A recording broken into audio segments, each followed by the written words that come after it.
environmental characteristics of the community. We also advise on private developments, as you know. Our commission is made up of 7 folks. We had a vacancy for a while when now Councilmember Wright left the commission. We're so glad to see you here on council. And then Commissioner Davis joined. Our backgrounds range from engineering to construction to development to business owners, so we have a real diversity of who's on the commission. We heard on 14 regular meetings and 3 special meetings last year with 15 development proposals. And the most significant items that we heard included giving input on the housing element, a lot of items pertaining to the quarry reclamation plan. We heard the city's first SB9 application. I should say we didn't hear on the city's first SB9 application. And most notably, the Sharp Park pedestrian improvement CIP. So with that, I'm going to hand it over to the vice chair for some key metrics. Thank you. All right, thanks, Sam. Pleasure to be here. Like Sam said, we're honored to serve you, and I'm going to go over some metrics, which would be great to have the slides, but I could just relay them vocally. So last year, we had 17 continued or new public hearings, and then in those meetings, we had 11 speakers on topics that were not on the agenda, and that just kind of shows how we are a body that gives the opportunity to the public to speak on any matter within the city's subject matter jurisdiction. Then we also had 8 new residential dwelling units approved, and we didn't deny any new dwelling units. So all the dwelling units that were presented to us, we approved, and that was 8. Then commercial floor area, this has been the case in the past as well. We didn't approve or deny any new commercial floor area because none was presented to us.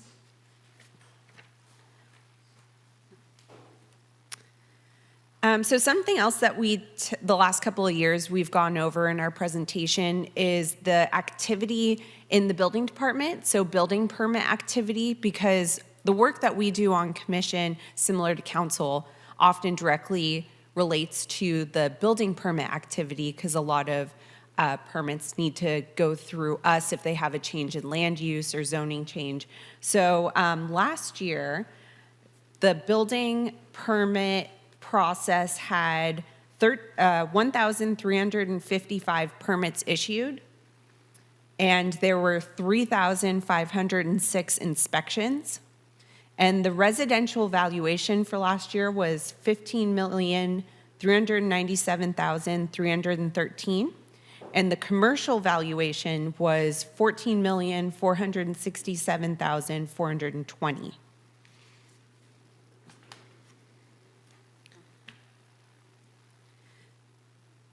So also with building permit activity, and something that's kind of been on the city's radar for the past couple of years, is ADU permits, especially because we worked together the past couple of years updating the ADU ordinance. So last year, there were 20 permits issued for new ADUs, and that just kind of shows how, especially because we're such a single-family home residential city, that we are providing a variety of housing uses throughout our community, not just high density or purely single family, but 2-family living situations too. So major policy initiatives.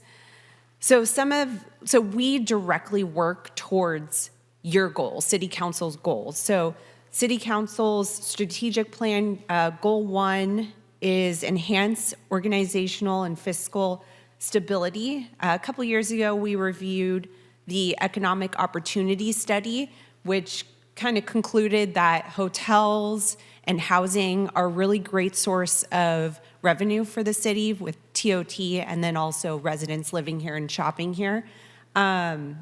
So a lot of what we do does contribute to that goal. City Council's goal 3, prioritize protection and development of affordable housing. We've done a lot of work on that the past couple of years, but this year especially with the housing element, as you're well aware, and we're on the last step of that. We're in the middle of an adjourned meeting, which will continue on June 2nd, for the zoning and general plan changes to align with the housing element. And with those, we thoroughly look at objective design standards. And then another goal, city council goal I wanted to touch on was goal 4, pursue climate change, adaptation, and mitigation. So years ago, we worked together, commission and council, on the LCLUP. I know that it's in council's hands now. And, but a lot of the thoughts that we go through in our meeting have to do with the environmental impact of projects. A huge example this past year was our review of the quarry. And that concludes our presentation. Sorry that we didn't have slides, but there wasn't really anything pretty to look at anyways. Any questions, comments, or Commissioner Davis, do you want to? I don't have anything to add. That was great. Council members, are there any questions? I don't have any questions or any comments? Councilmember Wright, you're moving. Yes, I miss you guys.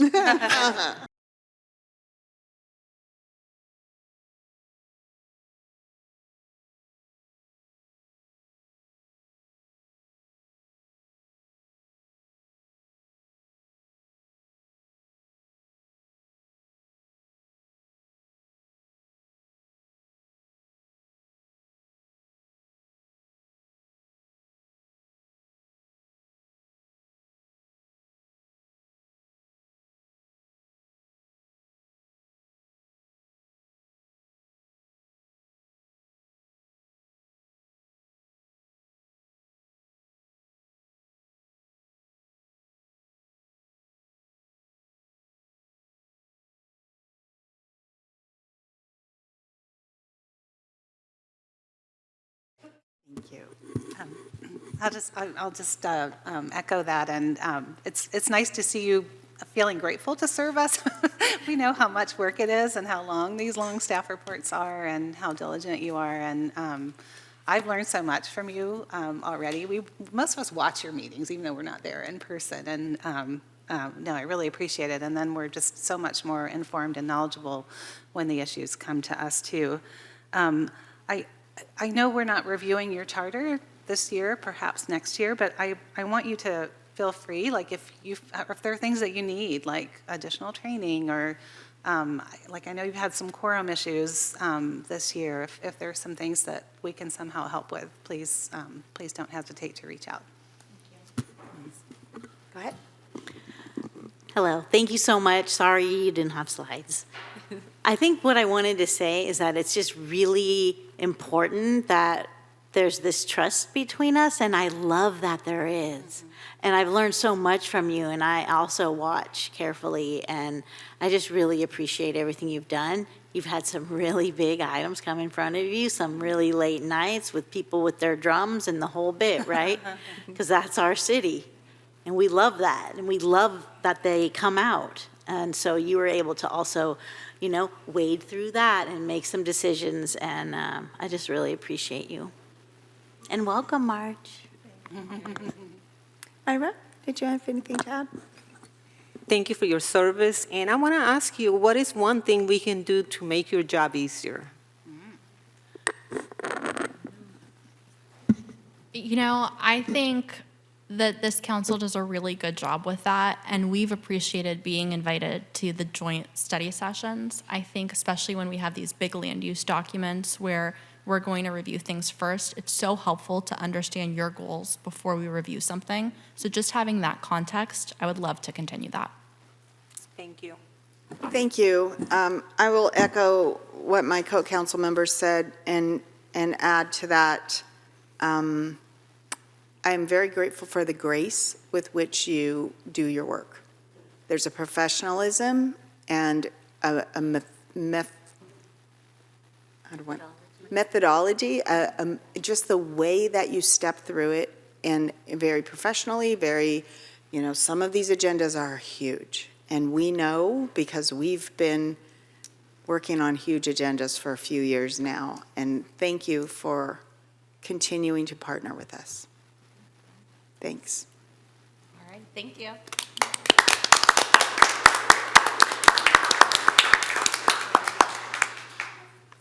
All right.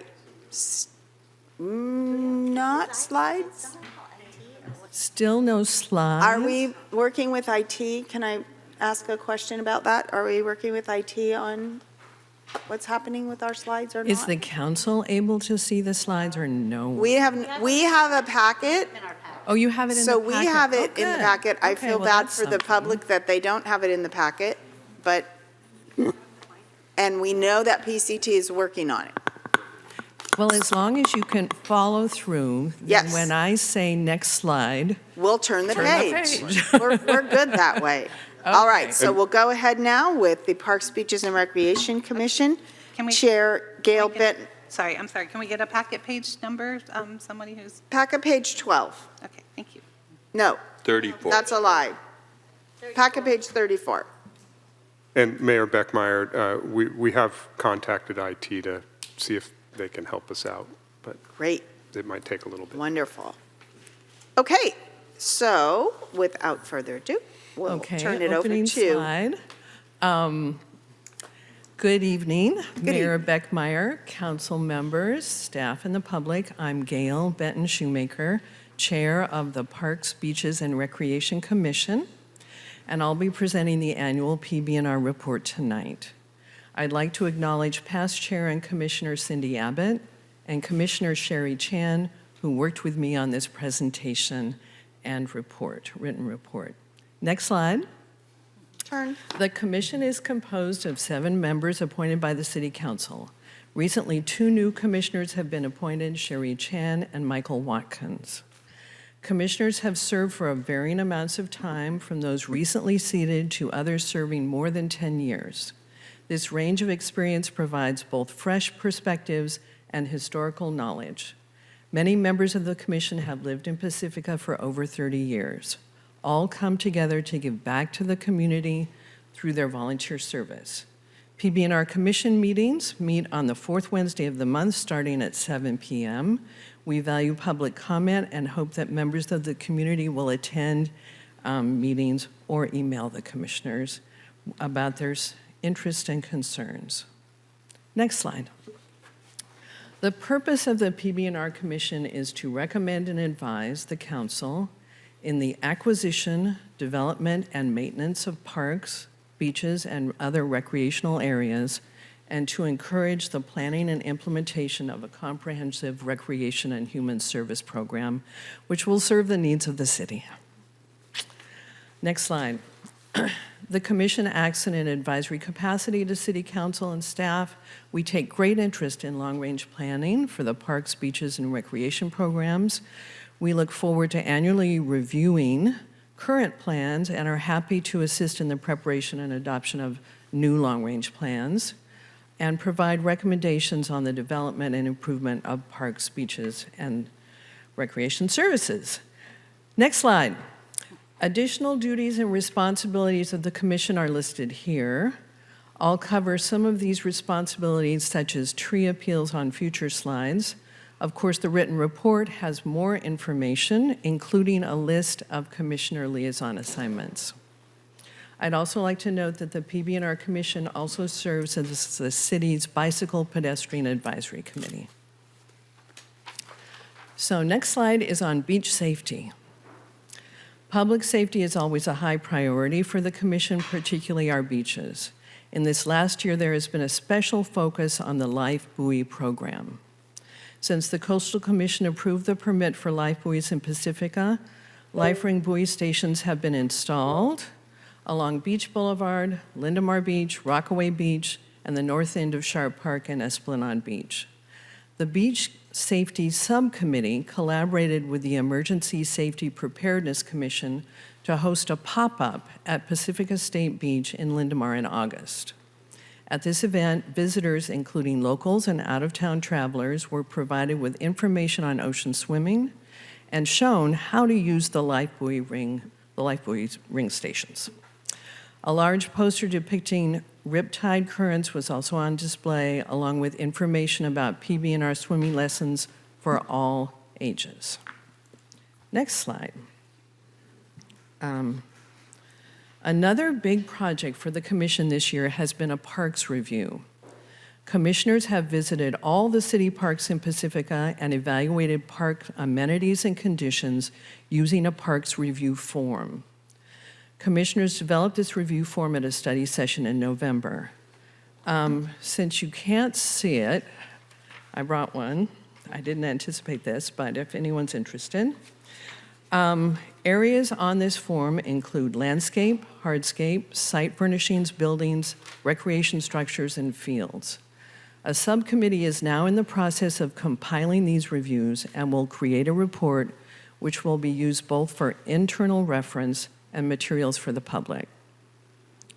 The internal report will allow us to advise on the development and maintenance of parks as stated in our purpose.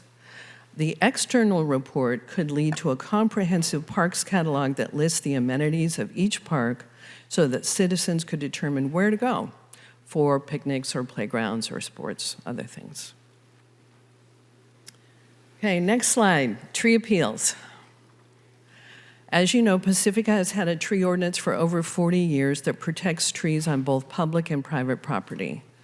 The city values preserving and growing our urban forests, especially during this time of climate change. The PB&R Commission hears appeals regarding the removal of protected trees as defined by the ordinance. So far, the Commission has heard one appeal this year and plans to hear another one tomorrow night.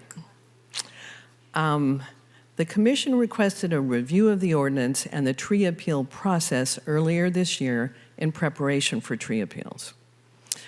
In January, staff made a presentation to the Commission on the ordinance.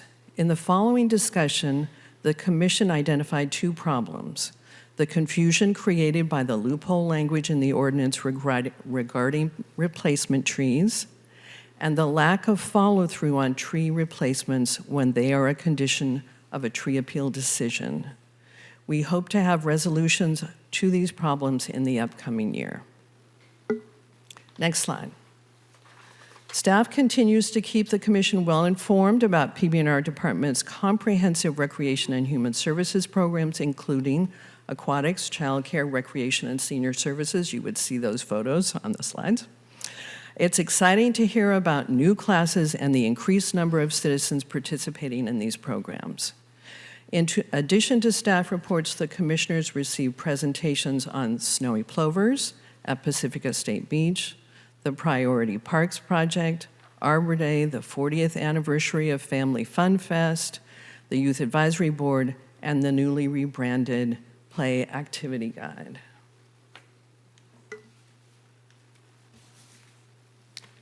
Next slide. So what's next?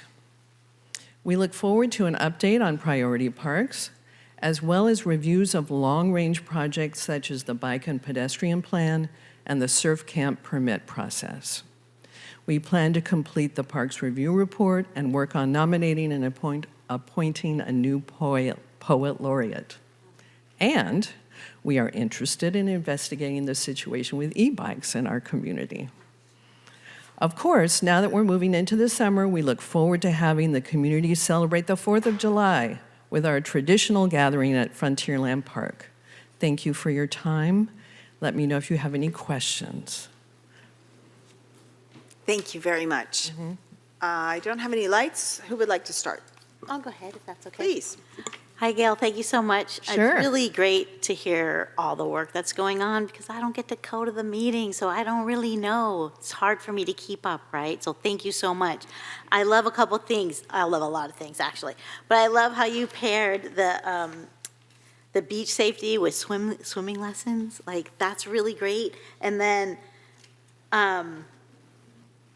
when it comes time for you to review the bike and pedestrian master plan, I'm super interested in that because I sit on the regional bike and pedestrian board, and so it will be very helpful for me to fully understand the plan, where it's at, where it's going to go, so that I know how to advocate, really, and to, score things. So that would be very helpful for me.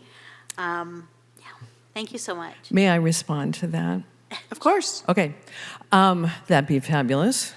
And we know that the Climate Action Task Force is also interested in the bike and ped plan, and Great. that is part of what, that plan. So coordinating with you, and we have a new commissioner, Sherry Chan, who knows quite a bit about bike and safety and grants for those things. So Great. we're really looking forward to learning from her as well. I love that. Thank you. Mayor Pro Tem. Yeah. Thank you so much, Gail. I'm really amazed seeing your report at how much your committee does, and I really appreciate all the different subcommittees and that you're, paying attention to all the different recreation activities besides, our beaches and trees and so forth. I do have a few questions, partly from things that I know we talked about last year. So on the life rings, my understanding that there's still not like identification information about the location. Do you have any updates on that? And I don't personally have an update on that. I know it's something we have discussed, and it's important. okay, And I know that will be a topic coming back to the commission, and I will make a point of asking that question. okay, Thank you.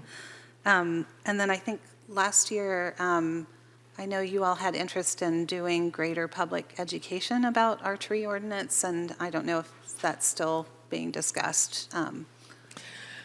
At one point, not in a previous year, it was proposed that there be a subcommittee that could both investigate adopted tree programs and educate tree companies about the tree ordinance, because that saves citizens so much trouble. Every citizen can't possibly know all our ordinances. That committee was not approved at that time. We can always bring that up again. Okay. And then I just noticed one thing from staff that they're talking to neighbors of the Brighton Mini Park about contributing to the reconstruction, and I know that's true of Sky Ridge too. Some of the neighbors there, they're just really anxious to get that work going. So anyway, just putting that out there in case there's room for collaboration and fundraising, for the communities to help pay for the projects, as I know our budgets are tight. Not only paying for the projects, but participating in some way. Yeah. We have been talking about that, and we'll discuss that more, because when a neighborhood is invested in their local park, that park thrives. Yeah. That park is well cared for. So we would like to incorporate all those people who have made comments and are interested in the process when the park is finally pulled together. Yeah, it's exciting to see that come together. Yeah, Yeah. Thank you so much. Look at that. Oops, oops, I went too long. So, no, we still have a couple of minutes. Go ahead. No, I just want to say thank you. Are you done? Yeah, I'm done. I just want to say thank you. I've been meeting some of those committees, those departments, and I didn't know you guys do so many things. And I really appreciate what you do. You connect the public with all of those events that you guys do, and that matters. Because this is the only time people see the city of Pacifica doing something that they can see. And you do help the seniors. You do so many things, and I really appreciate it. Thank you so much. Thank you, and thanks so much to the PB&R department. They do so much, too. Did you have anything, Greg? Yes, I just wanted to express my appreciation to you. So much of why I live in Pacifica is because of all the recreational activities, and all that you bring to that is so meaningful. I have a very, very young neighbor who's on the waiting list to get into the child care program, which I know is super important to not just my neighbor, but to all Pacificans. And because of the work that you've done, it really helps build and strengthen our community, and I want to thank you for that. Thank you so much. I have two questions. I noticed in the report, the Renton report, that there were 2 resignations from the commission one in September and one in March. And I didn't know that had occurred. I'm wondering if was there scheduling issues, or people moved away, or Well, was I know there- the most recent resignation, he was nearing the end of his term, and he's a federal employee, and there were lots of stresses. Understood. Yeah, And that was the- just a couple months short of, Yeah, just a couple months short. So we really appreciated all he did when he was on the commission. We were really sorry to lose him. Yeah. I do not have the reasoning for the earlier okay? resignation. And according to the report, last year in June, it looked like, I think, that's when the committee assignments were done, like subcommittee assignments. Subcommittee, And so is that your general timeline for that? that is a really good question. Okay. Because subcommittees tend to come up with, for instance, the subcommittee for the Parks Review was voted on after the Parks Forum was developed and it was ready. So it wasn't at a particular time of year. Whereas the Beach Safety Subcommittee, I'm not on that subcommittee. I don't know if that was done on an annual basis, but I'd love to have a list of who's on what subcommittee and what Okay. all the subcommittees are. Okay. Because there was a reference to them in the report, a couple of cases, but I wasn't sure if there was a larger universe that I wasn't aware of. sure. And then thank you again, to echo what you said, Councilmember Espinoza. I see this as a life cycle commission. My first interaction with the city was when I took my 18-month-old. He was actually short 2 months of what he was supposed to be, to one of the classes. And it just really did give me an entree into what Parks, Beaches, and Recreation is all about. And now I'm also very focused on the aging side of things. So I appreciate all that you do. Thank you. Thank you. All right.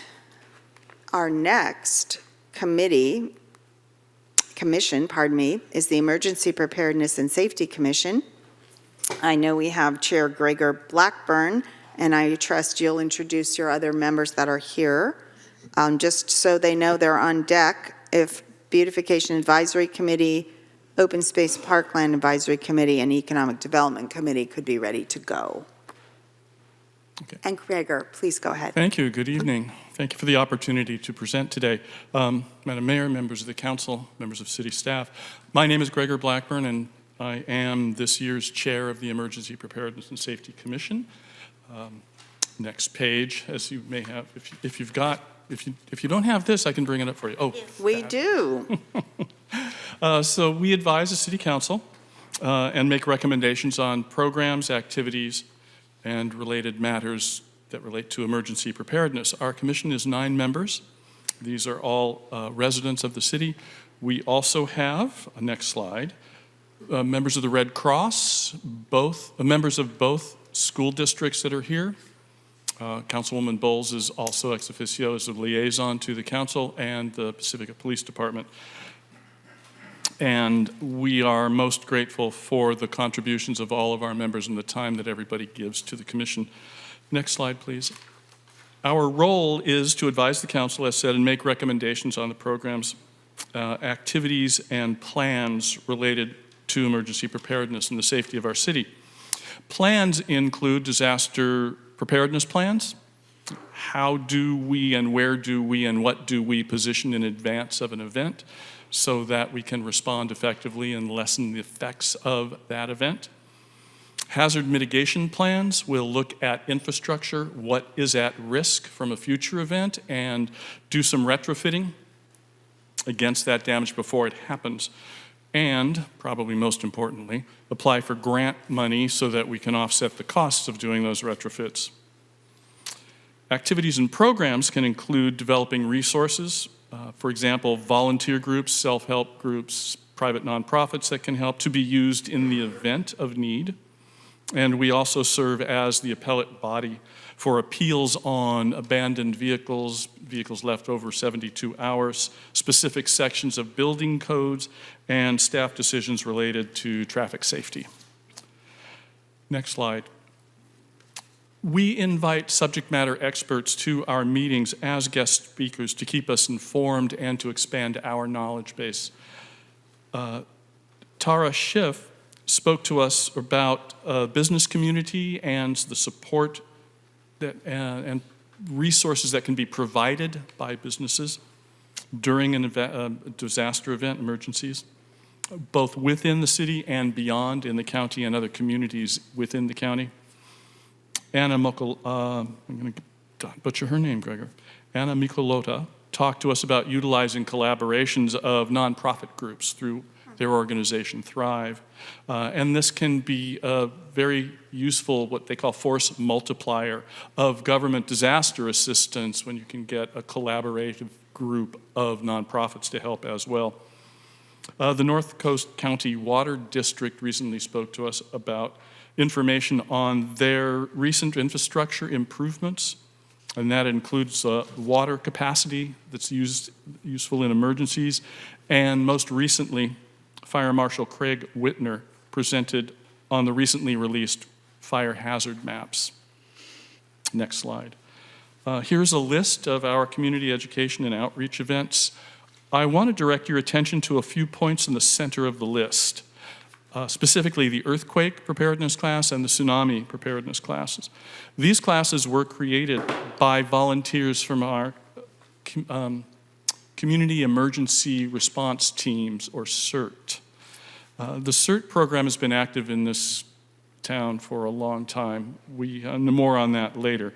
But they promote the benefits of personal preparedness to help ensure that their families, and our community are safe or resilient against disasters that may happen.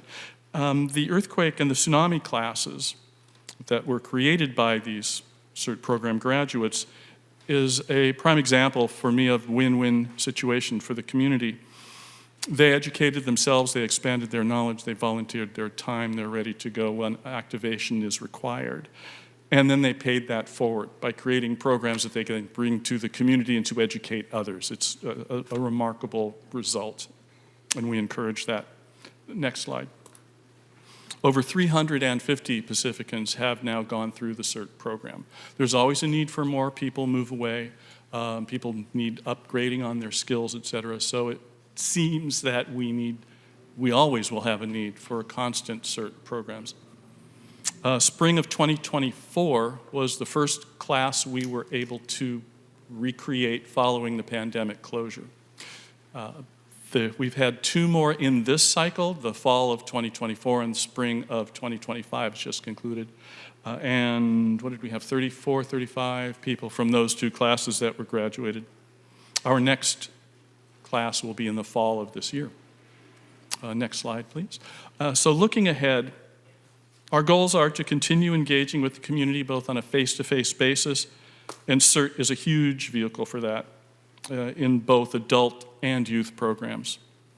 Social media gives us a far greater breadth of engagement, and we're working on that with expanding our energies into that sphere with the police department's social media, as well as utilizing the, what do we call it, the e-versions of local newspapers, et cetera, working on that.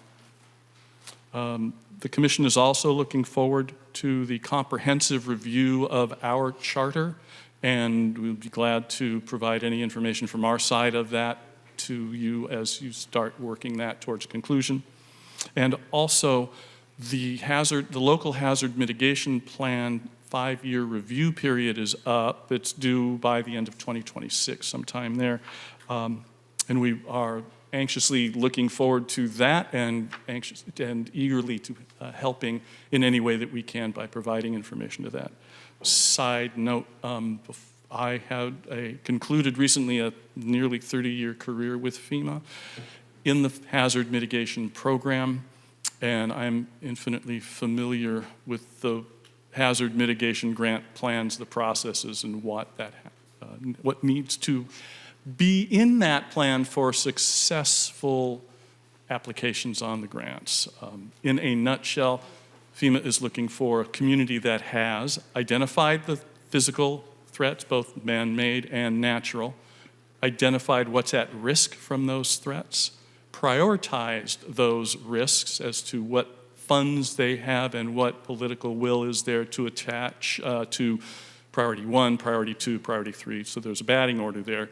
And then 3, to have funds available, ready to go, even if it's a concept of a project or a deeper project that has nuts and bolts to it. That helps on the FEMA side. Congress gives that money out. Congress wants to see that that money is being spent. So if those elements are in our plan, we have a leg up on other communities that are quite, how do I put this, not quite so prepared, those 4 elements. So I'm anxious to get started on that to help get that plan done. Finally, next slide. Here's a list of our upcoming events. Recently, the county's Fire Day has passed, but coming up is the county's Disaster Preparedness Day. That will be held at the county fairgrounds. That's in August. And of course, at the end of September, the Fog Fest, which we always see as a great face-to-face opportunity and encourage people to sign up on the CERT list, and then we contact them for the next class that happens. So we hope to see you at the Fog Fest and everybody else here also. Next slide. I want to thank you for your time and this opportunity to present what our commission does. And if you have any questions, I'll be happy to answer them. Thank you very much. Christine. Thank you so much, Greg. And I'm so privileged to sit on this committee with you all, and really appreciate how much you do to understand these issues in our community, but also help to educate people so that, an ounce of prevention worth a pound of cure. And yeah, we have a lot of hazards, so a lot to understand and be aware of. And I'm really grateful for you and the experience you bring with FEMA. And you didn't mention it, but you actually went through the whole local hazard mitigation plan from last year and did a little presentation to the whole committee too of, sort of the main points and work that's coming up in it. And just thinking ahead, I appreciate the way that you're doing that. And I see Peter and Bonnie in the audience, and want to give a shout out too, and especially to Bonnie. You've been such a gift to come on to the commission, and with all of your work leading CERT. I feel like we're in such better hands now after COVID. It was a little scary that CERT had kind of died, not being able to meet and get together and train new people. And Bonnie's just doing an amazing job. So if you can just, it says the next CERT class is coming up, but if you have who to contact to find out more information to share with the public, that might be helpful. That information is in the report, and I can, hang on, because I think I can get to, where do we do that? And at least I can put it out, and it'll go on television, I believe. Yes, here it is. Email to CERT, C-E-R-T, at pacificapolice.org. CERT, C-E-R-T, at pacificapolice.org. You can get information both about the program as well as signing up. And you can also go onto the website, and I'm sure there's information there as well. Thank you. City of Pacifica website. Let me be clear. Oh, we have a couple more minutes. Please go ahead, Mary.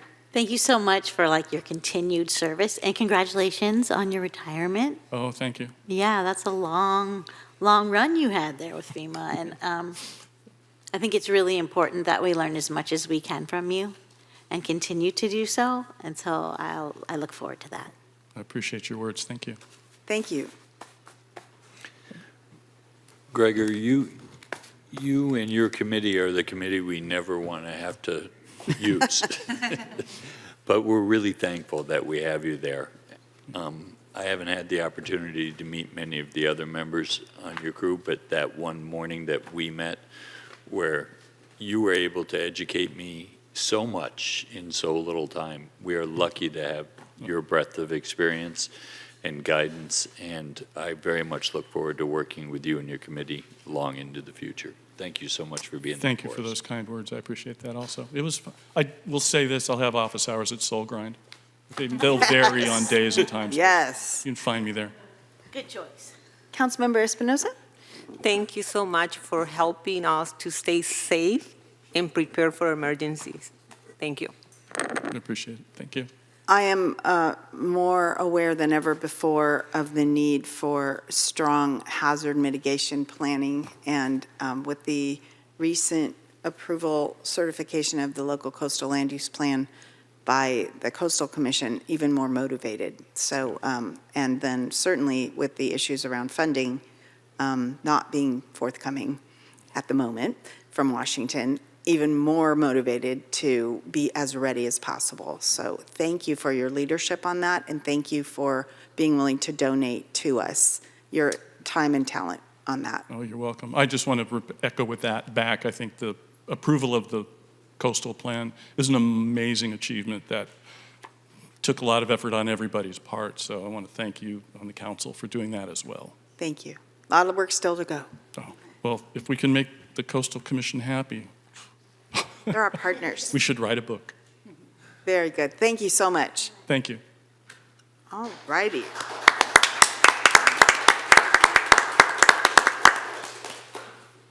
We are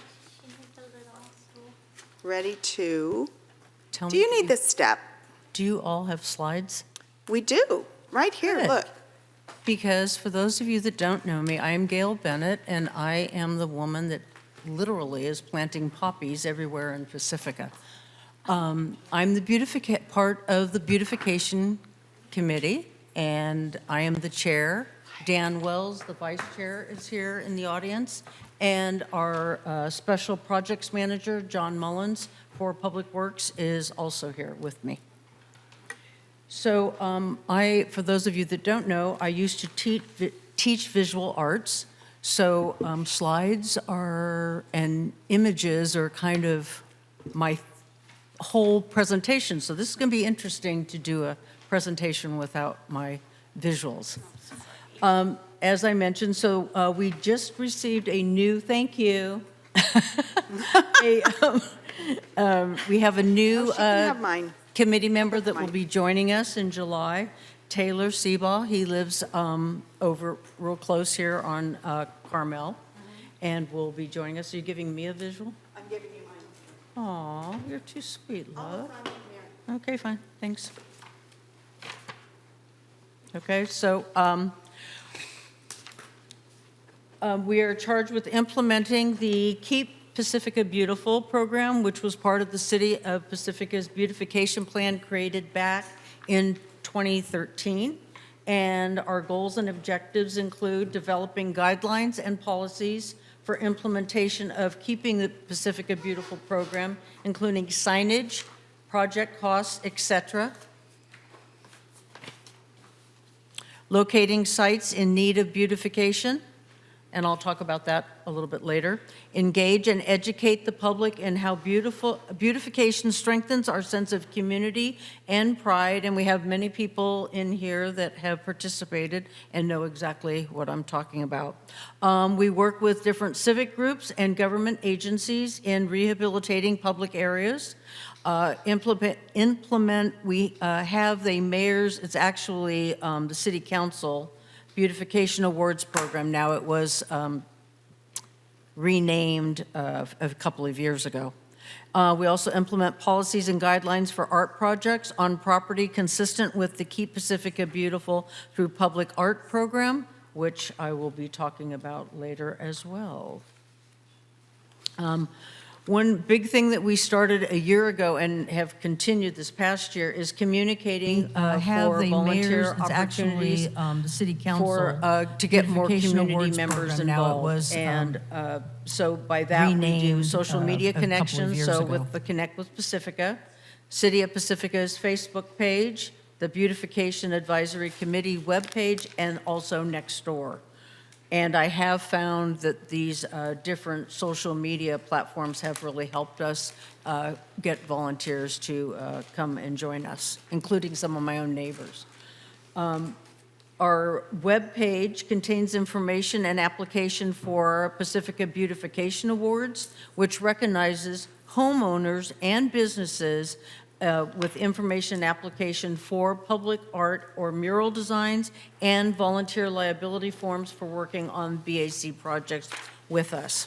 So we do have a sponsorship program. So here along Palmetto, We have businesses, community organizations, and individuals that have been working with us creating the different bulb outs along there, and we've had a lot of trials and tribulations of changing different types of plants and finding plants that have been successful. And thankfully, the orange poppy is one of them. So we work with getting things ready, getting the plants, cost and irrigation. So along Palmetto, we actually, when that was done back in 2018, 19, anybody? They put in a watering system there. And it is used with gray water, for those of you that want to know about. So that is on a drip system. Also, the area Palmetto Plaza, which is across from the library parking lot on Palmetto, that also has an irrigation system that was in there that has been updated so that we could start planting that. We also help with design development, so we have been in contact with some of the Rockaway Beach businesses. They are interested in doing a beautification project down in that area, so that will be a future thing to be looked at. So some of the sponsorship programs we have are up at Grace McCarthy, the Vista Point Outlook. That is sponsored by the Rotary Club of Pacifica.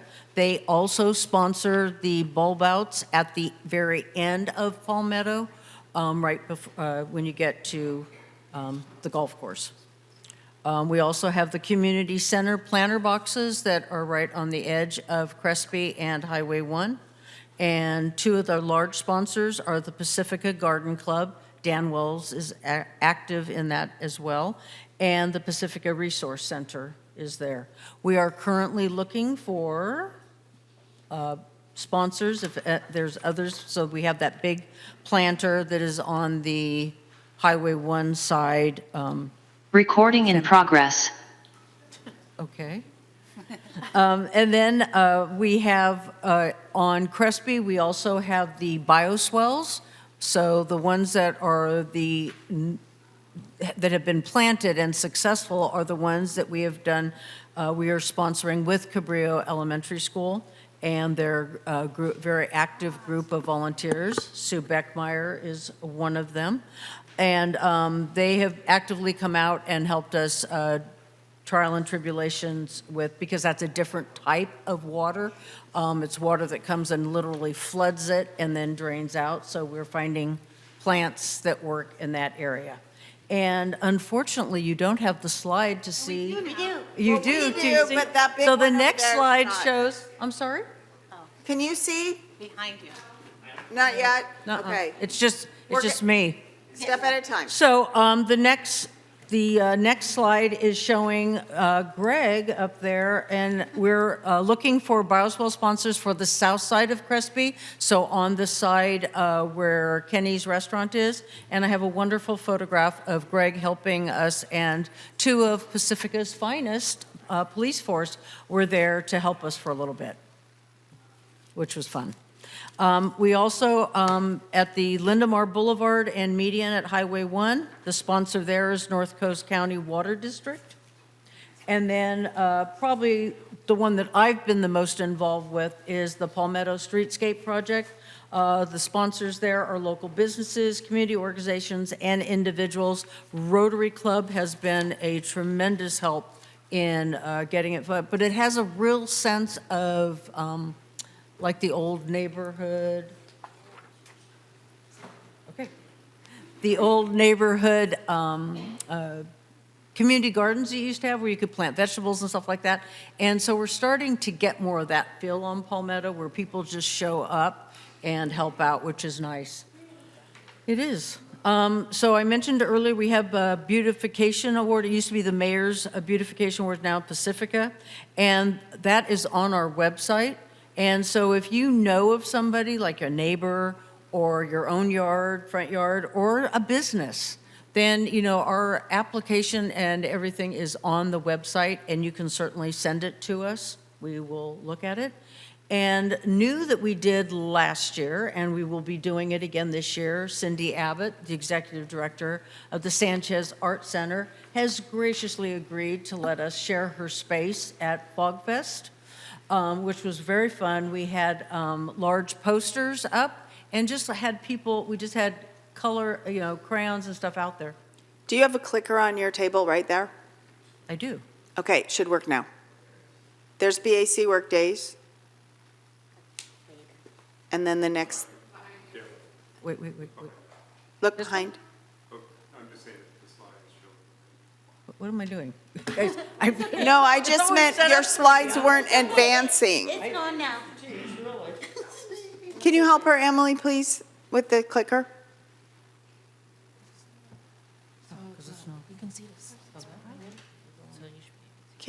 Can you, there. There you go, Gail, because you were talking about that and it wasn't that picture. Thank you, God. Okay. So I mentioned, so this is working now? Yes. Okay, so let me go back to that last one. Okay, so this shows the community getting involved and just beautifying and making, doing these large posters at the FogFest. So we will do something similar to that again this year. And then one of our subcommittees is the Public Art and Mural Subcommittee, and the members are Cindy Abbott, Teresa Sulzer, Linda Jonas, and Melinda Moses. And these are murals locally that have been done in the past years. And the next one is, we're excited about, this is a new project. It is Asphalt Art Pilot Project. And it is going to be painted on the crosswalk that crosses over from the senior housing apartments and goes across to the Sanchez Library and the shopping center. Yes, I could move this. Could this be better? I feel like Yep, we can see it. See how good I am. Is that for me? It is, but I talked a lot, so keep going. And the artist for this project is going to be Andrew Leone. Many of you know him, and that's him in the bottom right corner. And these are the projects we're working on right now. So we've been very successfully working on the Palmetto Plaza. And then this is us a couple weeks ago, Andrew was painting sample colors for the mural. So possible projects, as I mentioned earlier, was Rockaway Beach, Crespi Bioswales, Southside, we're hoping to get working on that. And then John Mullins and I have been talking with local businesses in the Pacific Manor Shopping Center to try to beautify that area. Question? Council members, thank you, Gail. Thank you. Hello. Yes, please, Councilmember Espinoza. This is my favorite, one of my favorite. So, I volunteer for your committee way before I was on council. And they're called advisory committee, but they are the doer committee. And I just want to say thank you for keeping our city clean and beautiful. And you guys work so hard. They bring their own plants to plant it. It's crazy. And I wanted to see more projects, and maybe you need more money for plants and materials. So what can we do to promote whenever you have any meetup to do work? So I think the council can maybe post it on our social media to get more people to participate. I think we need more people.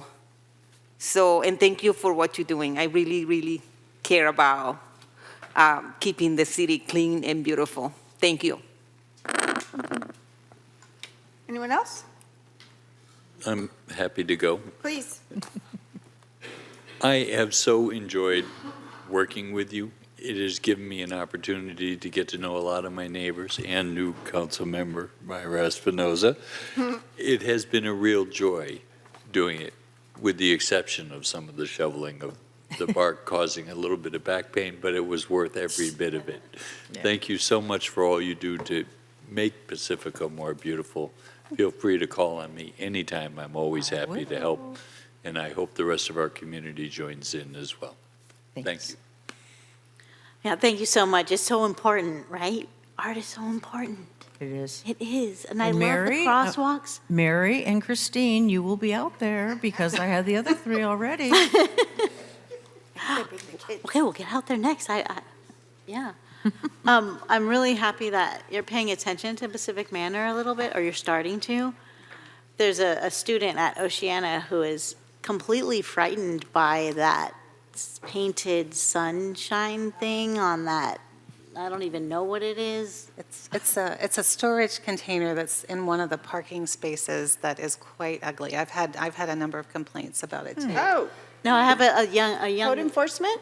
Maybe, but young man. He comes and sees me quite often at Oceana because it just scares him. So, Yikes. anyway, thank you so much. welcome. It's so meaningful, and it just makes Pacifica exactly what it's supposed to be, beautiful. yeah. I'm amazed by all the work you do and all the physical labor. Yeah, I'm struggling with my own little bit of a garden to even maintain, and I can't imagine trying to look at the whole city. And your projects are really all over, and they make such a difference to our town. To have these planters, and the murals are so amazing. And I love that you're expanding to our asphalt. That is such an exciting idea. So put me down for painting. I like that better. Yeah, Pacific Manor. I mean, I'd love to talk to you. There's a lot of neighbors that want to help. There's a grant writer that could potentially help. I've talked to the merchants a little bit. So yeah, let's community partnerships. Let's do it. Thank you, Gail. Thank you. And in the 25 seconds we have left, I will say, Gail, thank you for engaging the community, the Cabrillo community, specifically in the bioswales. You turned that around. Believe me, I was there when the PTO wanted nothing to do with it before the pandemic, and look at it now. So thank you for that. And I want to let you know there's 3 poppy plants in the easternmost one. I will water them. Yay! Thank you. Thank you.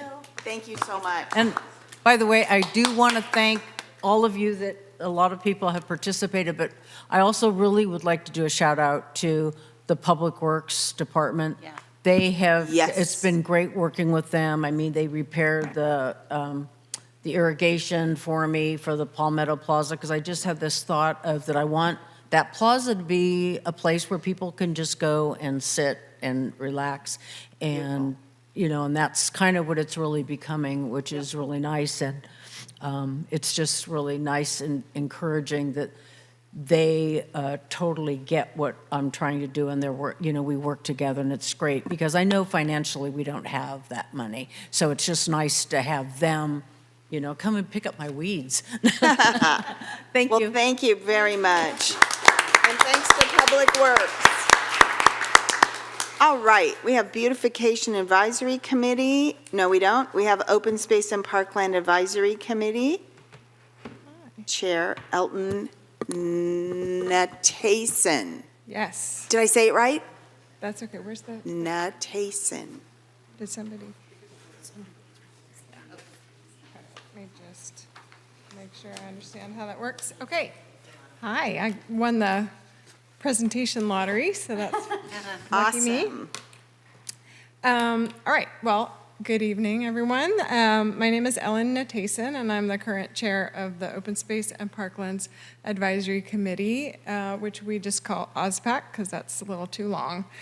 So I'm going to start with the people. We have 9 people on our committee, and we have 3 people whose term expired in 2025, and of those, Aaron Reef is the only one who is renewing. We have 2 people who are moving on for various reasons.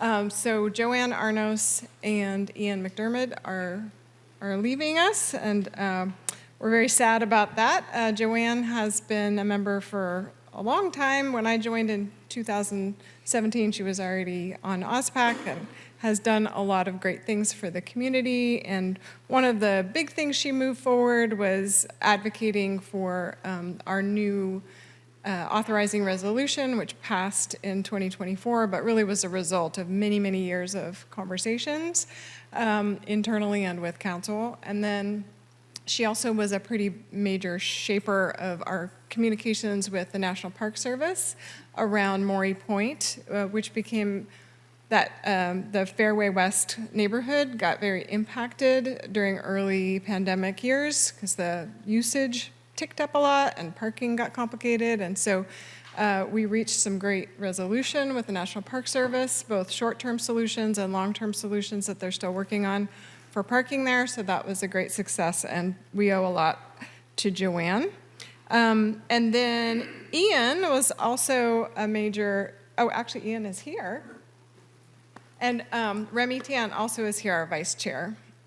So Ian was hugely influential in modernizing us by, in particular, helping us use digital mapping tools. And that had a lot of useful applications for communicating internally and with the public. And then Ian also was a very significant contributor to our Trails Subcommittee, not only contributed, well, just so many contributions, but not only showed up to every monthly work day, which is the second Saturday of every month if anybody wants to join us, but he would also, we had to borrow tools, so this is shovels and picks and all sorts of big heavy stuff. He would go pick it up because we were borrowing it from the Pacifica Land Trust, pick it up at Pater Point Headlands, schlep it all the way over to the work site, and then he'd have to clean it and then bring it back. And it was a huge effort. He did it every month for a while. Yeah, so we're very grateful to Ian, and we're hoping to buy our own tools because I don't think anybody else is gonna do that, but thank you, Ian, for all of that. Okay, so little overview. I think you're all very familiar with this fact, but I think it's useful to step back and appreciate that Pacifica has a uniquely large amount of open space within our planning area and within our city. And it provides a lot of benefits to us as individuals and us as a community, anything, everything from economic to, personal health and mental health for our community. And it also draws visitors from all over the Bay Area. So we're standing on the shoulders of giants. There's been a long history in Pacifica of protecting open space. The Open Space Task Force is the predecessor to OSPAC, and they worked for many years to write a task force report that is still a foundational planning document for Pacifica and for OSPAC. And it led to the preservation of a lot of the iconic open space that we know of in Pacifica, and many other great things. As many of you know, we updated our resolution in collaboration with Council in 2024, and it really clarified and broadened OSPAC's purpose, and I think it is worth a look if you haven't reviewed it. There's a lot of stuff that OSPAC could do to help the council in a wide range of things. And so it's worth taking a look to help think about how we can better serve you. If opportunities come up to do so, we're ready to help. Okay, so one of the things that just recently happened, we award every year an outstanding community member or other individual, or in fact, sometimes it's a group that receives an award because of their contributions to preserving and maintaining Pacifica's open spaces. And this year it was Peter Loeb. I won't go into that too much because we just did that at your last session. Another thing that was accomplished, and so I'm talking about since the last time we did the update, so it's second half of 2024 and first half of 2025, so not too long after our last update, our group, and this was largely spearheaded by Arlene Patton, but all of OSPAC was involved, was to try and secure some Measure K funding for a kiosk. And it's basically a sign that has a door that can open so you can add different information about the trail or safety information or whatever information you want to communicate to trail users. We, with the help of Tiger Big Stick, who was at that time our community, our liaison from council, we went to the Board of Supervisors meeting and were successful. And there's Aaron Reef, who presented for us at that meeting. So we got $10,000. San Mateo County Parks built us the kiosk. We have it. It's just a matter now of getting it installed. And where it's going to be installed is at the top of Fassler at the trailhead for the Ani Trail. So that'll be a nice upgrade to that trailhead. A huge thing that we've been working on this year is trail work days. We start every trail work day with a safety presentation, and Ariel Cruz, one of our members, happens to be an ecologist who specializes in disease vectors like ticks and mosquitoes. So we had a really interesting presentation about ticks, much more interesting than you'd think. Ticks are pretty interesting when you get into the details. So we've had different safety presentations. That's how we kick off the days. And then the group gets into invasive species removal, including like digging up huge hummocks of pampas grass, and then ongoing trail maintenance. It's a lot of work. I actually don't wind up participating as much as I probably should because I am super sensitive to poison oak, which is definitely a part of the experience. We've also really improved the number of volunteers and the recurrence of volunteers participating, and that's been a big push. So we have monthly emails, flyers distributed out throughout the community, as well as postings on different internet sites. So with just volunteers and hand tools, we've achieved quite a lot in terms of improvement of the trail. It's been a lot of just hand work, and it's a lot of backbreaking work, but we have some great volunteers and a lot of really dedicated committee members, and it's really made a difference to that trail.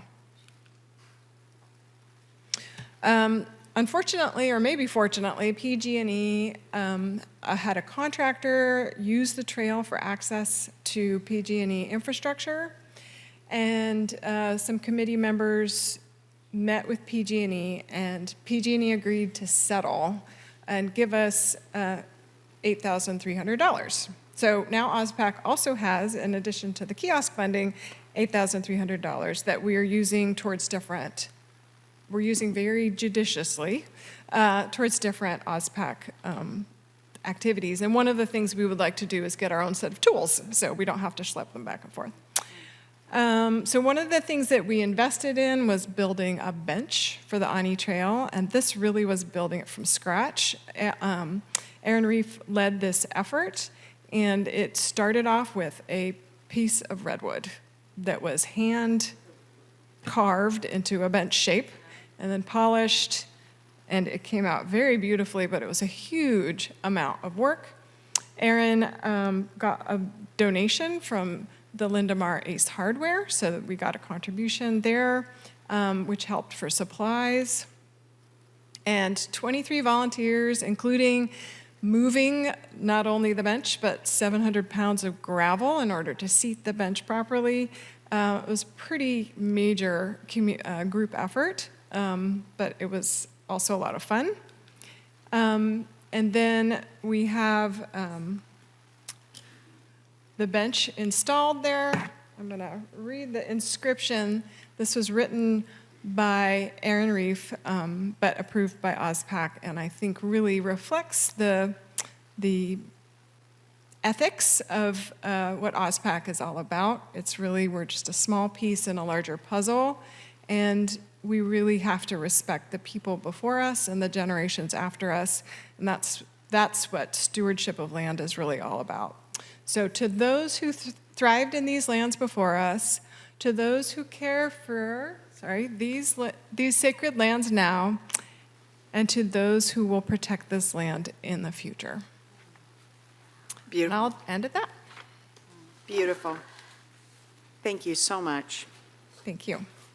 Council members, I don't have any lights. Who wants to go first? Great. Sure. All this green open space is your purview, and that's one of the things I so love about Pacifica, and I want to thank you so much for being willing to take on making sure that it's accessible to all of us. The work that you do and that bench came out just totally amazing, and I just want to thank you for that. Well, thank you for being our liaison. That's wonderful. I just want to thank you so much and thank everybody on OSPAC. It's such beautiful work that you're doing. That bench, I can't wait to hike up there and see it. Yeah, you need to I haven't go seen see it yet, and it made me emotional just thinking about the whole process and how much work has gone into that and just how beautiful our community is. So thank you. Oh, thanks. Our open space is what makes Pacifica. And I appreciate you all being the stewards and safeguarding and even doing the hard work of maintaining. I can't imagine lugging all that gravel up the hill. It's hard to even just walk up that hill for some of us. Yeah, and ticks and poison oak and all that. I got shivers when you read that plaque. I mean, that really is so meaningful and really the work of all of us, right, to steward this land. I did want to ask, so when we did your charter, we talked about a letter to developers, and I never heard if that, got finalized, and if that's something that you all have been sending out to encourage, communication and work with your committee for sites in the manual. Thank you for following up on that. Remy is on the subcommittee that does that. We did do a draft, I think, but we didn't.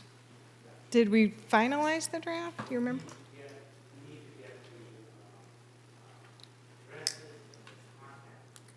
Okay, so we're lacking contact information.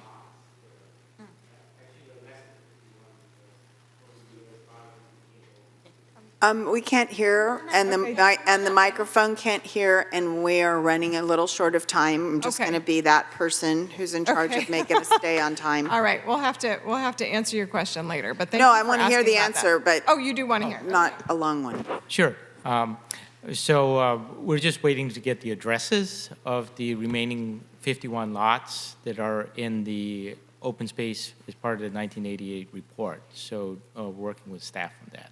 So that's. And you're working with staff on that, correctly? Yes, correct. Correct? Yes. And who is the staff member you're working with? Katie Snodgrass in the back. Great, perfect, thank you. Thank you. Thanks.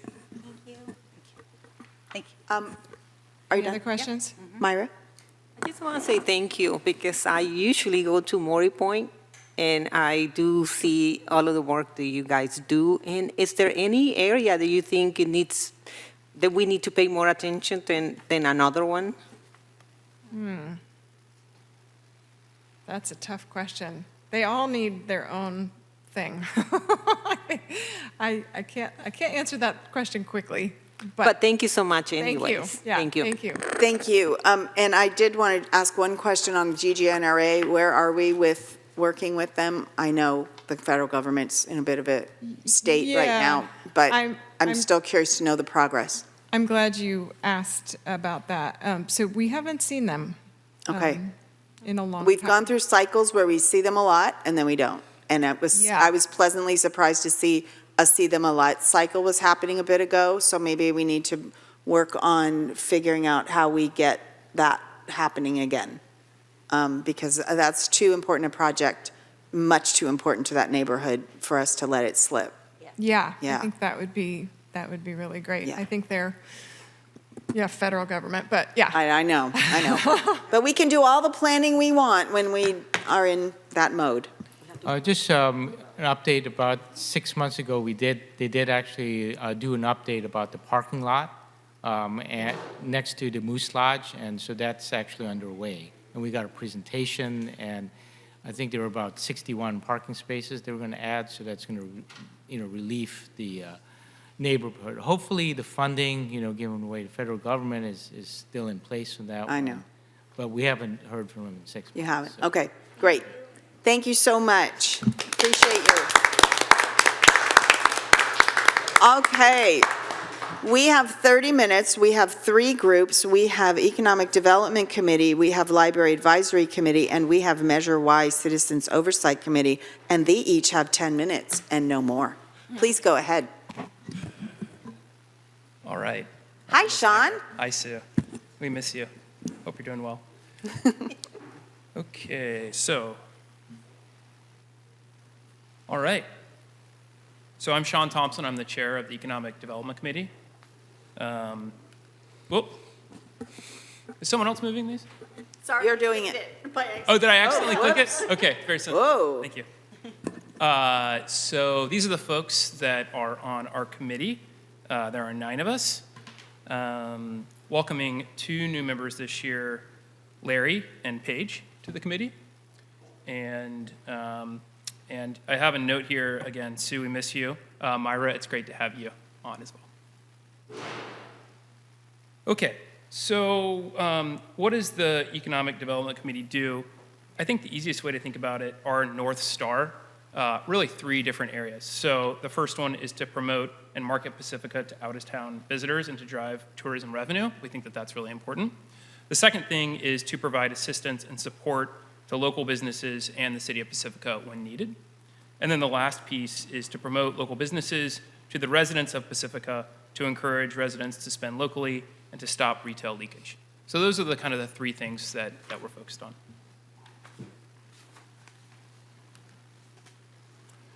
All right, so what have we been up to? We've delivered, or in the process of delivering, our 3rd annual Blues and Brews event, and some bluegrass too, I might add. That is on June 21st, so please come, drink some beer, it all goes to a good cause. And then we've identified some themes worthy of further investigation to support local businesses and to increase tourism, and we'll chat about those in just a bit. Okay, so here's our flyer, or something that looks like our flyer. It might change a little bit, but you should see these popping up around town very soon. So keep an eye out for those. So a little bit about the Blues and Brews series. The purpose is it's a strategic initiative to promote local businesses to residents and to out-of-town visitors. It's service-driven, so the proceeds of the event support local nonprofits to build the community. So this is our 3rd year. So the first year, we had the bike park. The second year, Pacificans Care. And then this year, we've selected Hope, which does overdose prevention in our community. Overall, we'd say the event is creating a fair amount of momentum. Each year, more people come. And our goal is to increase foot traffic into local businesses this year. So we've placed certain components of the event directly inside local businesses throughout Sharp Park. Nice. So kind of building on that, slightly new direction for this event. We're working with the Seasides Merchant Association this year. We're transitioning to a ticketed event for 2025, and again, encouraging folks to visit local merchants. I should note that the ticketed portion is just to kind of do, I'm probably going to use the wrong word, and I'm probably going to get a lot of criticism, but a stroll or something of the like to visit the local businesses, so you can still come and enjoy the music and buy a beer. You don't have to buy a ticket ahead of time. And so then, the last bullet point there, building momentum. So each year it just keeps on getting bigger. Hoping this year 600 to 1,000 people will come to the district overall, and it'll be our third event, or excuse me, our marquee event for the 3rd year in a row. There we go. All right. So moving on to some of the themes that we've identified that we're going to continue to work on, or at least investigate. So the first one is around signage and just trying to create a consistency for different visuals and events that that are happening inside the city of Pacifica to drive tourism and support our local businesses. So we've created a template for events where folks can use these templates and hopefully make it easy for them to promote their event to folks and also to the local businesses. And we've created a one-page reference document that can be attached to an event license that can give event planners an idea on how to integrate their event with the local business community and the businesses of doing so. The second theme that we've identified is also around signage and how signage can be effective to drive tourists and locals alike to support local businesses in Pacifica's business districts. So the concept that we're outlining here, there's a few different pieces of it, but one, we've created a trail map and a Sharp Park map, and the idea is that we can advertise local business districts and provide a place for folks to go. Think about, you're done with your hike at a certain trail, and now you need something to drink or maybe something to eat. So the idea is that you could use this map and try to locate a business in the neighborhood. And then directional signage around basically just trying to get people to something that might be interesting to them. So take a left here, take a right there, indicating where you might want to go to a shopping center or the like. And there's an appendix, there's a couple different appendixes we've provided here, and so there's more detail on that. The other theme we've identified is the Shop Pacifica program theme. And so there's an opportunity, we think, to broaden the Shop Pacifica program into other programs for residents and for visitors. And so we've provided kind of a few different things that we've thought about in our various subcommittees and ways that we could expand the Shop Pacifica program. And then the last theme is really around digital strategy. And truthfully, digital strategy is really hard. You probably, everyone talks about it, but it is challenging. But it is an area of opportunity, we think. So just using our existing resources, such as Visit Pacifica, we think we can augment that destination to funnel visitors to Pacifica to support different local businesses, and kind of leveraging some of the other things that we've created around QR codes with other projects in this presentation to try to leverage that. So looking ahead here, we're going to continue to expand the Blues and Brews, item number 1. Item number 2, we've completed our research on the signage project, and based on direction, we will await City Council's recommendation on next steps there. And then number 3, EDC will continue to work to create actions supporting Shop Local, attracting new businesses, and the digital strategy themes that we've laid out here. And so with that, I'll turn it over to the council for any comments in the rear of the presentation or the appendices, so you can take a look at those at your own discretion. Thank you very much. We have 1.5 minutes. So who's going first? You may. Mary, go ahead. Sean, thank you so much for everything. Thank you for hanging in there with us. It's been, I've learned a lot sitting around the table. I'm not a business owner, right? And so I don't know what it takes to run a small business in town. My dad did, some 40 years ago.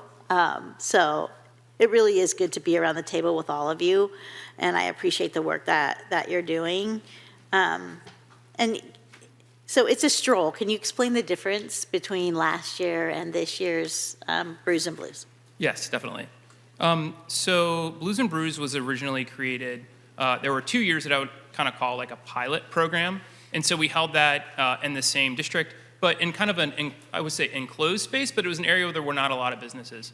So this year, we're actually going to be hosting a good portion at the Civic Center, where the bands will play. And then the Seaside Merchants Association has identified both restaurants and other businesses that want to host pieces of the event.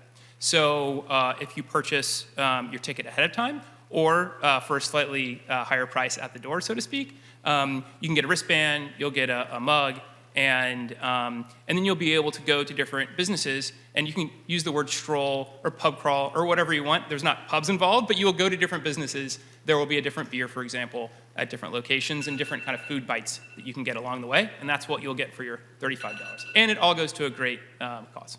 Love it. Thank you. Sure. Myra? No? Christine? We're out of time, so I just thank you. I mean, this is all so important to bring money and support our businesses, so just appreciate all your work.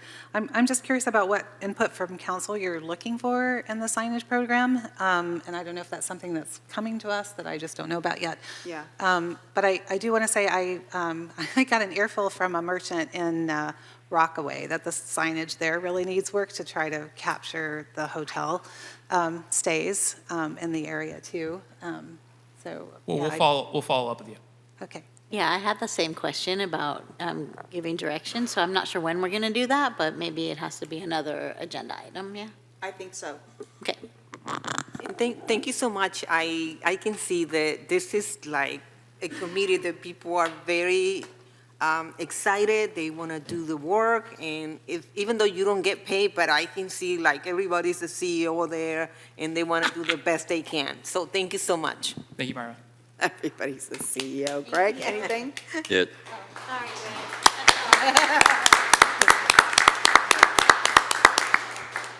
Okay, welcome. Library Advisory Committee, welcome Tina.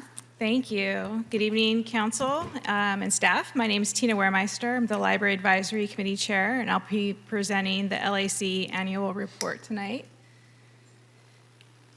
So we have 9 voting members. Those are, besides myself, Kathy Long, Cindy Abbott, Aaron Dice, Ann Hitz, Jennifer Havlin, Kathleen Renfro-Johnson, Dave Sikula, and Maya Sinapuelas. And I wanted to acknowledge that Cindy and Aaron are here tonight. Thank you for coming. So half of us have been involved with the committee for many years, and half are newer to the project. So we have the benefit of institutional knowledge and fresh perspectives. And 2 of our members are youth members, so we have a really great cohesive group in that way. So in addition to our voting members, we have ex officio members, and they represent community groups that are key to, I think, the constituents that use our library. So they include the Pacifica Families Club, the Pacifica School District, the Pacifica Friends of the Library, the Jefferson Union High School District, and the Seniors in Action. We also have our council representative, which is Mayor Beckmeyer. We have the library's manager, Julie Smith, who attend, and of course our staff liaison, Sarah Coffey. So there's So our purpose and objectives of the LAC are to increase transparency through open meetings, to provide feedback on the library projects, and to conduct community outreach and engagement. And as the council may be aware, the plan for the libraries, the conceptual plan, has been approved for some years now. So the focus of the committee this past year and in the future has been to raise awareness and kind of revive awareness of the project, because I believe that was done before the pandemic. So it's been a little while since the community may have seen us out there engaging with them.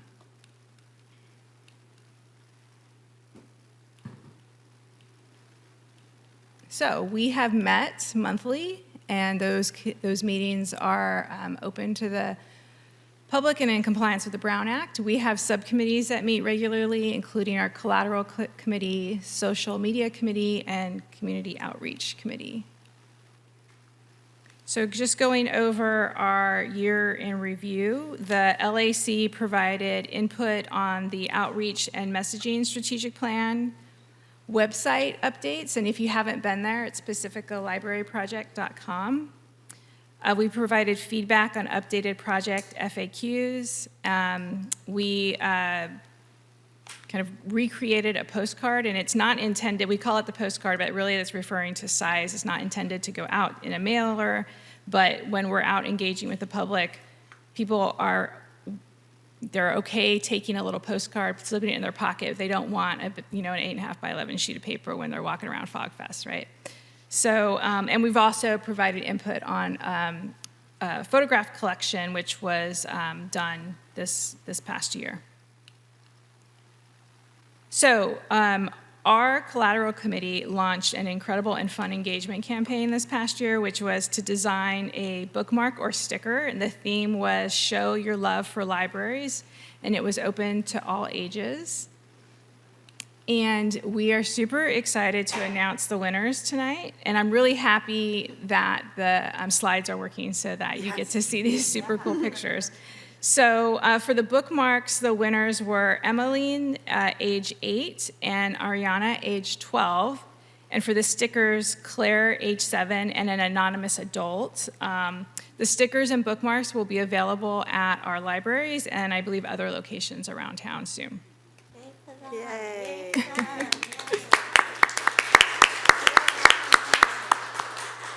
So other outreach that we've done is the social media committee has launched a monthly virtual book club, and that can be found on our Instagram at Pacifica_Friends of the Library. And LSE also participated in the Sanchez Outpost ribbon cutting event last year. And we have tabled at this year's ACUNS at both Fairmont and Frontierland Parks. We were at the Pelican Fest and the Pacifica Youth Summit. And looking ahead, we are planning to attend future community events, including Coast Pride very soon, farmers markets, Blues and Brews, 4th of July celebration, and Fog Fest. And I do just want to plug that we are also going to have available tours of the Sharp Park Library. And so look for more information about that very soon. And that's the presentation. Thank you. Thank you so much. I really appreciate all your work. Council members, questions or comments? I just want to say how grateful we are that you, our former planning chair, planning department head, can lead this. I know this was such an important project to you, and it's really exciting to see all the outreach that you're doing in the community to educate us all about the importance of this and the need to fund this project. Love the bookmarks and the stickers. What a great way to get the kids involved too. I wanted to ask what a collateral subcommittee was. Oh, the collateral is like creating the materials that we need to hand out. So these folks are really good like copy editors and things. So they really look very carefully at the wording that's used, and because that's all really important, and also how the photographs work with the wording that we're putting out. Thank you so much. Anyone else? Yeah, I just wanted to express my appreciation as well, and tell you how important it is for people to have access to reading material and actual facts, and that you support our library system, and hopefully someday we can fund a new library so that there can be even more exciting things like our vending machine in Pacifica. Thank you. Yeah, thank you so much to everybody on the committee. I really appreciate it. Thank you. I also would like to see more activity on the upper area, like Manor and Fairmont. I was hoping that maybe we can bring the mobile library. It's not because we don't have a library close by, but the other libraries are in Daly City. So I really want people to feel like they're part of Pacifica on that area. Instead of going to a different place, maybe we can have a mobile library coming a couple of, maybe twice or a month for people to just feel included. I would like to see something like that. Great. And I know that Julie Smith, our library manager, is here, so she's definitely hearing your comments and taking them back to the library. I saw her take notes. And as I am too. Thank you so much. Because the library JPA has the bookmobile, so I hear you. Library Advisory Committee is near and dear to my heart. I'm so grateful to all the effort that you put in. I love having our youth members. They're giving a ton of input and engaging, and it's just a really wonderful thing. So thank you for all your work, and looking forward to more. Thank you.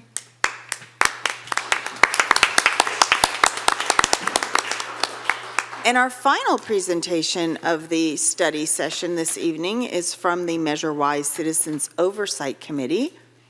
I have Dave Griesbach and Marjorie Davis. Marge. I know, it says Marjorie on here. My official name. Are you in trouble if I say Marjorie? Marjorie? I don't know. You told me to. Please go ahead.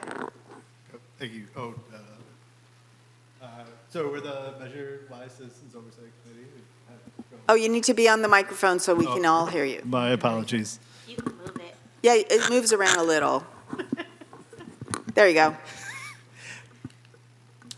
go. So just quickly, we're going to go over what the Measure Y committee responsibilities are and what it does, the transactions and use tax that it's generated, how it works, and what it ultimately enabled. So this is the committee members. So Measure Y overview, it's a half-cent sales tax for vital city services that excludes food and prescriptions. The caveats there, the state cannot obtain these funds, so they are for the city. And vital city services is some examples, fire, police, emergency medical, pollution and trash removal from local beaches, attracting and retaining local jobs and businesses, maintaining storm drains to prevent flooding, and other needs. So a wide variety of vital city services there. And so our responsibility in this community is to review the annual audit of the Measure Y revenue and expenditures, review the annual committee report, provide the public with information and education about the Measure Y use, facilitate public education about the needs funded by it, and then the last caveat here being that we shall not actually determine the use of the revenue raised by Measure Y. Maybe I'll have you cover the photos when we get there. Yeah. So, And we would mention that Joe Hurley is also here in the audience, our third member. So in November 2022, Measure Y was approved. In April 2023, it went into effect. For that remainder of the fiscal year, April to June 2023, there was $558,000 of actual revenue collected. For fiscal year 2024, which ran July 23 to June 24, 2.56 million was actually collected. And for fiscal year 2025, which will end in June 2025, it's forecasted that it will collect roughly $2.51 million. So without the Measure Y funds, trying to go over, what this actually covered, what this enabled for the city. So without it, we wouldn't have had critical road repair projects, and we continue to have aging emergency services equipment. And both of those were covered. The deficit to cover that was funded by Measure Y, and then there were some additional critical projects that were funded, such as a project manager to reduce project costs going forward, as well as a teen space. So what specifically was enabled? So the entirety of the funds for 22-23 went to, okay, which button? This one right here. Okay, went to the paving project. So here, that was Reina Del Mar before, this is Reina Del Mar after. Again, Grand Avenue before, Grand Avenue after. Pretty pictures, huh? So much better. Rockaway Beach Avenue before, Rockaway Beach Avenue after. Another part of Measure Y, we funded vital safety gear for our firefighters. And there was also a $70,000 deposit on a lease purchase of a new fire engine to replace a 13-year-old fire engine. As David already mentioned, helped create a safe space for teens and citizens, and a project manager to reduce consultancy costs. That was in fiscal 23-24. And these are only just examples of some of what we picked the ones that we thought would really connect with the community, but there were other things that were funded as well. It also helped with the completion of the local coastal land use plan and storm drain review. There's a picture of the 600 Brighton Road storm drain. And as we all know, the California Coastal Commission approved Pacifica's updated local coastal land use plan at its meeting on Thursday, May 8th, marking a success for city officials. Plan passed with an 8-to-1 vote. So in summary, we've collected $5.62 million collected and projected to date via the 0.5% transaction and use tax. 5% of the general fund budgeted revenues is what that covers. It really fills the gap and covers the budget deficit. It's funded vital services that may not otherwise have been funded without the Measure Y. So that's what these are examples of. It's really hard to tie it directly to these things because it is in the general fund. So we just want to make that clear.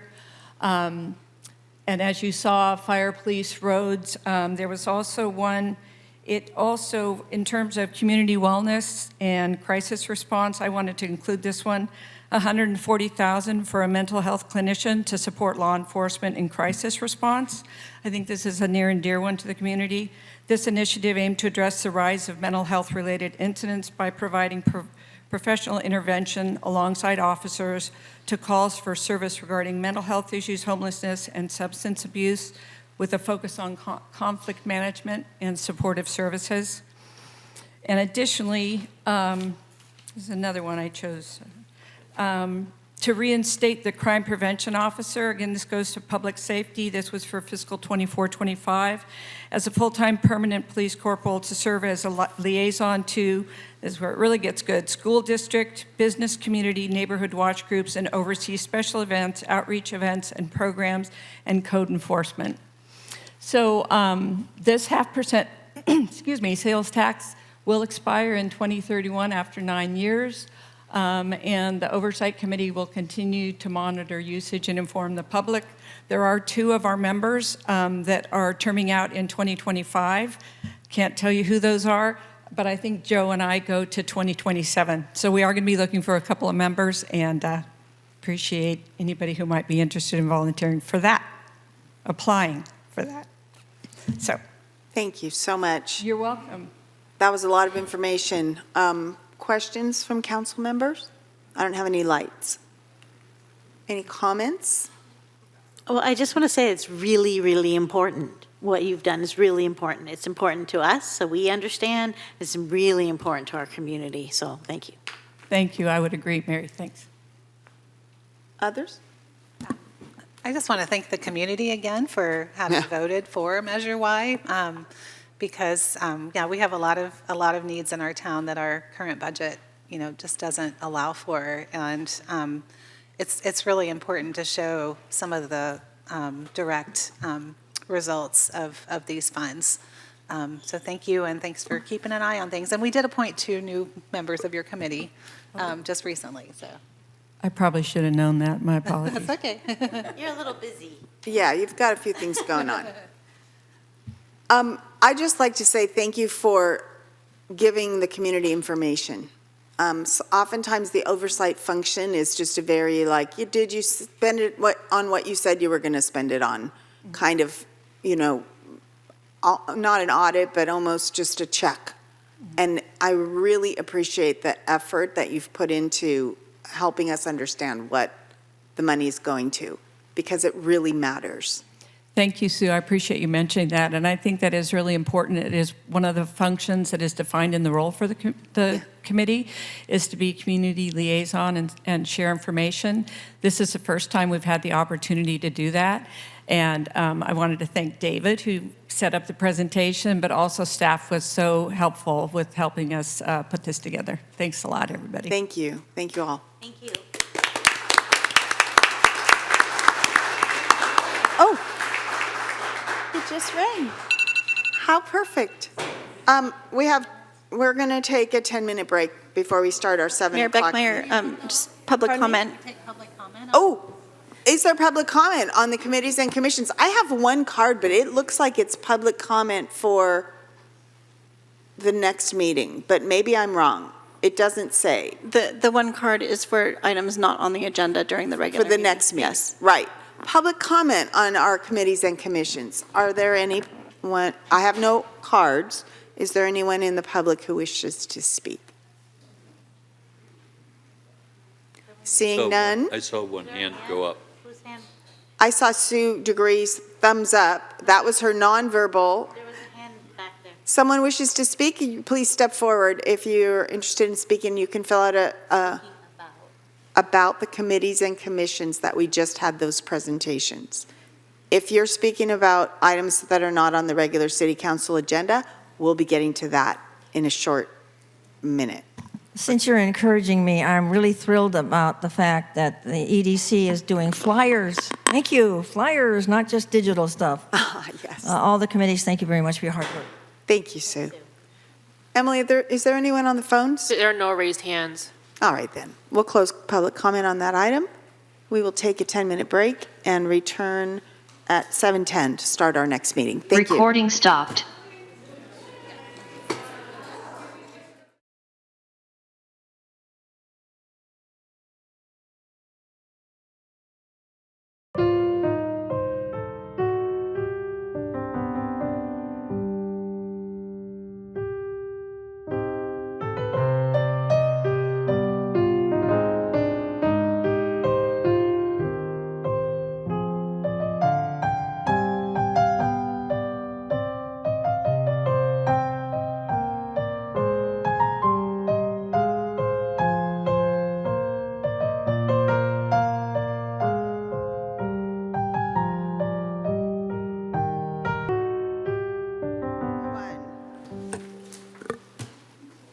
Thank you, everyone, for your patience while we had our little break. All right. This is the regular meeting of the City Council of the City of Pacifica for May 27th, 2025. We did do a roll call. We don't need to do that again, correct? City Clerk Coffey? We'll go ahead and do the roll call again for the regular meeting. I'll start with Councilmember Wright. Thank you. Present. Councilmember Espinosa. Here. Councilmember Beer. Here. Mayor Pro Tem Bowles. Here. Mayor Beckmeyer. Here. And who is doing the pledge? I'm doing the pledge. Wait, land acknowledgement. Oh, land acknowledgement first, then pledge. That's why I couldn't find it. Land acknowledgement, I'm sorry, I'm very on the wrong page all night long. Sorry. I will calm down. Now we're on the right page, the correct page. The land acknowledgement. The City of Pacifica acknowledges that we occupy the unceded ancestral homeland of the Ramaytush Ohlone peoples, who are the original inhabitants of the San Francisco Peninsula. We honor the Ramaytush Ohlone peoples for their enduring commitment to Mother Earth as the indigenous protectors of this land, and in accordance with their traditions, the Ramaytush Ohlone have never ceded, lost, nor forgotten their responsibilities as the caretakers of this place, as well as for all peoples who reside in their traditional territory. We affirm their sovereign rights as First Peoples and wish to pay our respects to the ancestors, elders, and relatives of the Ramaytush Ohlone peoples. And now we'll have a salute to the flag. I pledge allegiance to the flag of the United States of America and to the republic for which it stands, one nation, under God, indivisible, with liberty and justice for all.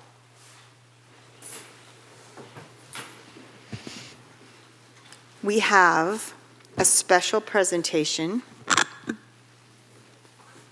a proclamation in honor of Pride Month, June 2025. Mimmer Castro is here, and I think Katie Woods maybe is here. If you want to come on up, and I'll read the proclamation. And if that screen is too high in your face, it can go down. You can push it down. Okay. Hello. Hello and welcome. Thank you for being here. Proclamation of the City of Pacifica in recognition of Pride Month, June 2025. Whereas the City Council of the City of Pacifica recognizes and proclaims the month of June 2025 as lesbian, gay, bisexual, transgender, queer, intersex, asexual, aromantic plus, LGBTQIA plus Pride Month throughout the city of Pacifica. And whereas the city of Pacifica joins the county of San Mateo in observing Pride Month by raising pride flags at civic locations throughout the city to honor the histories of LGBTQIA plus communities and to support the rights of all citizens to experience equality and freedom from discrimination. And whereas the pride flag is widely recognized as a symbol of support and identity for the LGBTQIA plus community. And whereas, while society at large increasingly supports LGBTQIA plus equality, it is essential to acknowledge that the need for ongoing education and activism remains vital to end discrimination and prejudice. And whereas, reinforcing the principle that all human beings are born free and equal in dignity and rights, the City of Pacifica is committed to supporting visibility, dignity, and equality for LGBTQIA plus people in our diverse community. And whereas the City of Pacifica operates on the principle that every individual has infinite dignity and worth, and recognizes the immeasurable impact of the LGBTQIA plus community on the cultural, civic, and economic success of our city. And whereas celebrating Pride Month expands awareness and provides support and advocacy for San Mateo County's LGBTQIA plus community, and is also an opportunity to engage in dialogue, strengthen alliances, build acceptance, and advance equal rights. Now, therefore, I, Sue Beckmeyer, on behalf of the City Council of the City of Pacifica and all its citizens, do hereby proclaim the month of June 2025 as Pride Month in support of the LGBTQIA plus community, and be it further resolved that the Pride flag will be raised on June 1st, 2025, recognizing all LGBTQIA plus residents whose influential and lasting contributions to our neighborhoods make the City of Pacifica a vibrant community in which to live, work, and play. Done this 27th day of May, 2025. Yeah, yeah.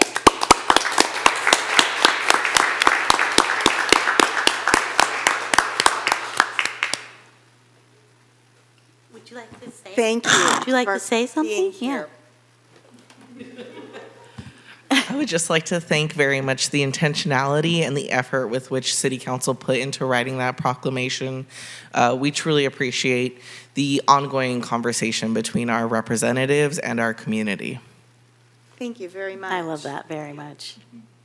Shall we take a picture? And if there's any public comment at all on this, and we do have one, thank you, Mayor Pro Tem Kimberly Finale.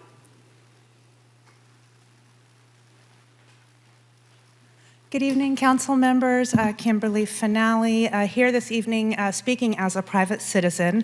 I just want to thank the City Council and the City of Pacifica for acknowledging the month of June as Pride Month. I think it's really important to stand beside all of our friends and neighbors in our community every day in whatever way we can, which brings me to the fact that as we're sitting here tonight, I received an email from the Pacifica Pride 2025. They're looking for volunteers for the upcoming Pride Celebration Day. And I just wanted to say that I've had the great great pleasure of volunteering the past 2 years at the Pride Day celebration in Pacifica. I've also tabled in my official capacity as a Climate Action and Adaptation Plan Task Force member doing community outreach, and I have never, ever felt so much love and being welcome. It's the most grand and fun, and it's the most lovely event I've been to. And I will continue to go back and volunteer. I would like to encourage our community to stand together in love while being an ally and volunteering at this very special event. Not only have I had the great pleasure of volunteering and tabling, but I've also made friends. I have a very special new friend. I was able to connect him with local housing here in Pacifica, and now he's my neighbor. And I met him at Pride, and he's just a lovely, lovely man. I just adore him. There's so many volunteer opportunities. I actually, because I received this email for a shout out for volunteers for the Pride Day celebration, if anybody is interested in volunteering, I've got email addresses right here on my phone this evening. And again, I just want to say thank you, and I appreciate all that you do. Have a nice evening. Thank you so much. Emily, is there anyone on the phones? We have one raised hand. It is for Carrie Romero. Carrie, I'm sorry. Romero. Carrie Romero? Are you speaking on the Pride Month proclamation? Oh, sorry, no, I want to speak when we have the open agenda. Okay, very good, thank you. If you can just hang on there. Thank you. There are no other raised hands. All right then, we'll close public comment. And yes, we definitely would love to have a photo. And if I could just make a couple comments. Oh, yes, Awesome. you may, Council Member. Thank you so much. Thank you for being here. Thank you for highlighting the ongoing discussion and education that we all need, that our communities all need on an ongoing basis. So I really appreciate that you highlighted that tonight. And then Kimberly took everything I was going to say about Pride. But please come out. It's going to have a great celebration on Saturday, June 7th. It's a car parade and a festival at IBL. I've never seen a more organized group of volunteers come together and just blast out this event. It's going to be super fun. Yeah, so and again, I appreciate you. And car decorating the Friday night before from At 5 6. to 8. And 5? 5 to 8 Oh, is 5. what I I remember thought it was reading. 6. Okay, 5. We'll say 5. Along Palmetto Avenue, a lot of the merchants are opening their parking lots and providing materials, and such a fun event to celebrate but also educate. Yeah, thank you all for being here. All right. All right. Let's go take a picture.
Okay.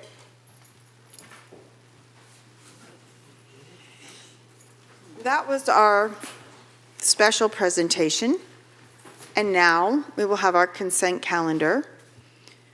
The purpose of this part of our agenda is to approve items that are not regularly going to be discussed, unless, of course, any council member wishes to pull any item from consent. Seeing none, I will open public comment. Consent. No, it was Brian. Okay, there's no public comment cards for consent item, but the public, if you wish to comment on a consent item, please approach the podium now. And seeing none, I'll ask if nobody on the phone. All right then, coming. Public comment on items not on the agenda? Yes, but we're not there yet. Okay, sorry. So I move that we approve the consent calendar. Second. We have a motion and a second. Please vote.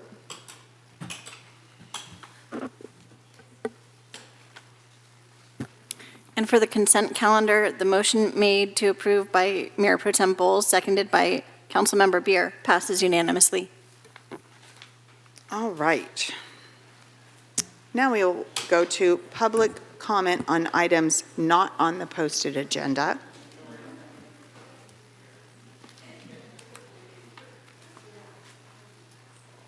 I have 6 cards. So I will start with Mrs. D'Amato, Aaron Clark, and Margaret Coles.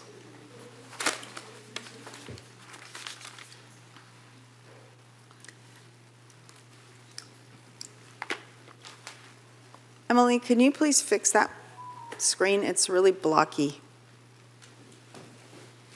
Hello, good evening, and thank you very much for receiving me at this meeting as a guest. Mrs. D'Amato, can you please pull the microphone a little bit closer to your mouth so we can hear it all throughout the chamber? Thank you. Is this better? Yes, much better. Again, good evening, and thank you very much, council members and people of Pacifica, for receiving me as a guest at this meeting. A few details. Why am I in this area? We had an experience in San Francisco at our home, which is in our family last 5 generations, was vandalized in November, needs complete rebuild. We had to connect with people in our trades, very few professionals in the area, and requesting knowledge and support. Besides that, a few days ago, a little history of our family goes a long way. 2 generations back, my father-in-law's father had founded D'Amato Fishing Company, and in a period of time of hardship, we've not only rebuilt 2/3 of Sunset, 1/3 of Richmond District, 1906, 1908, after the earthquake, but donated in that period of time, and 1929, 1936, a lot of seafood to the people of San Francisco. And to this area, we donated close to 6 tons in 1946, 1952. Some of the restaurants on the coast were our clients, and then there was necessity of supporting the communities. So this is going back at that moment in time. There was a meeting, also United States Military Intelligence, wife and widow of General D'Amato, Special Forces Rescue Team Vietnam. My father-in-law, a Navy diver, Special Forces Rescue Team Korean War. 3 days ago, I had an interesting meeting on the pier with a group of gentlemen, some of them who were engineers and some of them who were determined into sustaining your seawall in a design that would benefit the marine life and also prevent coastal erosion, etc. We had about 2 hours of discussing engineering in regards of your pier that was... 1 minute. Okay. That was rebuilt partially at that very moment in time. I brought up my engineering point. Gentlemen took it further. A day and a half later, your representative, Sam Ricardo, brought up the subject, and it will be built new of the $50 million federal funds for support of the communities in this area. So that is one accomplishment. One other thing I want to mention to everybody in the community, thank you very much for giving me moral and emotional support. And on the other hand, the weather is beneficial for me and to my health after the hardship that we've sustained. And then one suggestion, if I may, with kindness. Some people work from wherever it is. We've done deployments when we were younger, and now hardship is pointing us to areas where we necessarily would not have looked into being. We need to be able to have Wi-Fi access, so if somehow that could be, it is really difficult to find locations to be able to sustain that. Thank you for that. To Congress. But Thank thank you you. very much for all. Okay. Okay. We are moving on. Aaron Clark, Margaret Coles, and then Robert Azaro. Well, I guess we decided this was the appropriate place, so. Oh, you know what? I'm sorry. If you want to wait till the fire item, that's okay. I don't, whatever you We're think. not sure if it belongs in Yeah, public whatever you comment. think's appropriate. I'll Sorry. wait. All right. If it is the fire item, I may need to reduce. We're not there yet. We're not there yet. We're just trying to, okay, I'm going to pretend I'm a city attorney for a minute, and then I'll ask the city attorney's help. Is the item before us on item 6 is adopting the local fire hazard maps. That's what we're going to be discussing and doing. So if someone had something to say that was related to fire danger and fire suppression and such things as that, is it appropriate to save that comment for that item, or best to keep it in public comment on items not on the agenda? I would say that that item should be saved for item 6. My bad. So we'll put that as a number, I think above, it's here to begin with. Thank you. Okay, thank you. Sorry about that, Aaron. Margaret Coles, Robert Azaro, and Connie Campbell.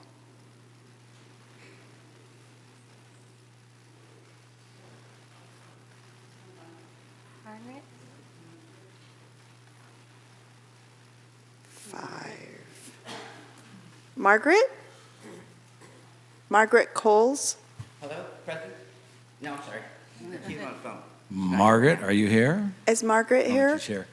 I don't think Margaret's here. Maybe she Is couldn't she on wait. Zoom? Just so you know, you each get 3 minutes. You'll each have 3 minutes. Do you see a Margaret Coles? No. I think Margaret Coles is not in the chamber right now, so My name if, is Stephen Sampson. no. I'm looking for Robert Azaro or Connie Campbell. Check. That's me, Robert. Connie's Oh, okay, Robert, then you go. So I'm here on behalf of the Sharp Park neighbors regarding some RV parking next to a school with a preschool inside and a preschool around the corner, and then swim meets and tennis matches and soccer games. There have been 3 RVs parked on Paloma for about 2 to 3 weeks now, and they don't have any permits. 2 have, one has no license plates and one has bad registration, and each one comes with about 1 to 2 cars. So this has been a problem for the neighbors on Paloma who have actually had a lot of confrontations with these folks. It has nothing to do with anybody's lifestyle or choice of lifestyle or means of living. It has to do with the safety of the school and the street and the kids and the swimming and the preschools and all that stuff. So we're wondering why that street is on the map and how much longer it's going to be on the map, and if there's any change coming in the future. There's a lot of concern for this, and we kind of need answers so we know where to proceed from here. I don't know if any of you have any answers. Anyone? This portion of the meeting, we hear from you. Okay, sorry about that. We don't Okay, so yeah. engage in a dialogue. So it's just, there's a few neighbors have had some yelling matches and have been threatened, and these three RVs actually do not have any parking permits on them, or the safe parking permits displayed in the windshield. So that's probably an issue as well. And there are 2 people in particular that move these around in the middle of the night when there's available spaces, and they kind of jockey them around, and they use some of the cars to hold spaces. So the concern is for the high school, and as you know, there is a preschool in the high school, and I think my time is almost No, up. you have 1 minute. Oh, 1 minute, okay. So anyway, that's about all I have to say. We're just wondering what the answers are, and we'd kind of like to know. I know the program's been extended. Is this street still going to be on the map? Is this actually appropriate? So this is not just your general complaining about RVs in the neighborhood and stuff like that. We get that. This is the way of the world, and I know Mary's done a wonderful job of handling this and doing a lot for the neighbors and the entire city for that matter. But I just don't think, we don't think that this is an appropriate place to put RVs. It's not the right street. The city there are plenty of other places to do, and we're not trying to shove them on anyone else, and we're not trying to displace them, but the street is just not appropriate for RV parking. So if there's any intention of keeping it on the map, you should probably reconsider taking it off the map or moving it to another place. That would be a good idea. Yeah, that's it. Thank you. And before we go on to the next speaker, if you would like to, Mr. Azaro, leave your contact information if you want staff to follow up with you, that would be helpful, and you can do that at the back. Thank you. And then most of them are first timers, and never mind. Go ahead, speak. Hello, everyone. I am Connie Campbell. I live at 344 Paloma Avenue, and I'm also one of the neighbors who's concerned about the appropriateness of the street for parking. And there's also, this is an adjacent issue that I'm shorter and older than I used to be, and I have trouble crossing those oversized vehicles. I can't see in front of them, the cars coming down Paloma. And it's a very fast street. There's a lot of fast traffic, and I have to look out, and it's difficult to see if any cars coming in. It used to be when the cars were there, it's easy to see through them. But with the RVs, and it's really hard. So I have to watch out for me and my dog. And there's a lot of kids, little young babies and strollers and all kinds of stuff on that street. And it would be great to find a street that didn't have so much foot traffic on it, and that was not, people crossing the street all the time. I hope that there's more appropriate places to park than there too. So I love Pacifica. I love it. I love the things that you said. Oh my God, that proclamation was so gorgeous. I just cried. Okay, I cried at the land management thing. I cried at the gay thing. So anyway, you know me. I'm a crier. But thank you so much for everything you've done. And I hope we can fix this, solve this. Thank you. Thank you very much. And on the next card is Cindy Abbott. I'm sorry? I couldn't hear that. Hey, Steve, if Does you he want to make a comment, you can just fill out a yellow card and then. You just It's right behind you on the table. Cindy, please go ahead. Okay. Good evening, Mayor, council members. I'm Cindy Abbott, here as a resident of Pacifica who enjoys the arts and appreciates their value in economic development and community building, and as the executive director of Sanchez Art Center who recognizes the same. At the Monday, May 19th Planning Commission meeting, staff began their presentation with an overview of the housing element, noting that it had been developed responsive to local context and that it reflected community values. The full house that evening was standing room only for the public, however, went on to share the broad consensus that the housing element, with its inclusion and rezoning of the Pacifica Center for the Arts campus, that includes the Mildred Owen Concert Hall, Sanchez Art Center, Rotary Plaza, Sanchez Dog Park, and Sanchez Fields, does not reflect the community values. The public interest expressed that night in a full hour of public comment limited to only 90 seconds each provided a clear sense of disbelief and even outrage that any consideration was being given to developing the campus, jeopardizing the existing recreational and cultural facilities that were intentionally acquired by the city for the specific uses that are being provided today and that have been provided for nearly 30 years. To further document to each of you the community's voice and values, I'm going to be providing each of you with a copy of the nearly 300 pages of public comment letters submitted for the May 19th meeting. I hope that you will go through these, see how the public, from artists to musicians and patrons to teachers and the broad community throughout the area, expressed a clear message. To reflect community values and fulfill the general plan policies, the property listed at Sanchez Art Center should be removed from consideration of rezoning for residential and housing, Or at the very minimum, strong and specific language needs to be added to the housing element in rezoning documents, noting that the facilities, as they exist, shall be continued on the site. To date, the For the Record published on May 18th does not alleviate community concerns, vaguely stating that the site would continue to include art studios, public art exhibition space, performance space, and playing fields. The community from all over San Mateo County and the Bay Area is watching and needs to see your commitment to maintaining the Sanchez Art Center and the Mildred Owen Concert Hall as they exist and serve the community today, not a vague mention of generic art spaces. Thank you so much. Thank you.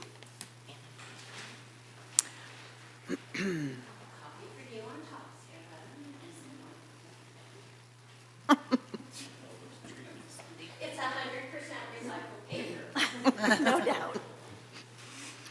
Do we have another card for public comment? Steve, is his name? Is he still here? Okay. All right. I don't see any other public comment for items not on the agenda. But I do see Gwendolyn Holden walking up here, so I guess we have another one. So I have a question. I have 3 students that would like to address the council about the climate change. And Wait. Yeah. If you're talking about the climate adaptation plan, that's an item later on the agenda? Exactly. And they're kind of going to make general comments, so I was wondering if they can go into the general comment time instead of waiting. You gotta wait. I'm sorry. But you don't have to wait in this chamber. You could go home and call in. And folks can give us, we can give you the phone number and the information. Is it the kids who are? What? The students sitting in the Yes. front? Do you want to talk about that? You want me to? Yeah, I mean, I maybe, can't. can we let them? No, we can't open and can't. close, huh? Yeah. I can't. Okay. I can't. Mayor Beckmeyer, the Zoom and call-in information is on the agenda outlines that are at the back table if you'd like to grab one. Just to clarify, they're talking about climate change in general, not adaptation of the plan. So not the plan that's on tonight's agenda. Exactly, just what they feel about climate Generally change. speaking, in the generic issue of climate change. Yeah, they don't know about the plan per se. Yes. Yes. They may speak, and they don't have to do it before they speak, but if each one could fill out a speaker card And I think before they leave. They did, Okay. but it probably got put in with the climate one. Oh, maybe. Yeah, sorry. That's conceivable. So one at a time, you have 3 minutes each.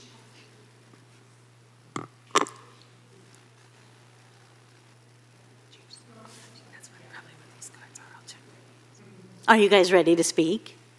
For one, we're very glad you're here. We're very glad you're here. I was wondering why you were here, and I'm super excited that you're here. I have 3 names. Here's what I have. Alina Jovel, Abigail Alloway, and Vivi Smith. Is that who we have here tonight? Thank you for coming. Thank you for being patient through the entirety of everything you've had till now. And who is speaking? Alina? Yes. Okay, please go ahead. You'll have 3 minutes. When you hear that bell ring and that little orange light goes on, that means you still have 1 more minute. Okay. Okay, please go ahead. A huge heater burning the Earth, our Earth. Earth isn't just a planet, it's our planet, and it needs our help. Hi, I'm Alina Hovel, and I'm a 6th grader at Ingrid B. Lacey Middle School. Climate change isn't a myth. It's a real issue that needs serious attention. It's slowly murdering our planet, our home, in the most gruesome way. Us humans live on Earth. We know how important it is to us. We know how important it is to us. Yet we choose to kill it to make us happy, to make us happy in the moment. We don't put the future into consideration. We just want to be happy in the moment. But let us think. Let us all close our eyes and think. What does it mean to be happy? Is it to see our favorite animals die out because of us? According to nationalparkservice.gov, some biologists estimate that 35% of animals and plants can become extinct in the wild by the year 2050 due to global climate change. Is this what we want? 2050, 25 years away. If we go to zoos in 2050, what will our children experience? No tigers, turtles, elephants, rhinos, and many more species? Climate scientists sacrificing their time and hope to see their dream come true of no climate change, so their kids and family can see the world as it's meant to be seen. Climate change free, just for others to crush their dream right in front of them. Climate change is a huge problem that can't be undone, but maybe if we all had the same dream and we are all willing to put the extra step in, it could be a whole lot less. Thank you. Thank you.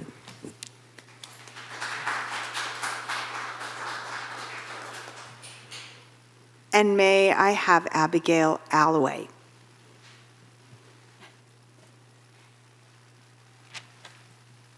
Hi, I'm Abigail Alloway. I'm a 6th grader at the Ingrid B. Lacey Middle School, and I'm going to talk to you about climate change. Climate change. What have we done to deserve this? I'll tell you what. We messed with the earth. We brought fossil fuels and chemicals out of the ground and into unneeded items and gas cars. Gas companies know the consequences and problems that gas and oil cause, but they keep destroying the planet that we live on, just for profit. Climate change connects to the storms that are happening, the crops that are withering, and the trees that we need to breathe, that sustain us, are being cut down and set on fire. But we can protect Pacifica from those events. We can use more renewable energy sources and reusable items. My family uses silicone bags instead of plastic bags for my lunches and snacks. We also use reusable mesh produce bags at the grocery store instead of the plastic bags that you use once, then throw away and pollutes the ocean. All of us can fight climate change and put fossil fuels back where they came from. Thank you. And Vivi Smith.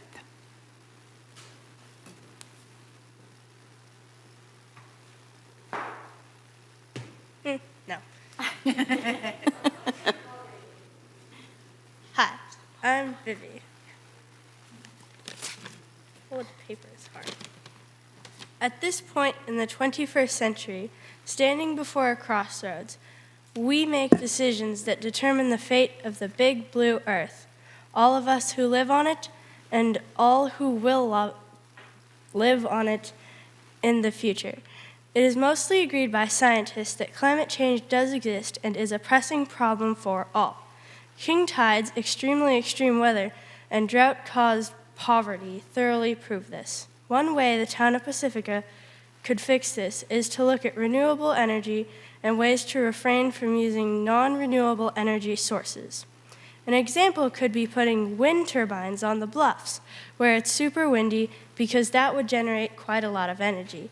All that energy can now be directed towards homes, businesses, and schools, where it would reduce the need to use non-renewable sources like burning fossil fuels. Or, if that spoils the view, there's also core packs, which are floating mechanisms that are put out in the ocean to create wave farms that can generate hundreds of megawatts of electricity. They use the natural movement of the waves to generate energy, can withstand storms, and are anchored to the sea floor. Another way could be getting dynamic glass windows. Dynamic glass windows are like prescription sunglasses for buildings. When it's bright out, they will reduce the amount of light that can get in. Even though they are expensive, they would reduce the cost of heating and cooling buildings. I am a 5th-generation Pacifican, and I care about my city. So I ask you, what can we do about climate change here in Pacifica? Thank you. Thank you. Oh,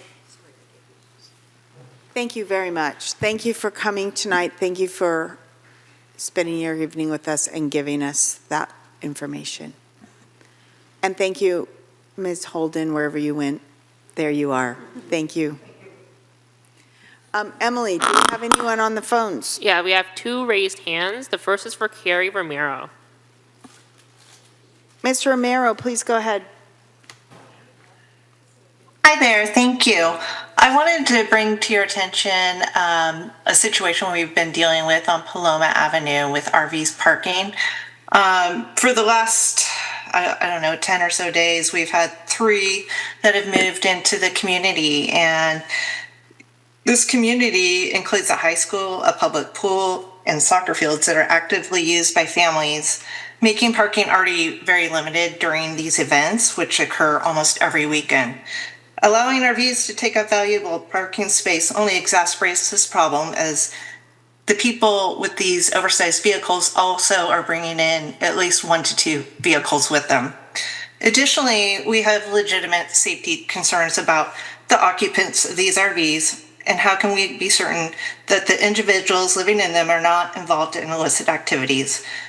We'd like to keep these streets safe for the children that are in the schools and going to these after-school sports programs and on the weekend.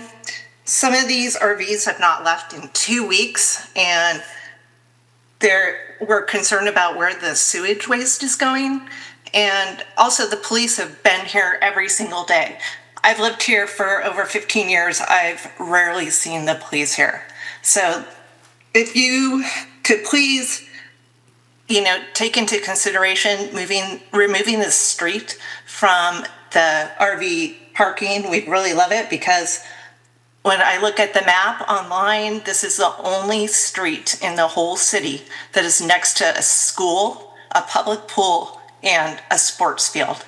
Thank you. Thank you. The next raised hand is for Peter Loeb. Good evening, Peter. Please go ahead.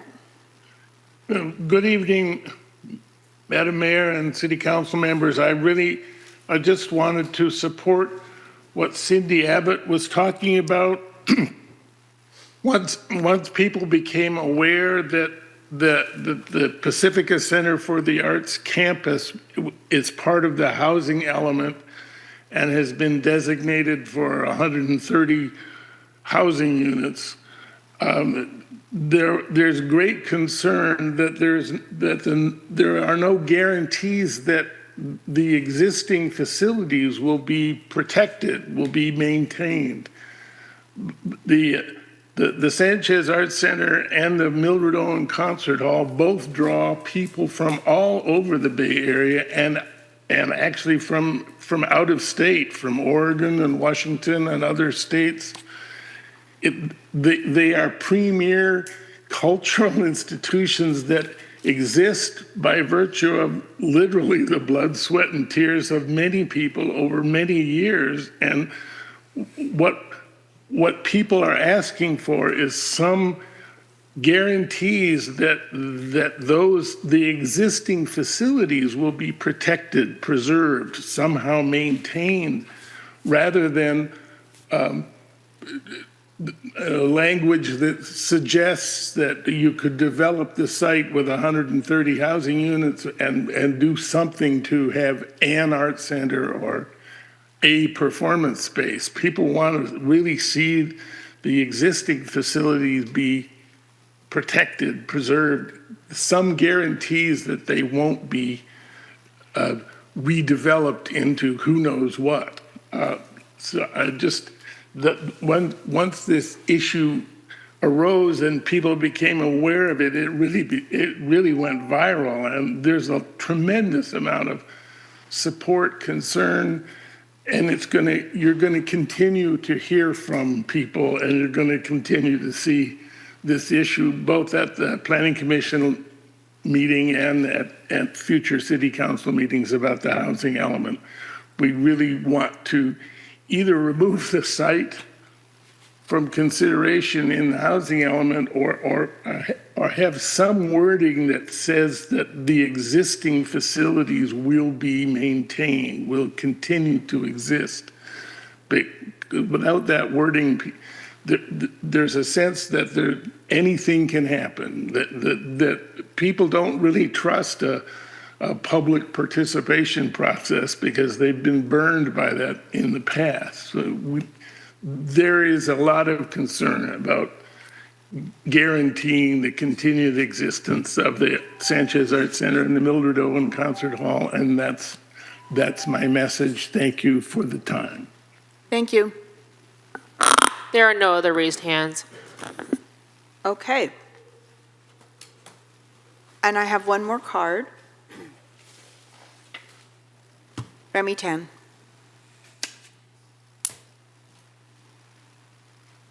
Hello, good evening, Honored Council. It's Remy Tan, a local citizen, speaking citizen at Pacific Manor. I am very concerned about what's going on with the Sanchez Art Center. I've been to the Art Center numerous times and been to their open houses where the artists, have open studios. And these artists are getting very, very subsidized rent from the city because the building has been amortized over 60 years or more. It's been built in the 50s, so it's an 80-year-old building.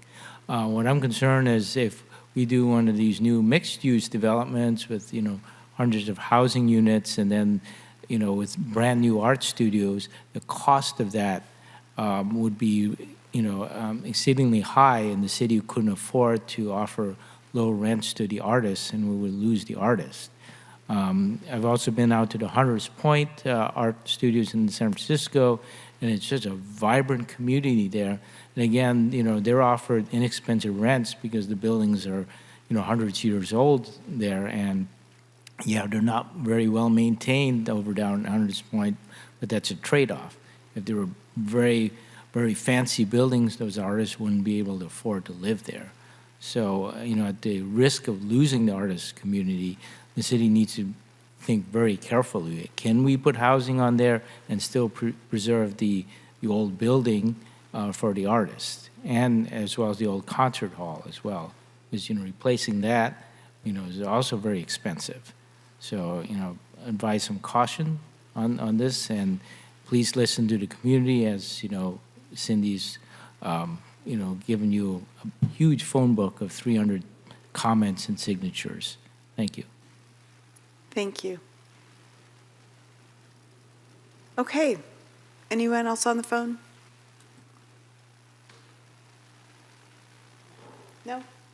Okay, then we'll close public comment and bring it back to the council.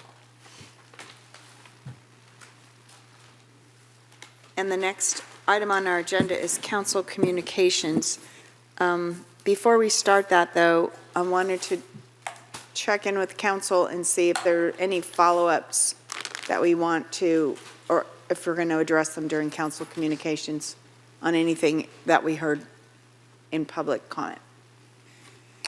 I would like to acknowledge the young people that were here, and what a pleasure it is to have our youth in our community speaking out on issues that will affect them more greatly than it will the rest of us.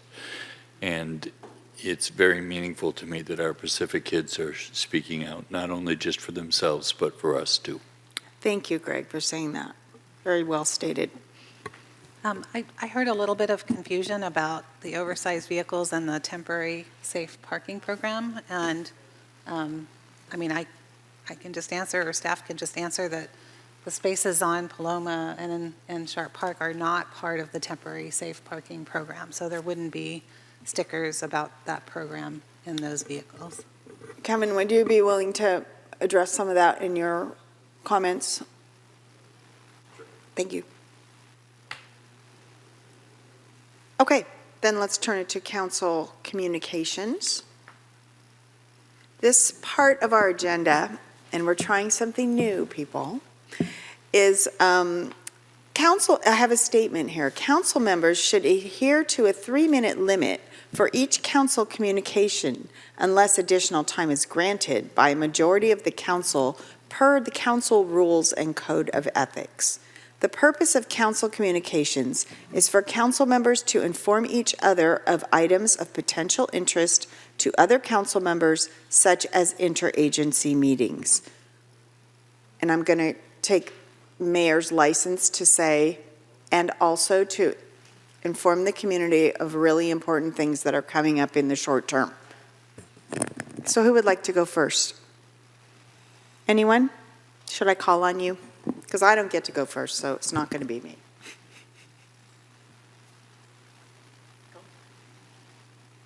Greg. Sure.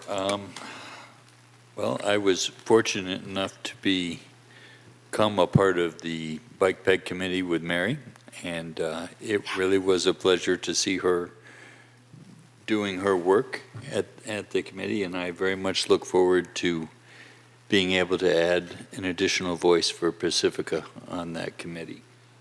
In addition to that, it was really a pleasure to see Congressman Sam Liccardo out advocating for us with our climate issue. And it felt good to be supported from the outside for a change. And I look forward to much more of that kind of clear, collegial, collaborative effort with many of our future partners in order to address these concerns. Thank you. Thank you. Please, Mary, go ahead. It was really great to have Greg at BPAC. And while we didn't have a whole lot to present or report out about the meeting, there will be some things coming up where we're going to be reviewing the OBAG 3, which is the big funding opportunity and the checklist for those projects. And so that'll be really good for us to, again, work with Park and Rec to try to, I would really love to take a look and more closely at the Bike and Ped plan, so that when Greg and I are there, we can advocate.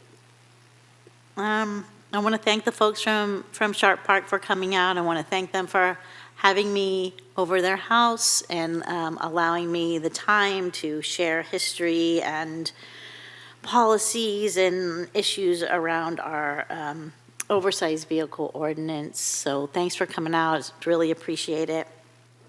It's always good to see the young people. It makes my heart feel so good.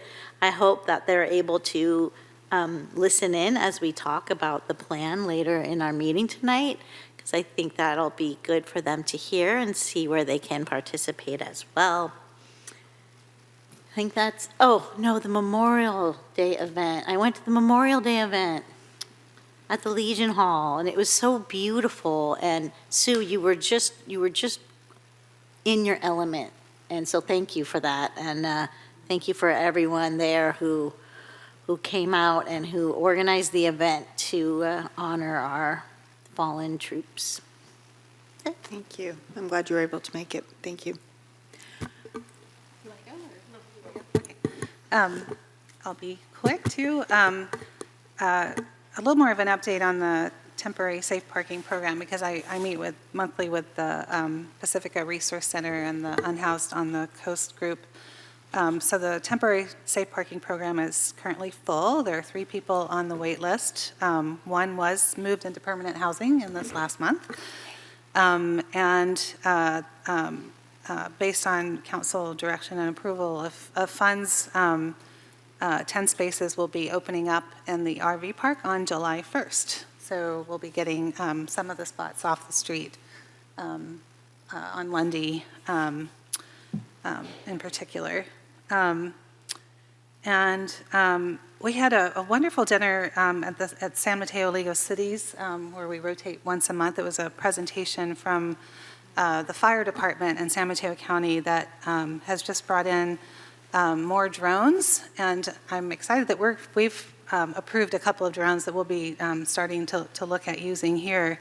They have more, including charging stations up on roofs. They have plans to place them all over town so that they can get to places within 90 seconds, and really looking at them as a first responder. So even getting there before a policeman can, also getting eyes on the scene to understand dangers, understand whether a policeman is even necessary. So it's really something they'll be using to better manage their resources.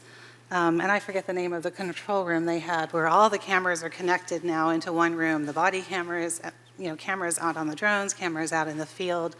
They were even monitoring places where people dump things, right, mattresses and so forth, so you can catch someone in the act and get a license plate. So it's, I think, really helping them with a lot of issues. So a lot to learn from. Of course, all those things come with a lot of costs, but hopefully we can have some shared knowledge. Carlos Romero from East Palo Alto also sits on the Metropolitan Transportation Authority, and they'll be launching grants soon that hopefully we can look into as well. Let's see, what else I want to say? Oh, Peninsula Clean Energy, at our meeting this week, they announced that our community center project here, the solar and batteries, went live last week, so that's super exciting. And then they're waiting for all the federal tax credits, unfortunately, are changing with the current government administration. So figuring those out before they launch the next program of grants to government organizations. And then just want to, you can announce, Sue, at the Sam Licardo event, I want to make sure that people know about. I can let you do that. 15 seconds. Okay. Sam Licardo is coming, Town Hall, this Thursday at 7:30. Come early at 7 at Sunset Ridge School. You can submit questions ahead of time. There's an announcement and connect with the Pacifica with a link. Shh, thanks. No, I'm good. And I'll elaborate on that too. Microphone? Well, I don't have a lot to say, so, but most of the meeting that I went, you guys went to. But anyhow, I wanted to ask maybe city manager that some people in my community are asking about, they receive a letter and they're asking about what is going to happen with those sites that has been identified. And I wanted to make sure that people understand what we are doing. If you can maybe say a couple of words about what's going on there. You're referencing the housing element? The housing element, yes. So people wanted to find out, they already got the letter, but they want to make sure that, like, what's going to happen there. And they're asking questions. So if you could maybe give a couple of words about what's going on there. Did you understand my question? Well, maybe as part of your staff. Yeah, yes, I do.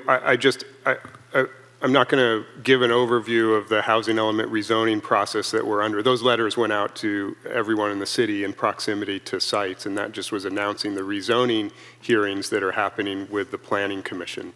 So I don't think it's appropriate in my communications to give sort of an overview of the housing element process. Right. But I know that we are going to do a briefing directly with you, Councilmember Espinoza, about the housing element process. Okay, thank you. Thank you for bringing that up because I didn't hear about it. So that's helpful. And that's all? That's it. Okay. Well, I am going to be sending to Economic Development Director, Manager Tara Schiff, some cute little QR codes that I observed when I was in Redwood City last week. Was it last week? Was it? Feels so long ago. On the 14th, I think it was. I don't know when it was. On the 15th. San Mateo event, yes, May 15th.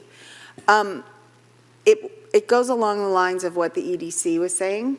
And they're big. I mean, like the size of a pizza kind of plate, maybe not a huge one, that has a QR code and it specifically says something like looking for fun things to do, and then you just go with your phone and looking for food and it was just in really like obvious places that people are walking. And I thought, how easy is this? I mean, maybe not as easy as it looks, but I just thought it would be a good start to align with what Economic Development Committee was saying. Regarding, I'll jump right to the Sam Licardo. Oh, you know what? I didn't set my own timer. Oh, okay. No, that was hers. That was from Myra's. That was funny. Perfect timing. The Sam Licardo Town Hall is happening at the multi-purpose room at Sunset Ridge, as Mayor Pro Tem Bowles said, on Thursday the 29th, in 2 days or something. Yeah, 29. it's like immediate. And I don't know how the information wasn't going out sooner than it did, but it's out. And if you look at Connect with Pacifica, you can find a link. If you Google Sam Liccardo Town Hall, you can find a place to RSVP. But even if you aren't able to RSVP, if you just want to come, please do come at 7 o'clock on Thursday. It's pretty exciting to have a congressman have a town hall in our town. And you know that you're on legislative schedule, legislative calendar time, when you have, in the space of 2 weeks, 2 visits from Sam Liccardo, one from Josh Becker and one from Mark Berman. But I'm telling you, we're on the map. People are paying attention to us, and that is appropriate because Pacifica has the 6th largest population in the county. We have a lot of issues, and we work hard to collectively come up with solutions, so they're taking notice, and I could not be more thrilled. And I did thank you, Mary, for bringing up about the Memorial Day, and I did want to take 1 minute of my time tonight, if I took the right picture, to read the dedication on the back of the monument that is located at the Legion Hall on Buell Avenue. You go, it's in Rockaway. Like if you were going to go back to where the houses are in Rockaway, you kind of veer to the right a little. It's down low. This monument is dedicated to all veterans in honor of their service to the county and its people. The World War II and Korean War veterans came to Pacifica to start new lives and build a future for themselves and their children. Many arrived before Pacifica was incorporated as a city. These veterans worked, raised their families, volunteered for school and community activities. They built this city from a farm field to what it is now. They are called the greatest generation for what they did here and throughout the country.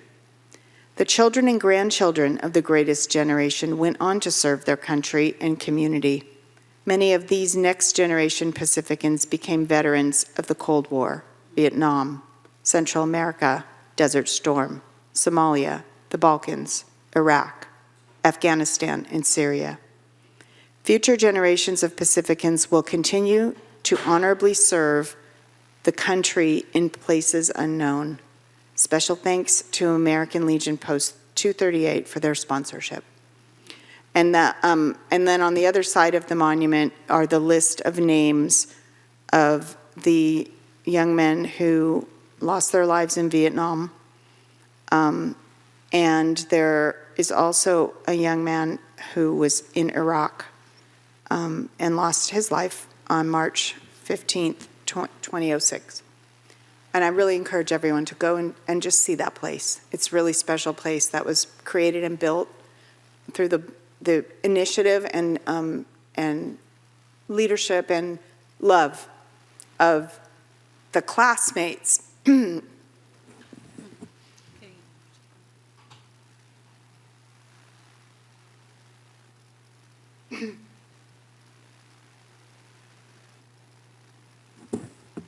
The classmates of the people who left Terra Nova High School and within a year or two had been killed.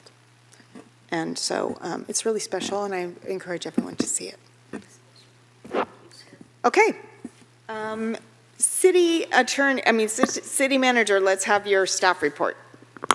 Thank you, Mayor Beckmeyer and Mayor Pro Tem Bowles and council members. Kevin Woodhouse, City Manager. I have 3 announcements. One is that just for the sake of the public and everyone here, I want to announce that as a result of the Council's adoption of the consent calendar, one of the items on the consent calendar was a revision to our flag policy related to ceremonial flags, and the pride flag is our ceremonial flag.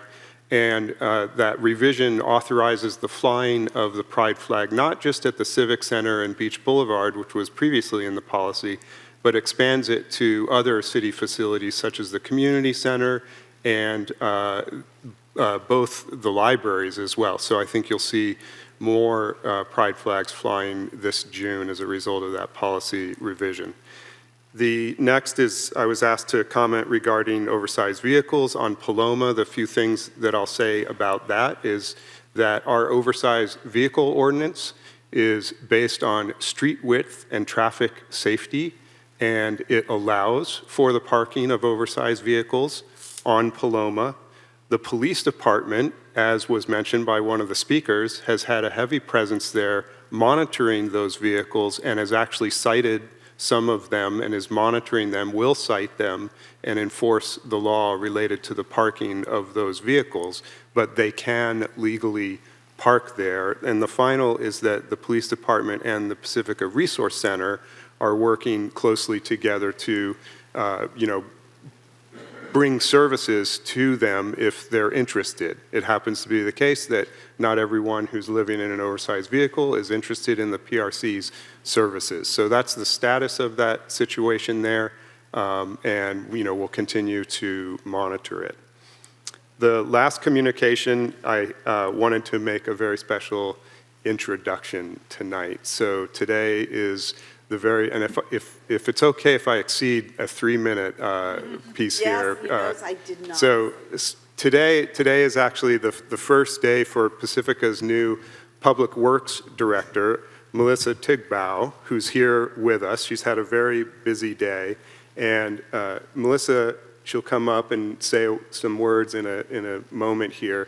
But she comes to us from with over 20 years of public works experience, most recently 6 years with the city of Vallejo, the past 3 years as the public works director there, 3 years prior to that as the assistant public works director and city engineer. Ms. Tigbow also served as the engineering manager for the city of El Cerrito for 4 years and public works engineer for the cities of Concord and Richmond. And I won't go through her whole list of experience and all the pretty intense and large projects that she's worked on, and in addition to Vallejo, managing a very large department. But I know she is extremely excited to be here, so welcome, and come on up and say what you will. Good evening. Good evening. Good evening, Mayor Pro Tem and council members. Melissa Tigbow, Public Works Director. Yes, today was my first day, and I just wanted to thank everyone everybody's been very gracious, and it's been wonderful meeting a whole bunch of staff at the different locations around the city. I look forward to contributing to the community.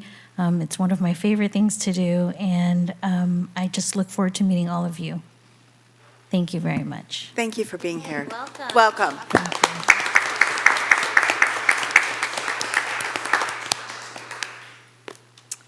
All right. We have no public hearings this evening, so that brings us to our 2 consideration items. The first consideration item is introduction of an ordinance to adopt fire hazard severity zone map for the local responsibility area for the city of Pacifica. There is some information to share with the public, which is that, well, first I need to ask any council members to state any conflicts of interest. I have a conflict of interest as I own real property within the zone. I have the same conflict, owning real property within the zone. I have the same conflict, owning real property within the zone. Anyone else? I don't, do I? I do? I don't own the property. I just rent. Yeah, so I don't think I have a conflict. That requires a different analysis. So I would need to look at the code or the regulation to make a determination on whether or not you could participate. The analysis that I prepared was that you did own real property within one of the zones. So. Absolutely do not. Okay. Nope. Okay, so if we want to take like a 5-minute break, I can look at the regulation. That'd be great. But just for the Go public's ahead. benefit. Explain. And for the council's benefit. So we have 4 council members, or potentially 4 council members who have a conflict of interest. And when that happens, the Political Reform Act provides a way within which the council can continue forward to make a decision, and that's called the rule of necessity. And so the rule of necessity would allow the minimum necessary of the officials to come back into the decision to participate. And we would use the rule of necessity by selecting names at random until we've created a majority of council members who can participate in the decision. So once we make a determination on whether Councilmember Beer can participate, we can proceed with the rule of necessity and select names at random to determine which 2 council members can come back in to participate in the decision. Okay? Okay, so a 5-minute break? Okay, it's 8:26, so let's come back at 8:31. Recording stopped.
Okay, folks.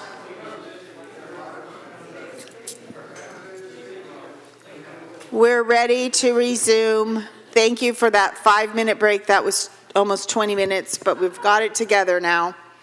And we're ready to proceed with our city attorney informing us what we're doing.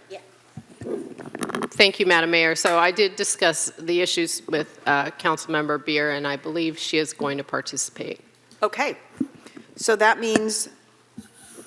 we have two members that can participate, Councilmember Espinoza and Councilmember Beer.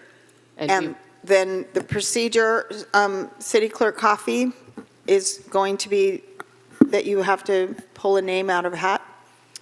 So for the 3 council members determined to have a conflict of interest for the real property owned within the zone, I have Mayor Pro Tem Bowles, Councilmember Wright, and Mayor Beckmeyer. I have names in a bag here, and the city manager is going to hold the bag.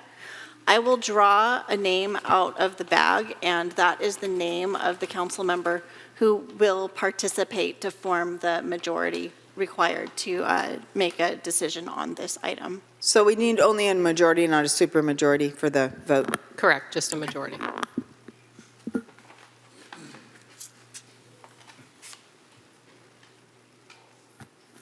I drew Councilmember Wright's name. So Councilmember Wright will be the council member participating in this decision. And that means we shall leave the dais. Yeah. So have a good time. And when you're done, we'll come back. Well, one more point of order, please. Who's going to run the meeting? You are. Well, you have the most experience. No, I'm at the bottom. That's a good point. So we would have the 3 that are participating decide who's going to run the meeting. Okay. And before I go, I just want to state, no, not about the item, but we were just notified of this late this afternoon, and calls could have been made to the FPPC to clarify. This is an item that's really important to me that I've been working on for a number of years, and I'm really upset at having to step down, and I just wanted to state that for the record. So are you wanting to, my understanding is there's 2 choices. We can go to the room, or we can sit in the audience but not comment. Well, is that correct, City Attorney? So because this involves real personal property interests, council members can either, they have to leave the dais, they can go to the back room and watch or listen to the meeting from there, or they can come and sit in the audience and observe, and they can speak as a member of the public, but only as to their personal property interests. Okay. Thank you for clarifying that. Is it? Okay. Quick point of order. Is it possible to ask for a reconsider since it's super important to Christine? Is it possible for her to ask to reconsider whether we do this again? The selection of the names has to be random. Okay. Yep. All right, well, then we're just going to carry on with the item. You do have a staff report? Yeah, I'm going to run it. Thank you, Mary. You're welcome, Greg. Staff report. Oh. Good evening. Yeah. Good evening, council members. I'm Ron Myers, Fire Chief of the North County Fire Authority. Here tonight to give an overview of what is something that has been brought down by state law, and that you have to adopt the established fire hazard severity zones that have been laid across the local jurisdiction here. So we want to give you a little bit of an overview of how those came about, which were developed not by us. They were developed by the state of California through state law, through CAL FIRE, through the Office of the State Fire Marshal's Office, and then these were just bestowed upon us without any ability to comment or have any input on them. So just to set that out in front. I wanted to talk a little bit quickly on just something else. Wildfire and the issues that exist in California, there's a huge demand out there to get grant funds to deal with vegetation management in communities. Over the years, we've been successful in getting some grants. We had a chipper program that we were able to operate. It wasn't renewed. The grant funds went away. We put in each year for a CAL FIRE grant to deal with vegetation management, which we don't meet the criteria. And unfortunately, the criteria, because there's so few dollars, requires the community to have an established kind of elements that would promote a lot of fire growth. You have to be a community that's had a major fire. We have no fire history in this community here. And it has a number of other elements that have to be in place. So therefore, we don't usually rate high. In fact, we've never rated high on getting grants. They spend the money for areas that have a lot of fire potential. Southern California, Northern California, where major fires and communities have been lost. So what we provide, though, is we've always in this community, because of the costs associated of trying to do vegetation management, which is a huge challenge for this community and for most, the millions of dollars it would take to manage a program, we've always implemented training and education. We have a Raise, Set, Go document. We have lots of information on the North County Fire Authority website. We've always just promoted that each individual in their community can do what they need to do to cut brush back and do vegetation management and clearance from their property without requiring enforcement. And so that's been our mantra for the 24 years I've been here as chief, and we'll continue to do that, promote, fire vegetation management and reduction being done by the property owners. So with that, with me tonight is Craig Whitner, who is our Battalion Chief Fire Marshal in charge of our Fire Prevention Division. And Chief Whitner is going to give you an overview of how we got here tonight with these fire severity zones. Thank you. All right, good evening. Can you hear me okay? Yes. Very good. All right, I'm going to try and talk and also look at our slides. So I'm going to go back a little bit before I start the slide presentation. I'm going to go back to 2008. 2008, the state of California came out with a complete set of fire hazard severity zone maps. They're primarily for the state responsibility area. So those are areas outside of incorporated cities, et cetera, so outside the defined city lines of the city of Pacifica. So if someone were to look at the existing state fire hazard severity zone maps, they're generally, and they were focused on what's called the SRA. So tonight we're going to be talking about maps that were created for the LRA, or local responsibility area. So that's the maps that we've been talking about tonight. And since 2008, cities have dealt with various issues, or not cities, but the SRA has dealt with the regulations that go with those maps, which I'll talk about in greater detail. So the new maps for the local responsibility area, the city of Pacifica, the maps were released to us February 24th of this year. And the government code that deals with those maps gives us some further direction that within 30 days of the map release, we had released those maps for public view and comment. That was completed. And then the next timetable is we have 120 days from the map release to actually adopt the maps. And then after that, we have 30 days to send our map adoption documents to the Board of Forestry for documentation, for finalization. The government code sections that deal with that are in the slide. Here we go. It would help if I forwarded the slide. And essentially, they identify 3 levels of fire hazard severity zone. Moderate, which is the lowest of the 3, high, middle, and then we have very high. So the city of Pacifica has all 3 designations, primarily high and moderate and high, with some very high designation over on the east side of the city, Sweeney Ridge to the east, and then a little fingertip to the south. Those are non-developed areas, so any regulations that would come with those zone designations would not affect the city of Pacifica as is. So CAL FIRE, Office of the State Fire Marshal, convened anybody who's anybody in the business, ecologists, fire engineers, climate scientists, relevant subject matter experts, and used the best available science and data to develop and field test a model that essentially created the fire hazard severity zones. And they utilize factors such as the type of vegetation, density of vegetation, fire history, embers that would be produced from any type of fire, local weather, topography, terrain, etc., inputted that data, and then developed the maps from that data.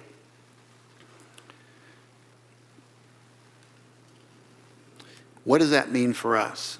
So the maps essentially drive, number one, education, and then two, regulations. So they trigger the building standards for new construction, and in the high and very high designations. I just wanted to also clarify, too, the use of the terminology wildland-urban interface. That particular term is a very broad term, and that includes everything outside of our buildings. That's where the urban environment meets the unimproved or wildland areas. So when we use the term wildland-urban interface, that includes, and what the subject we're talking about tonight, the high fire hazard severity zones. So they're interchangeable, but the high fire hazard severity zone maps are what we're talking about tonight. They also trigger property development standards, such as road widths, water supply, access regulations, which is currently designated for the very high, the worst of the three zones, and defensible space requirements. And then also for the high designation, which we have in Pacifica, it'll trigger what they call a real estate disclosure or AB 38 inspections. And what that means is whenever we sell a property within the high or very high fire hazard severity zones, then we need to have basically a defensible space inspection as a condition of sale of that property.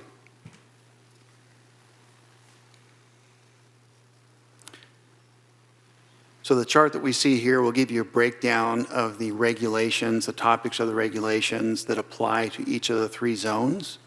And of course, the lowest of the three, moderate.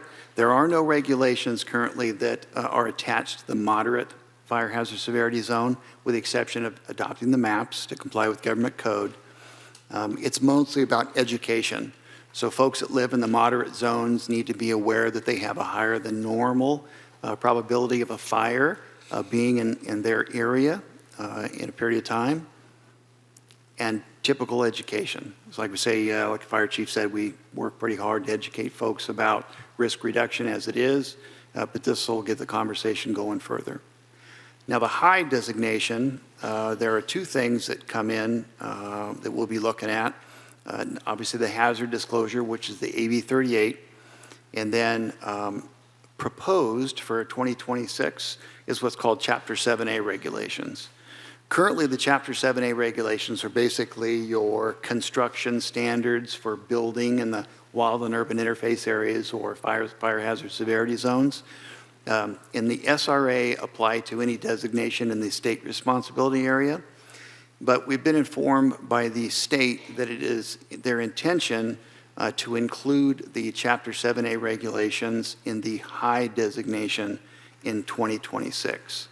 So be working with development services to come up with education materials for our folks that'll be in the high designation within the city of Pacifica.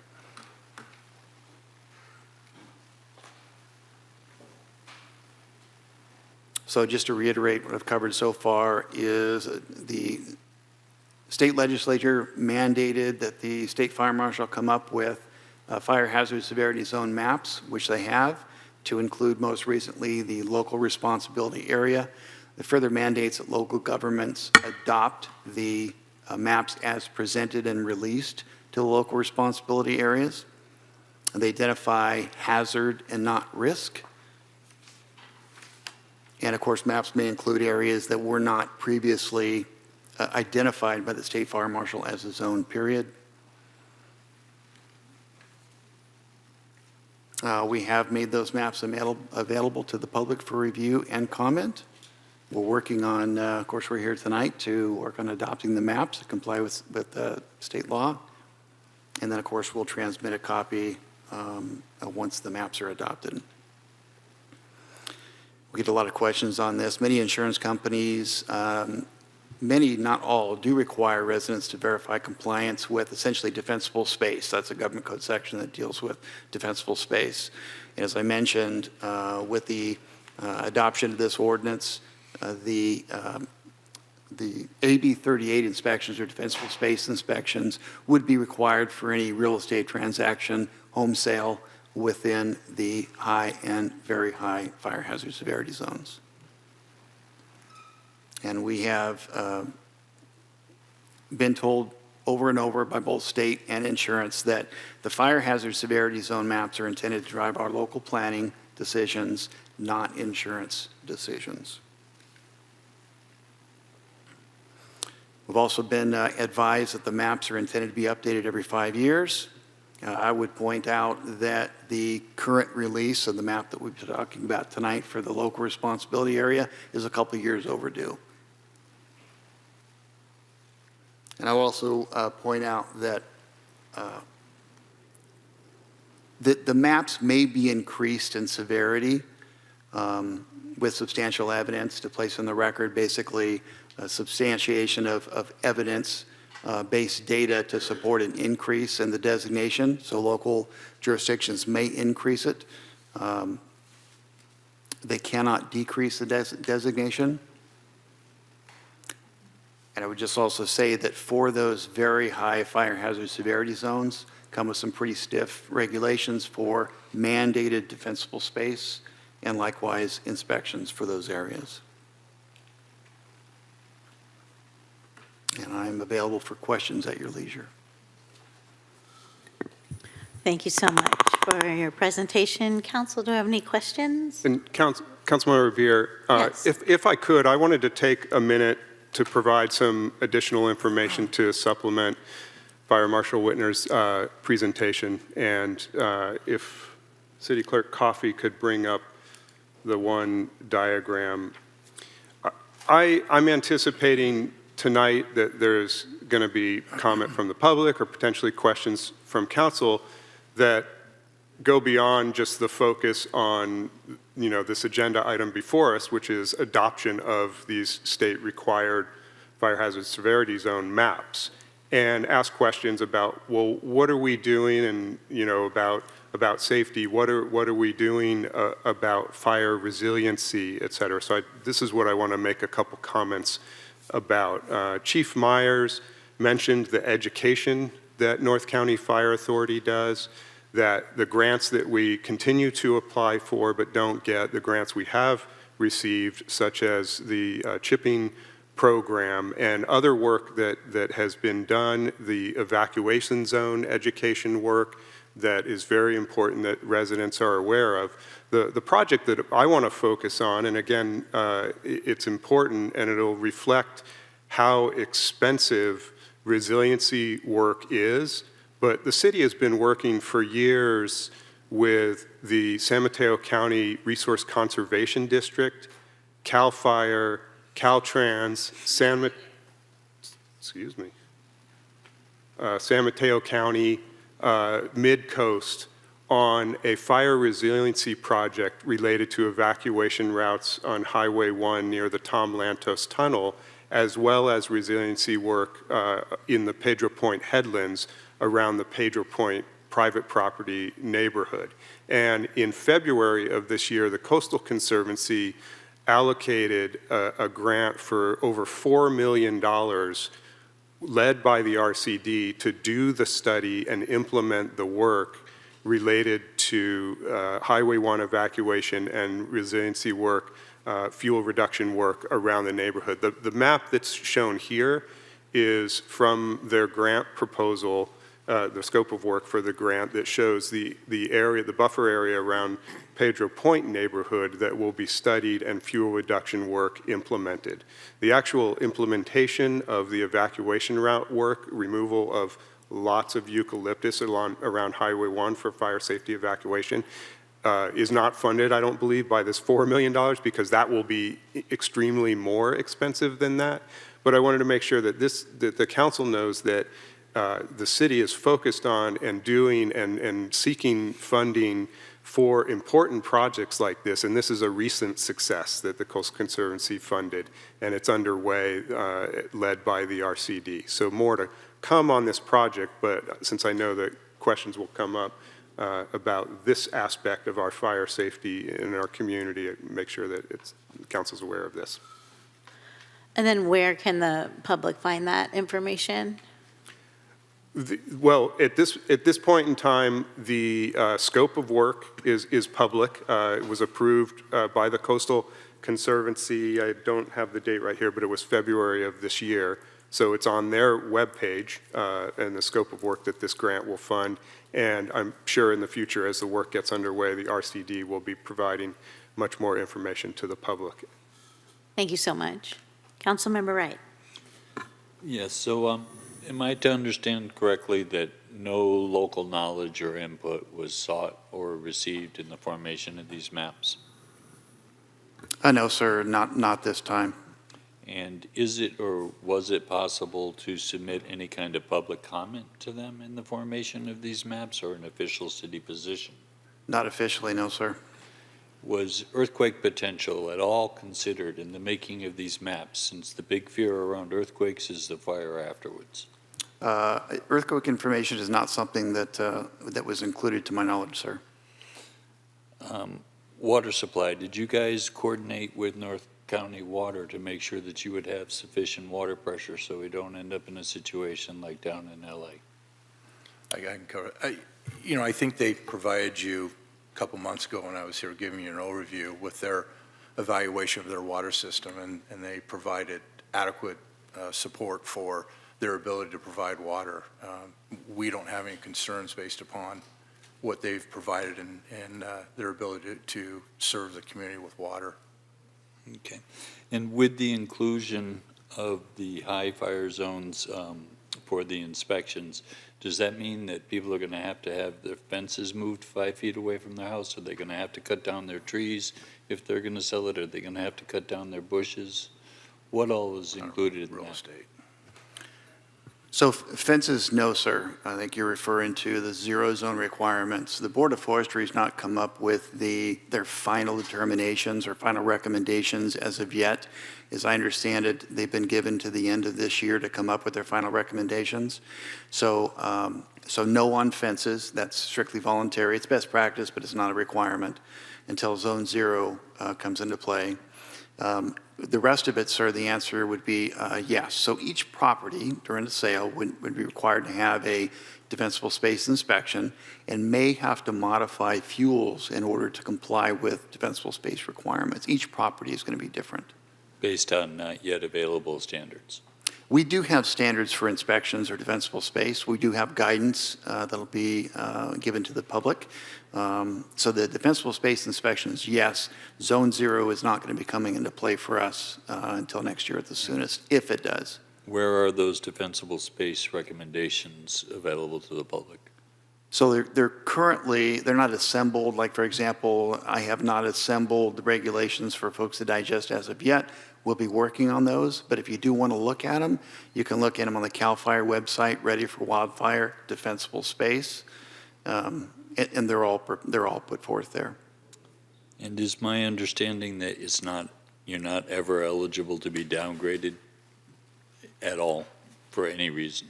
No, sir, there's no option for that. So even if you do fuel load mitigation and you do the work, you still don't get reduced? No, the fire hazard severity zone will not be reduced. It is established by the state. Legislature did not give any options for input or options to reduce, only options to increase. And to answer your question a little further, sir, if one were to apply defensible space fuel reduction in order to comply with or be able to sell a home, that's one thing. They could do defensible space as a mitigation measure at any time. We're encouraging folks to reach out to their local insurance companies to find out what their standards might be, whether the person is in a zone or not. And then one last question. Have we considered additional fire breaks and fire roads for additional evacuation routes, or is that untenable? I think it's very difficult to do those kinds of things and not have 100% confidence that they're going to be successful in evacuating people. So you're going to have to use service streets that are already established.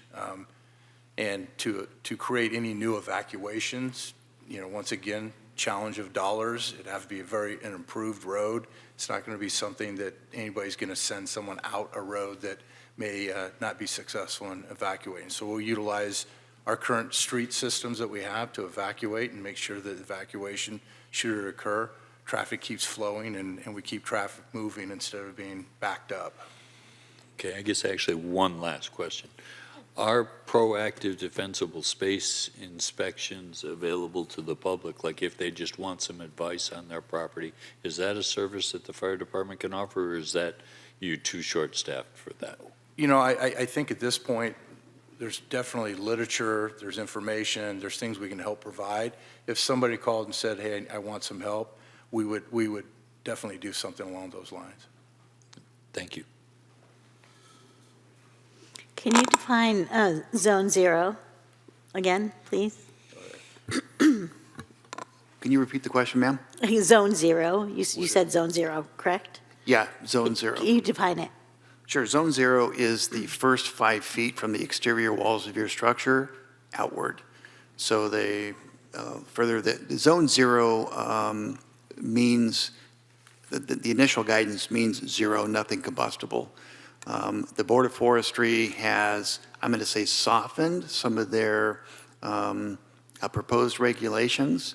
And if somebody were to look at those where they stand currently, they actually have a pretty good website designed to educate folks what their train of thought would be. They've softened them up to gain public input, but they will not come out with final recommendations to the end of the year. Thank you. I have one question, and it is, do homeowner who lives in a high hazard zone will be notified, or they have to find out on their own? So the way the legislation is written, local jurisdictions would have a responsibility to notify homeowners if their property was in violation. So that would be mandated inspections in the very high fire hazard severity zone. But not in the high zone. High zone is part of what we did when the maps came out. It was the 30 days, get it out to let people know, take a look at the maps and comment it. But if you're in the high, there's no requirement for you to do anything other than if you sell your property, then you'll have to meet the defensible space requirements. Thank you. And Councilmember Beer, if I may, Councilmember Espinoza, just to clarify, so the city isn't going to proactively send out notices to residents to alert them to what zone they live in. The map is posted on the website for North County, and there's a link in the ordinance, the proposed ordinance, to that map. So homeowners should really take the initiative and look to see where their property is located in relation to the map if they're interested. So they will not be notified, they have to find out on their own? Well, yeah, so this, like I said, there could be some regulation that comes into play in the high and the very high, but the city isn't going to proactively send out notices to the residents to alert them to where their property is in relation to the map.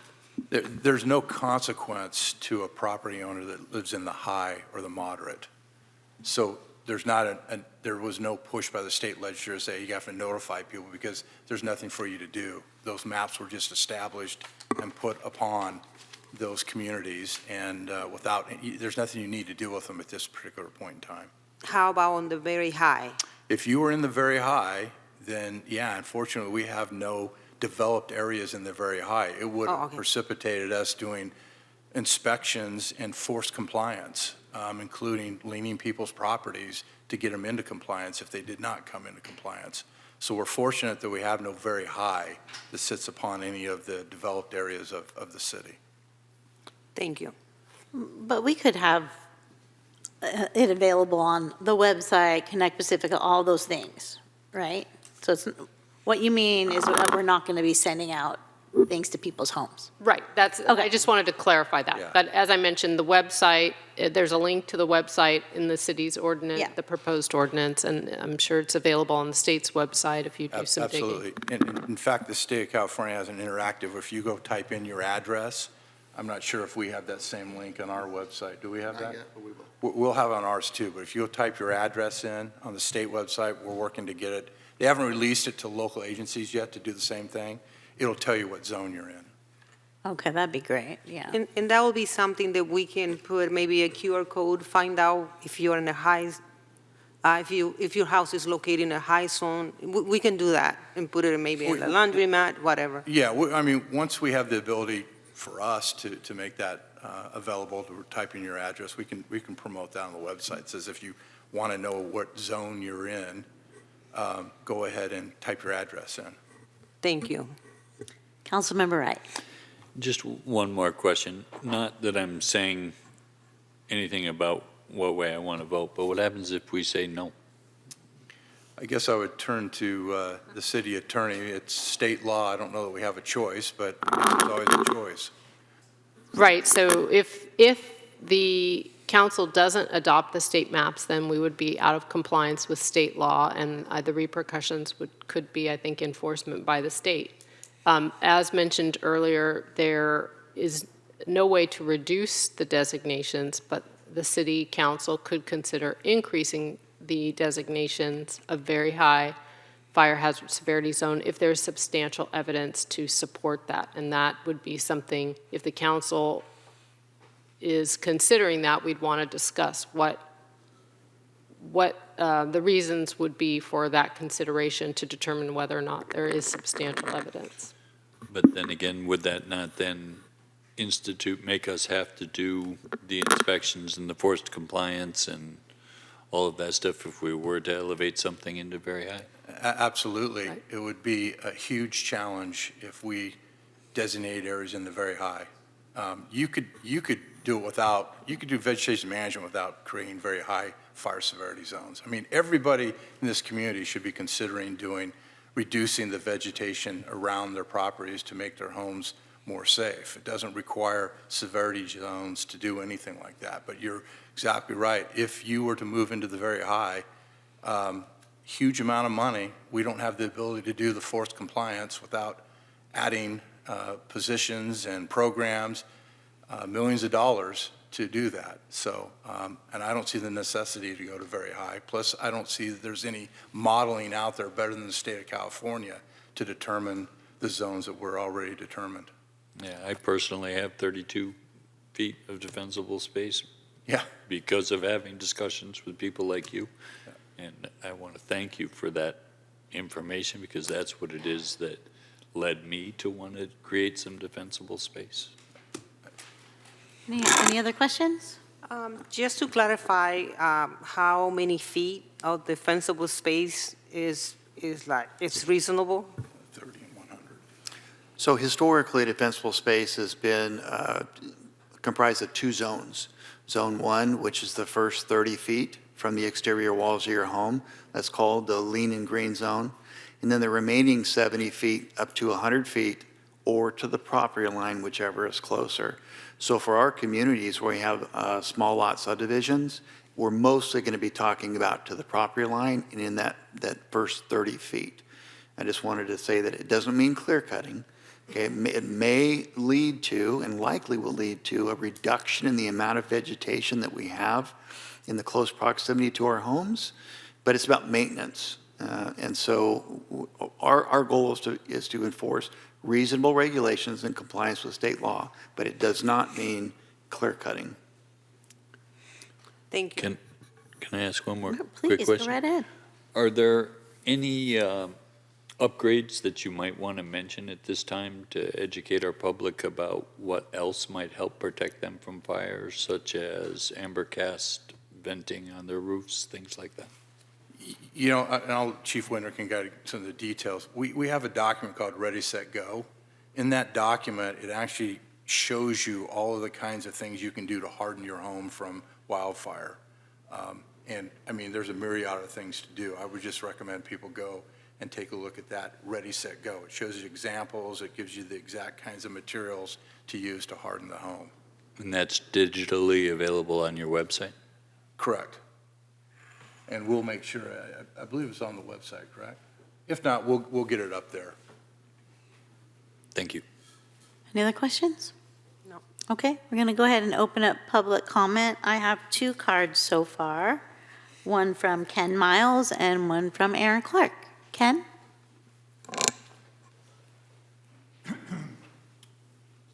This is a very important meeting, and if you probably recall, I've been here a number of times talking about fire safety. And a couple of things I wanted to start off with.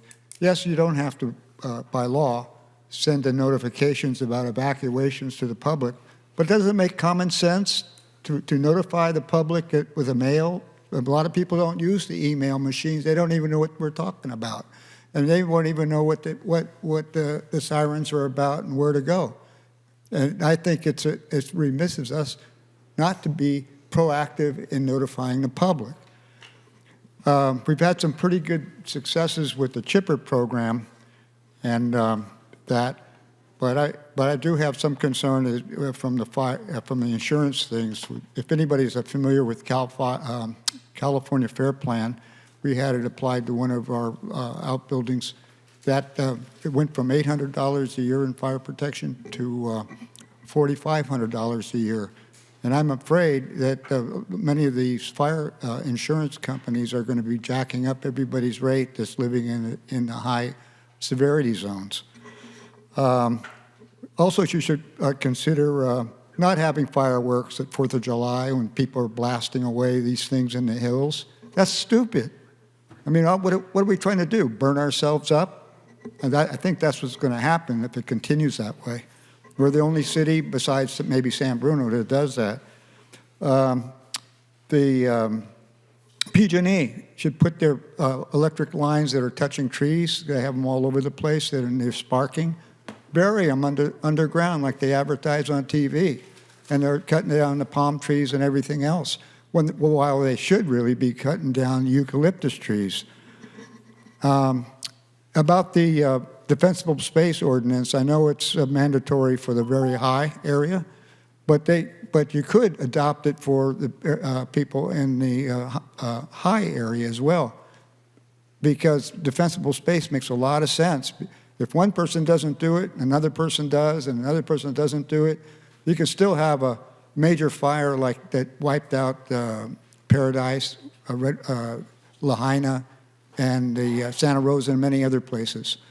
I just want you to do something and consider that as being proactive again.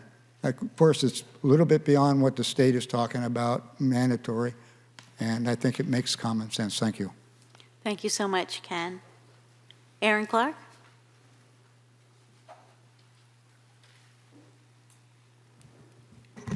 Wow, you can't imagine how difficult it is for me to sit and listen to people talk about how expensive and difficult work is when it's really not. But I was talking to a forester out at the Presidio recently, and we were talking about his environmental and maintenance procedures out there. And I was told, he was talking a lot about the environment, and I asked him, what environment are you actually maintaining? Because, this is not a natural environment here. And I told him I was aware that when the GDNRA took it over, there was a group of people that wanted all the trees and all the buildings removed from the Presidio and the whole area returned to natural sand dune habitat. And they got around that by declaring everything historical. And I asked them how that procedure worked. And what they did is they looked at old photographs and they figured out where the groves of trees were, and they declared those historical, and now they maintain them in that area. They don't let them spread, and they use good forestry practices. They know that there's too many trees, so they're thinning them out, and they also leave a couple of dead trees per acre. They limb them up, but they leave the trunks for habitat. And as far as the sand dune restoration, they do that in areas where fire mitigation is an issue, which is exactly the plan the Public Works Department was putting together 5 years ago when the city manager shut the whole project down. So if it wasn't for him, we would be on par with the Presidio right now in our procedures and our land management program. Why he doesn't want to do it, that's up to him to explain to you guys. He can give you all the reasons he has for it. I'll come in and debunk every reason he has. That's the give and take that's going on here. I have offered to run the city's masticator one day a month for free This thing about millions of dollars to do anything is absurd. There's equipment sitting there that's not being used. The city needs to buy a track chipper. They need to get people out there and start running the stuff and start clearing brush and stop acting like this is some sort of rocket science. It's not rocket science, it's work. And work gets done because you go out and you do work. And people are paid to do work. They're sitting down there at the Public Works Department, and all they need to do is go out and do it. And all the city manager has to do is tell them, this area, here, clear this area. Clear this area here today, and tomorrow we'll clear this area over here. It's really that simple. So thank you. Thanks, Aaron. I have a couple more cards, one from Cindy Abbott and then Remy Tan.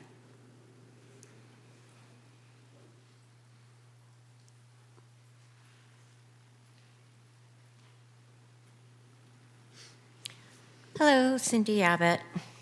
I've been looking, and maybe I'm just not Googling right, but I'm wondering if there's also a map that bounces up the local responsibility areas with the federal responsibility areas. And is that the map that the city will be using and looking at when they're approving development? Because there are a number of very large areas of federal responsibility areas within the city boundaries. So we're really not getting a clear picture of the huge hazard that is here in Pacifica. And so I'm just hoping that that's something that's available, can be shared, because those green bar areas really hide that those are probably also orange and maybe even red. And so we're not really seeing the impact to our community. And I know that when I attended one of the Zoom meetings on these maps too, it talked about how wind had been considered into this equation. Again, I hope the city is taking a very stringent view of precautions with development, because some of you know I grew up in Pacific Palisades. For 60 plus years, that has been my home. It doesn't exist anymore. Places that should have never burned aren't there anymore. And so this little fringe around Lindemar is also rather misleading, as if the fire line would stop there, because in wind, it doesn't stop. And that's what the most recent fires have been. So my words are really to bring up, I don't think this shows even the full picture of the hazards that are being faced here in the city of Pacifica.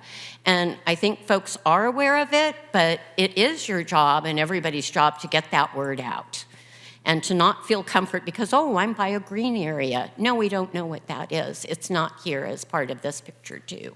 And with all the development that's being planned in town, we really need to make sure that very strong fire protection standards are included in any type of new building. It's just putting more people in harm's way. Thanks. Thank you, Cindy. Remy. Thank you, City Council, and thank you, the Fire District, for the presentation. It shows how serious of an issue do we have here. I agree with Ken Miles. I mean, it's absolutely ludicrous that this city does not have a fireworks ban. I mean, all the hill area per this map is a orange, mostly orange area, which is very high. And, you know, with global warming, we're getting less fog. I've lived here 28 years, and the fog has been a lot less recently than I remember when we just moved here. And that's not a very long period of time, and, you know, in terms of geological history. So the city's really got to take action and get real. And it's not only the dog owners, get all upset about it, because the animals get crazy because of the fireworks. It's not safe. There is no safe and sane fireworks here. The other thing is, we got to look at all of those builder's remedy projects that are up in the hill, and guess what? They're also in that orange zone there. And those projects, we need to have, work with the fire district and say, hey, guys, you can't build there. It's dangerous. You're putting the buyers of these properties at risk, and you're putting the firefighters at risk to get up there. I mean, it's totally ludicrous. And per the California regulations, we can, the fire district has absolute jurisdiction, and they could say no to a project. So definitely, city council's got to work with fire district to prevent those projects. I mean, I'm all for development. I'm an architect, but you got to put it where it makes sense, like in the gray zones and near transportation and near, bus lines where we, we don't burn fossil fuels trying to get to this, these new developments. So let's get real about this stuff. It's really serious. And by the way, I did look at the map, and Councilwoman Bowles' property is not in it's in the gray area, so I'm not sure why she's not allowed to be up in the dais. So you guys got to look at these maps really carefully. It's pretty clear that, nobody's looking at these maps, and the state's put a great deal of effort in putting this together. Thank you. Thank you, Remy. Kimberly Finale.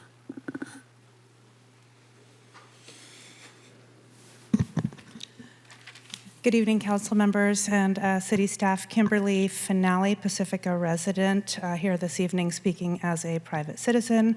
Regarding vegetation management, I think that I heard that community members are authorized to take steps to clear defensible space around their homes. I am a person who maintains my property on a weekly basis. And as I've mentioned here in these meetings before, the constant obstacle that I run into is not having anywhere in the city of Pacifica to dispose of my green waste. And I've brought that up repeatedly over the years here. There's nowhere to dispose of the debris in Pacifica because Recology doesn't provide us with a space. So that makes it especially challenging for us do-it-yourselfers. And so that being said, I'd like to advocate for lower-income do-it-yourselfers, such as myself, who wish to do our own work. My backyard is Milagro Ridge, and so that's GGNRA. Most of the trees are dead or dying. The dead branches and dead trees are constantly dropping, falling over, and that's not on my property, although the trees do fall on my property, and who's going to clean it up? Me. But GGNRA is not maintaining that area at the base of Milagro Ridge, and right up to our property line is dead trees just laying on the ground, several feet thick. I mean, I used to be able to hike out my back door up the ridge. I can't do it anymore because the debris, the fallen debris that is not on my property but backs up to it is too thick. You can't get through it. It's going to go up like matches, should we ever face that day. So I would like to request that the city of Pacifica finally require Recology to once again, because they did in the past, begin accepting green waste during their business hours and perhaps a couple of Saturdays a month. Don't we want to make it more convenient for property owners to clear defensible space and not harder and more expensive by having the need to have to hire people to haul our green waste out of the city, when the city also, Recology takes toxic, they take all kinds of other debris. You can take your old electronics, your paint cans, all other types of hazardous material to leave it here in Pacifica, which I commend and appreciate. But for some reason, we can't take our organic waste and leave it here in Pacifica, which would be a great help to support folks that like to work on their own properties. Thanks a lot. Thank you. Anybody else out there in the audience like to make a public comment on this item? Emily, do we have anyone on the phone? Okay, I'm going to go ahead and close public comment and bring it back to council. I have my usual list of many questions. Yeah, please, go right ahead. I was wondering if the fire department could speak to the situational nature of evacuation routes as opposed to pre-planned ones. If I heard you right, so I hear a lot of people saying, we don't have an evacuation plan. We have an evacuation plan. The issue with wildfire and other disasters is you don't know where it's going to be. You can't train people to go down the same route each and every time, only to have the fire be on that route. So what we do in our evacuation plan is we work to alert people and direct them away from the disaster, not to the disaster. So you can't have, you can have defined large routes, Highway 1, keeping it open so as we get to Highway 1. But there is no way to come up with an evacuation plan that says you will always go down this road. That road may be impaired for whatever reason it may be, and the wrong way to go. And so we don't go out and put a plan together that says you will always go down this road. We alert people with law enforcement and public information to route people away from a disaster or an emergency. And are you aware of a map that exists that has an overlay of the local and federal maps? I'm not sure what kind of overlay are you so that talking you could about? see the What's underneath what's the underneath. Identifying, talking about severity zone? Yeah. No, I mean, the law of the land for the state of California are these maps you're looking to adopt this evening. Those are what drive all the decisions that are going to be made in each community based upon what zone you are in is going to drive that. And that is the defining factor in the state of California. And could you speak a little bit to our history of wildfires? Are they getting worse? Are we having more episodes of them here in Pacifica? No. You know, I mean, I've been here 24 years. The largest fire we've had has been 6 acres that was in January some years ago. One of the reasons we don't get grants, unfortunately, is we don't have fire history. I talked to people that were in the fire department 50 years ago. They talk about 2-acre grass fires that they put out. We just don't get it, fortunately. We don't have the same kind of conditions that Southern California has or Northern California. We don't have 0%, 1% humidity. We don't have 100 mile-an-hour winds. We don't have the same type of vegetation and the type that burns in the manner that you see on TV. Doesn't mean you can't have a 5-acre vegetation fire that would damage or destroy some homes. But we don't have a paradise situation. We don't have a Palisades situation in this community. What is the air support response time? So what we have established in San Mateo County and City of Pacifica, all the cities as part of North County Fire Authority, is that we have what's called a mutual threat zone. The minute that we are being dispatched to a wildfire, it also augments that dispatch by sending aircraft, fixed wing, rotary, helicopters, air tankers, dozers, hand crews, all of that is coming to our jurisdiction the minute that we have a wildfire. And another point, people get worried that you have a lot of wildfires going on in California and a new fire starts, let's say in the city of Pacifica. The policy is they will divert aircraft from any of those closer wildfires and move them in to come to the new fire so you don't end up with a large fire. And could you describe what the fire department's input is on any potential development permit? Well, I would turn that over to the fire marshal and actually the planning director to talk about that piece of it. So I'm not sure if I'd allow the planning director to talk about that. Thank you, Councilmember Wright. Our plan checks our development projects go through plan check with the fire department. And so they would be reviewing those projects against whatever the applicable fire codes are. And so that includes entitlements and building permits. And does it consider the fire maps? It does consider the fire maps because that is what determines which parts of the building code and fire codes apply. Okay. And then is it the fire department's position that green waste disposal would be considered a constructive fuel management tool? Well, I think based on the presentation you just got, if you're not able to get rid of the green waste, the vegetation that you're trying to have people cut around their property, absolutely, that's going to be an issue because you don't want to, first of all, there's not enough contractors and vendors out there to hire to come in and cut your brush, even if we want to do that. So as long as property owners are willing to do it, there needs to be a place to take that vegetation that they're removing from their property. Okay, and then to the city attorney, I heard mention from a member of the public that perhaps Christine's situation or location was outside of the zone. Are we allowed to talk about that at all, or not really? I mean, that's not really relevant to the issue at hand, so I'll leave it to Councilmember Bowles to inform that person if she'd like to, but. Okay. Well, I have a couple questions. So can you, maybe you can't, but can you explain like what's underneath the green lines? It is a little, What's underneath? so I know it's the federal responsibility areas on the map, but it really doesn't tell us what's underneath it, right? I'm not exactly sure what you're referring to. All we have is the state No, responsibility.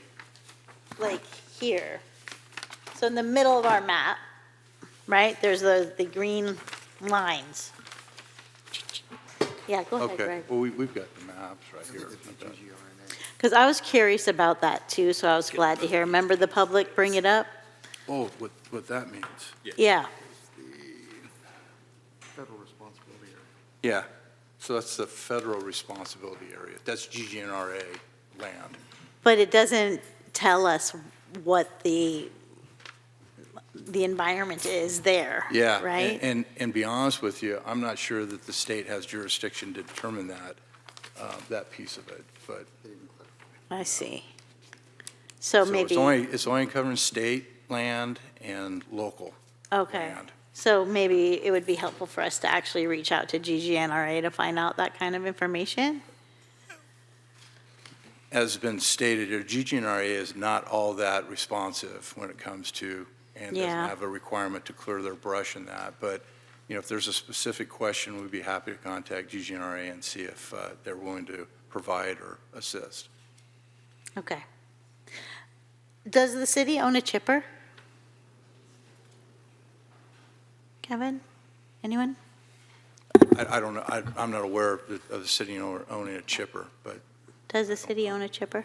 I don't believe I have any Public Works representatives here, Oh, so okay. I can get back to the council on what chipper-related equipment the city owns. Okay, thank you.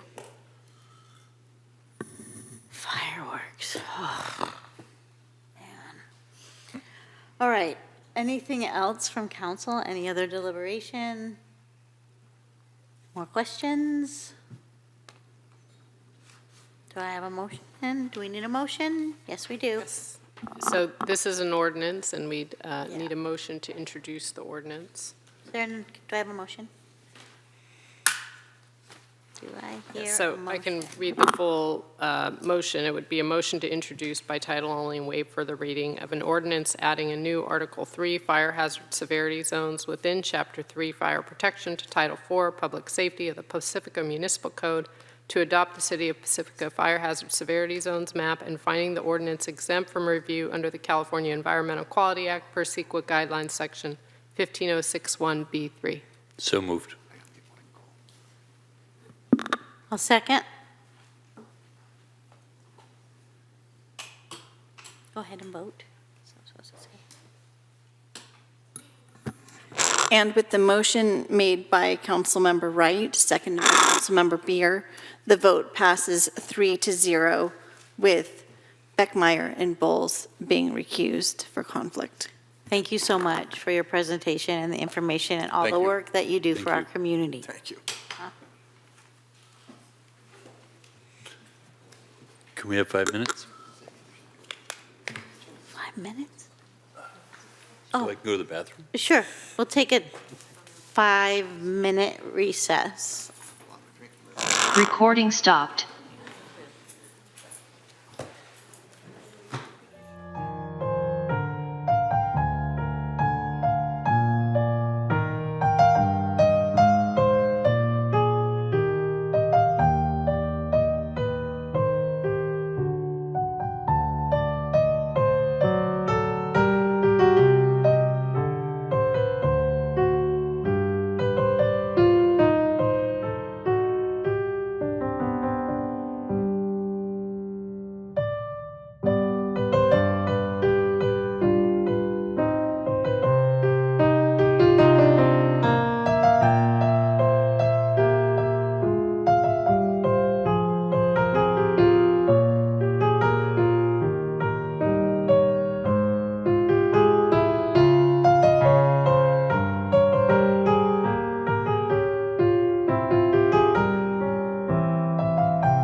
are at this juncture on item 7. Resolution to adopt the Climate Action and Adaptation Plan. There are 3 parts. Proposed action to direct the Climate Action and Adaptation Plan be renamed Climate Action and Resilience Plan. B, find the adoption of the Climate Action Plan categorically exempt from the California Environmental Quality Act. And C, adopt a resolution approving the May 21st, 2025 draft plan under its new title, the Climate Action and Resilience Plan. We have on Zoom Anna Yip, Rincon Consultant, and here with us this evening in the chamber we have Monica Maher, the chair of the Climate Action and Adaptation Plan Task Force, Elizabeth Brooks, management analyst, and I believe supported and with assistance from Samantha Epdegrave, our community development director, and as I mentioned, Anna Yip, and Brittany is here. Brittany Hernandez. Oh, Hernandez, thank you, from our Planning Community Development Department. So who's going to start? Monica? Yep, I will take it away. Okay. And, as we get close to hour 5, but I'm sure you guys aren't counting, so. No, I just got Thank the you clock. for your excitement for this wonderful item, and thank you for having us here tonight. So as Mayor Beckmeyer said, Monica Maher, I'm the chair of the task force. So the agenda for my portion of the presentation is, again, just to give an overview of the task force. I know some of you have seen this a few times, but I think it's just important for us to level set where we are, talk about the changes since we last presented this to you in February, highlight the next steps, and then hopefully end with plan adoption and those resolutions that Mayor Beckmeyer just went over. So as a reminder, our task force was created in 2023, and the charter was to create a climate action and adaptation plan for adoption. And so we have made our way through most items on that task list, except the publishing the actual plan, as we are waiting for your approval before we do that. So here's just what we've done laid out in a timeline. So this is our 3rd time presenting to City Council. Since February, we collected feedback. We heard your feedback in February. We collected public feedback, and we incorporated all of that into the final draft, and we will talk about that more in a future slide. And even though there's only 9 of us in the task force, we had quite a few subcommittees as far as getting the work done. Since February, we did add the implementation subcommittee, and I will talk about that more when I get to next steps. So let's review the review process. This 889 number, that's the total number of people we heard from in the community over the whole life of the plan, not just the 1 month that we were looking for feedback. That'd be amazing if it was, but I just want to clarify that. But I do think it's important to highlight that number just to show that it was really important for us to get feedback and hear from the community throughout the whole process, not just during that 1 month. During that month, we got a smaller number of those comments. We also had over 30 comments that we heard from City Council. We reached out to different key stakeholders, so North Coast County Water, Peninsula Clean Energy, Samtrans, and made sure to specifically hear from them, especially on the items that pertained to the work that they did. And the majority of the task force went through all of the comments that we heard. A majority did get incorporated into the draft to have the final. There were some that were deemed kind of not appropriate at that time or kind of beyond the scope, or so, if any member of the public says, hey, this one thing I said didn't get incorporated, we have a list of all of the comments and kind of what our resolution was, so we'd be happy to follow up with that individually. We did go through all of them and incorporated them as appropriate. And the staff report that came with this agenda packet does cover some more of those changes in the table. So I'd direct you there for some more detail of those changes. There were a few changes around the calculations and the data, so I did just want to highlight those. I do think that's important to point out. The emissions inventory changed somewhat due to a transportation unit conversion. And then we also went back to the 2021 emissions just based on the completeness of the data. And we did have to make some of the measures more aggressive to make sure we hit the 45% greenhouse gas emission reduction goal that we were aiming to hit. So that's why some of the measures became more aggressive, because we wanted to make sure, hey, if we hit all of these measures and actions that are outlined, are we going to achieve this 45% emissions reduction goal? We wanted to make sure the answer was yes. So that did require us to be a little bit more aggressive with some of the actions. Then I do want to address, Mayor Beckmeyer mentioned the suggested name change. This was a suggestion from Rincon, but the task force did have a motion and agreed to the change from the Climate Action and Adaptation Plan to the Climate Action and Resilience Plan. And I think that this just better aligns with the scope of what's included in the plan. It also makes sure that it's, kind of aligned with the other work that's happening at the city with the local coastal land use plan, and really making sure that adaptation planning and kind of any funding that's available, that it's all correctly aligned. So even though we do address adaptation and resilience in the plan, we think that calling it a resilience plan instead of adaptation just better matches what is fully encompassed in the plan. So here's a reminder of what all of the different sections that have actions in the plan. Couple changes with this too, just to bring your attention to. So the emissions reduction and energy section got renamed to buildings and energy, and the waste actions that used to be in that section got moved into food and consumption. So now it's food and consumption and waste. So just kind of better aligns with best practice and just bundles those actions better. And we have started building out the website. This is very exciting. So even though we aren't actually tasked with implementation at this point, we did feel like it was important work to start doing. So just wanted to bring that up to everyone today so you can look at the website and start seeing some of the resources that we've put together there. So hopefully you can share it with people, and we're going to keep building that out. So as far as next steps and where we are today, so hopefully today we'll have adoption of the plan.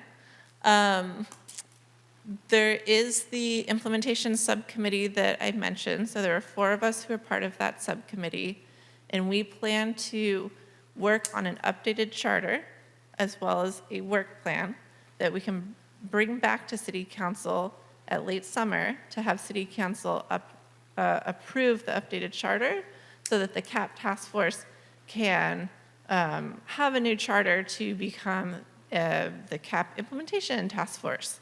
So that is the plan there, and then we would recruit new members to continue that implementation task force, as a majority of our current task force members are going to be stepping down at that time as we finish kind of the original original assignment of our charter. So with that, I always like to make sure to acknowledge everyone who's been involved with this. So even though I am the person up here presenting, we have a lot of folks in the room today who are part of this. So I would actually like them to stand up if that's okay, so we can give them a round of applause and thank them for their work.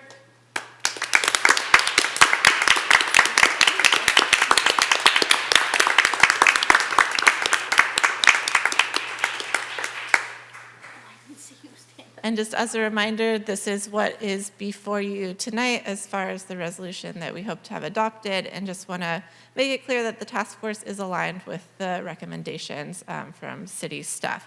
And in case you're wondering, the artwork on the left, and hopefully you noticed in the draft there is a lot of artwork throughout it. We did do a youth art competition, so it's just another great way to involve members of the community, and this was what was selected.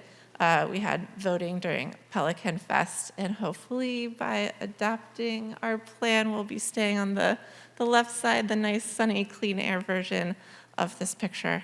So with that, I will turn it over to city staff. Thank you very much. Thank you, Monica. Elizabeth Brooks, Management Analyst with the Community Development Department. Good to see you, Mayor, Mayor Pro Tem, council members. Before you begin your deliberation, there's one recommended amendment to the plan that we would like to recommend as staff. Currently, action item E1.6 states, adopt a zero NOx reach code for new construction by December 2025. E1.7 currently states, adopt a zero NOx reach code for existing buildings by December 2027, matching to Bay Area Air District zero NOx rules. Staff is recommending that both action items be revised to change the wording from adopt a zero NOx reach code to consider potential adoption of a zero NOx reach code. With that, staff's available for questions. I believe City Manager Woodhouse may like to make a comment before that. Yeah, thank you. Mayor Beckmeyer, council members, I wanted to augment staff's presentation and the chair's presentation with 3 points that there may be council questions about that I would recommend council consider during discussion tonight in adoption of the CARP. The technical change regarding zero NOx is an example of a more general discussion point the council may want to consider in the final CARP, which is, should the document include a general statement about how the menu of recommended actions in the plan will serve to inform the council's annual strategic planning and priority setting to assess the legal, financial, and operational feasibility for inclusion on that year's work plan. And if that's a general statement that when in your discussion that you think would be good to include in the final plan, staff's prepared with some draft language to suggest regarding that. Alternatively to that first point is, should language of individual actions be revised to make clear that they should be considered, such as this technical revision to the zero NOx, pending legal, financial, operational feasibility rather than shall be implemented. So that's a topic the council may wish to discuss. The second point that I wanted to add is that there's the resiliency and adaptation chapter in the plan or bucket of actions. And should that chapter be updated to reflect the city's local coastal land use plan certification? A recent big change, as you know, 2 weeks ago, was the Coastal Commission's certification of the LCLUP. That work plan is the city's official guidance for coastal zone and shoreline adaptation work. And the action menu in the resiliency and adaptation chapter in the CARP should be consistent with the LCLUP. So you may wish to consider a general action referencing the LCLUP instead of the numerous individual actions that talk about shoreline adaptation and other actions that the LCLUP is really the official work plan that covers. And finally, a more specific consideration for council that relates to the second point is that there's an action in the plan, R217, regarding the Pacifica Land Trust grant-funded work related to nature-based solutions, and consideration to ensure that city collaboration is consistent with and in the context of the LCLUP's shoreline adaptation program planning process, which is a process, again, hearkening back to the LCLUP, that is sort of the global umbrella that is going to involve many stakeholders throughout the city to bring together, to work together in achieving that. That particular action, R217, speaks to really just specifically working with the land trust on that without having the benefit of having scoped out and the context for the shoreline adaptation planning process that we're going to be embarking on. So that's another kind of more specific recommendation, or not recommendation, but just a point that the council may wish to consider as you deliberate. And that completes what I wanted to add. Just a reminder, council members, that Anna Yip from Brinkon Consultants is available online if you have any questions for our consultant. Thank you. I have two lights to start us off. We'll start with Councilmember Wright and then Mayor Pro Tem Bowles. I'd like to say, to start off with, what an impressive body of work this is. You know, I think it is crucial that we address these issues. It's my hope that we can get there and we can reduce our greenhouse gas emissions and do our part to change climate change. I'm completely supportive of the CAAP, and I think it's a wonderful set of goals, and I hope we make it. I do have some concerns, though, about making promises that I'm not sure we can keep. Yeah, I have. Okay, I will wait for deliberations. Oh, did you have questions, though? They can At wait. this point, you want to wait? They can wait. Oh, Mary, you just cut him right off. It's all right. Okay. It's all right. Mayor Pro Tem, questions, please. Yes, just actually for City Manager Woodhouse. So all the things that you just said, I mean, are pretty big items and potential changes. Can you just clarify, have those all been discussed with the task force prior to the meeting today? No, the report before you is the task force recommendation for the plan. They're in an advisory body to the council, and the councils can consider the report and consider recommendations. And so in the review and analysis of this and looking at specific actions in there and from some questions that I've received, I think that's why I raised those points, is just to, you know, if the council's interested in discussing those points, I'm throwing them out there as things that may be important to discuss before a final adopted plan. Yeah, I'm just a little. And one option for you, for sure, for council would be to discuss them and send the work back with questions to the task force to get input from them, or to staff, or to both. That's certainly an option, but I just wanted to make sure to lay them out on the table in case the council wants to take those up. I guess I'm just a little confused because, I mean, especially like, I would have thought that like legally, if you have issues with some of what the policies in here, that might have been reviewed before. So I'm just confused about process, I guess. Yeah, exactly. I think that would have been ideal. I think that, you know, my understanding is that some of these actions that were included in here were brought to the task force by public comment to the task force as late as in April. And so staff didn't really have time to assess and do cross comparison and consistency analysis with the LCLUP policies and such. So that's why I'm raising it at this point. Okay. I don't know, that, yeah, it makes me very uncomfortable right now. But anyway, we're not deliberating right now.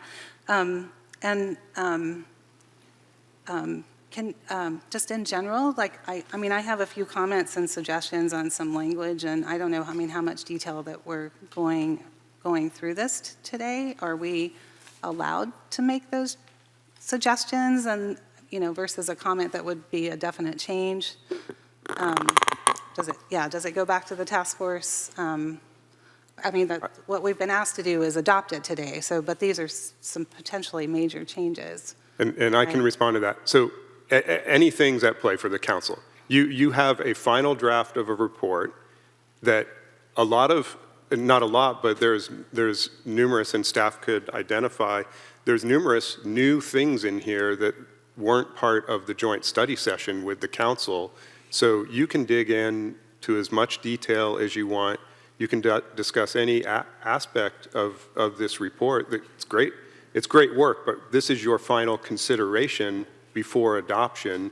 And so you have all of those options to you to take more time, to consider this, continue this, to send it back for more research, or to just make some specific changes and adopt it. Okay. My concern is I'm not, and maybe the task force can answer. I mean, I know some of you were planning to step off, and we may not have a quorum. Maybe you can address that. What do you see as the process? What would be your preference if there are major things that we still want to discuss? Yeah, I mean, hopefully anything major we can discuss tonight. And I guess the vision was that if we could say, hey, we'll adopt it with X, Y, and Z changes, right? So we can still move through to adoption. I mean, I think if I may just address the suggestions brought up by the city manager, I mean, I kind of think it's a given that a plan will be used as part of strategic goal setting. I don't know if it's really necessary to state that. It feels kind of redundant. It is to soften the language of all of the actions to be change it from shall be to considered. That's a pretty substantial change. As someone who manages a climate action plan at a different agency, it's very easy to be like, well, we considered it. We had a meeting about it, check the box, considered. So I strongly urge against that unless there's any of these actions that are really untenable to keep. That's maybe where we could soften it down to consider, but I think just blanket doing that across the whole plan would really reduce the strength of the plan. And then I will say for the local coastal land use plan, yeah, I mean, that changed kind of as this draft was going through, so I definitely agree with changing the language in that introductory paragraph to state kind of what's already been done with the local coastal land use plan, and then the remainder of those actions would really support work that is going to be done through that, right? It's very common for climate action plans to have actions in other things that touch on different plans that the city has, and that is indicated already throughout the plan with the little icons that show which other plan that they tie into. And it's just because climate is kind of the umbrella that ties all of these different actions together. So I hope that helps answer those questions. Yeah, thank you. And just in terms of the capacity of the committee, if the work is continuing beyond today. So the current committee is chartered for plan adoption, right? So if we don't adopt the plan tonight, I think that the committee would be obligated, the task force would be obligated to, continue to meet until we hit that requirement of our charter for adoption. Okay, thank you.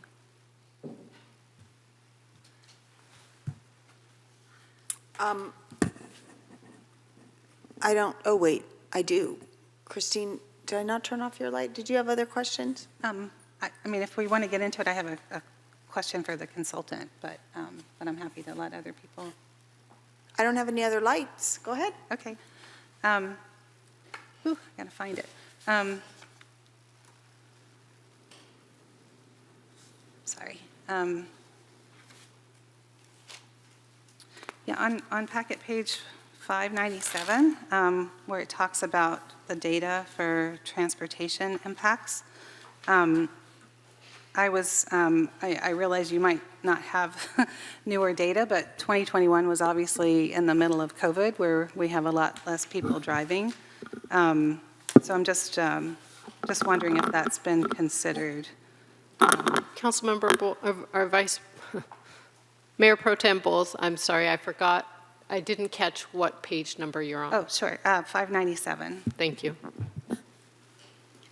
For those who are just looking at the cap, that's cap page 9.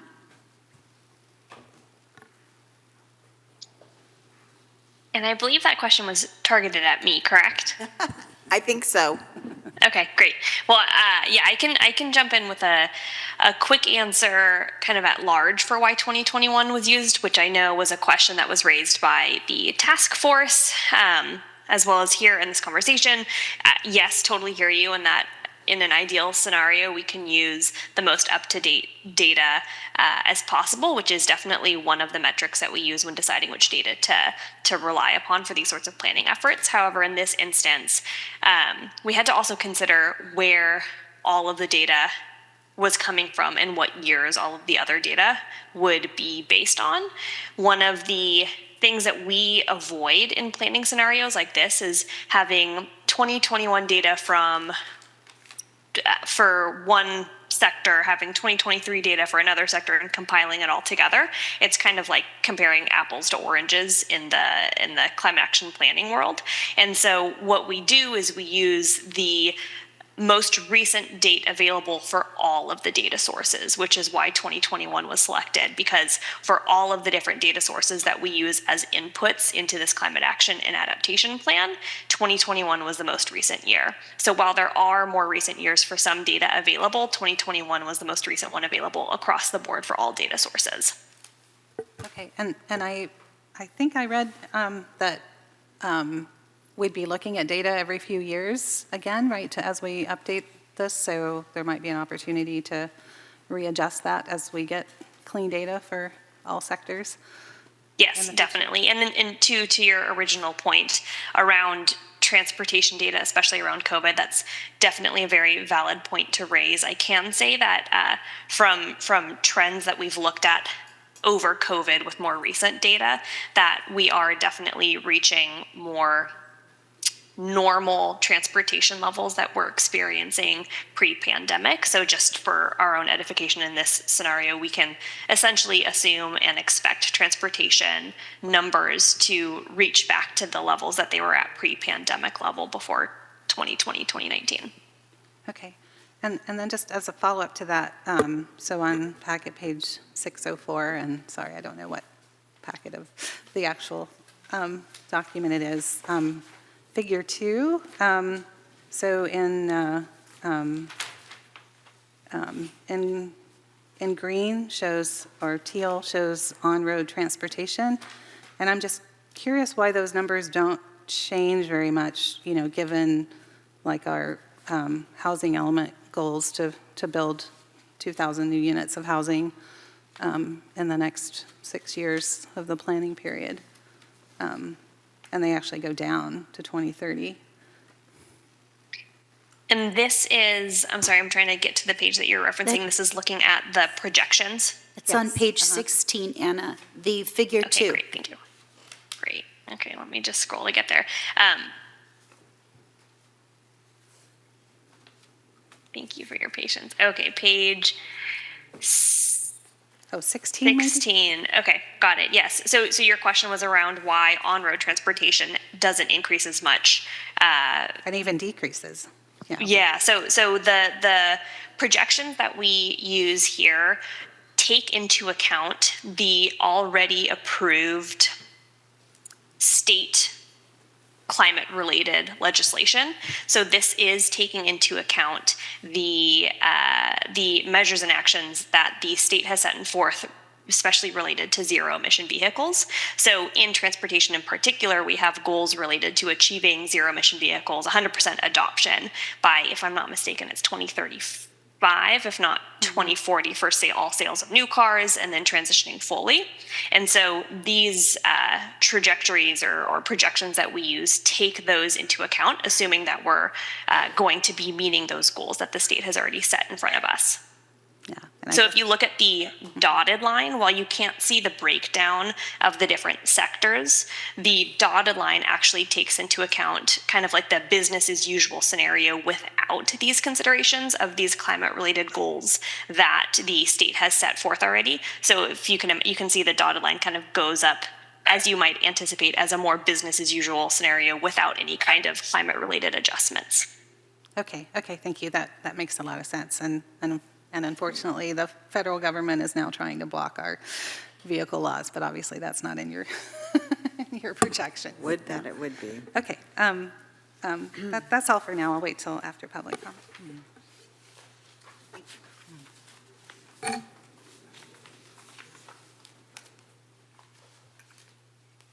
Shall we go to public comment?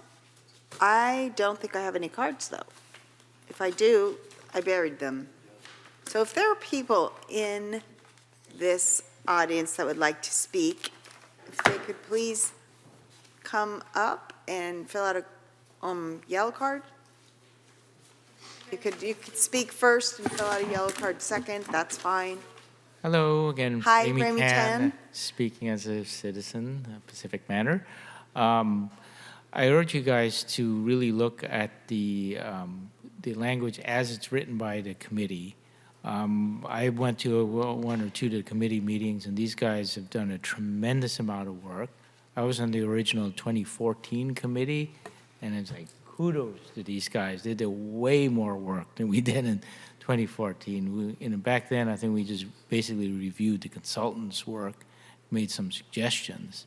These guys pretty much wrote this thing. They did a tremendous amount of community outreach. Wow, almost 900 comments considered. I mean, hats off. I agree with Megan, the chair, that we should not water down this thing and do not change the shalls to maybes, perhapses. I mean, that perhaps means you don't have to do it. I work for many developers, and we look for that stuff. If it's a perhaps, we don't do it because it's going to cost us money, right? So if we want it done, you need to use the word shall. Shall means you must do it. I think our city attorney sure understands that. So if we're serious about, addressing what the three young ladies said at the beginning of the meeting, and preserving the earth so we basically don't have an extinction event, I think we need to adopt this thing as, recommended by the task force. And yes, it is a living document, so, we'll have to make some modifications with the LCLUP, and that's expected. But I think, we're out of time. We adopted, do not water it down. I mean, the NOx stuff, I don't understand why staff is watering down that.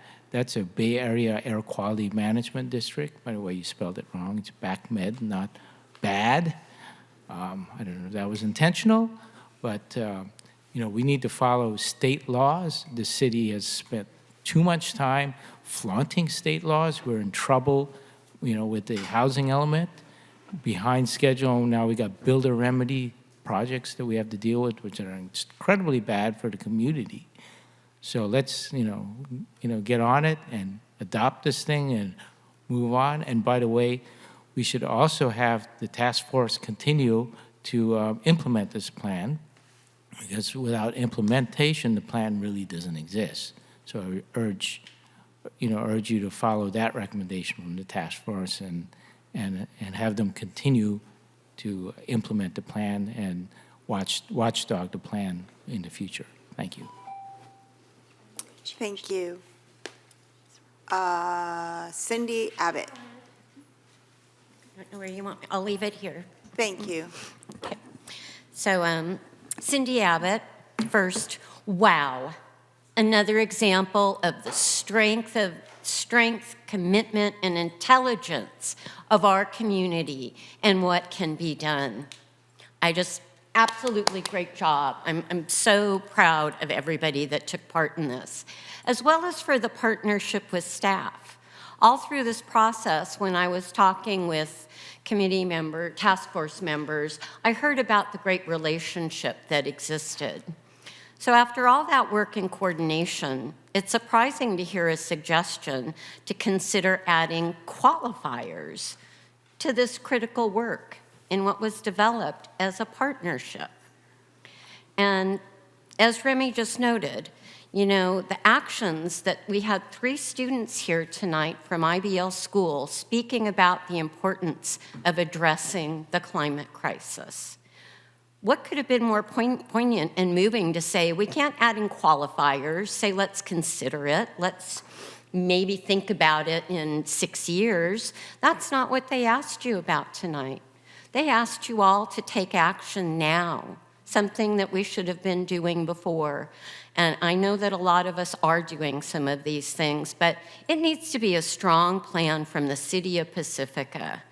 And so I hope that you're going to honor the work, not only of the task force, but of the students who came here tonight and asked you to make strong action for our planet. So please support the plan as submitted and approve it tonight. Thank you. Thank you.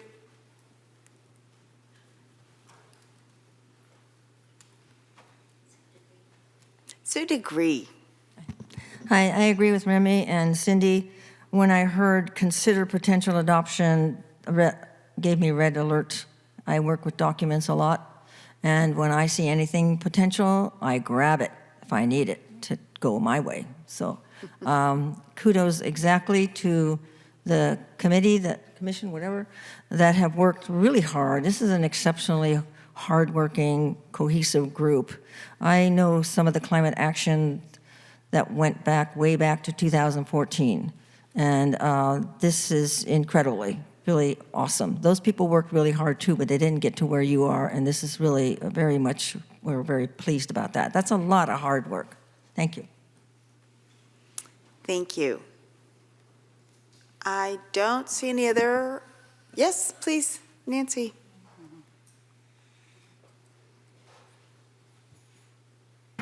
Hi, Nancy Tierney. I do have two comments. One is that I read a book recently called The Language of Climate Politics. Excellent book.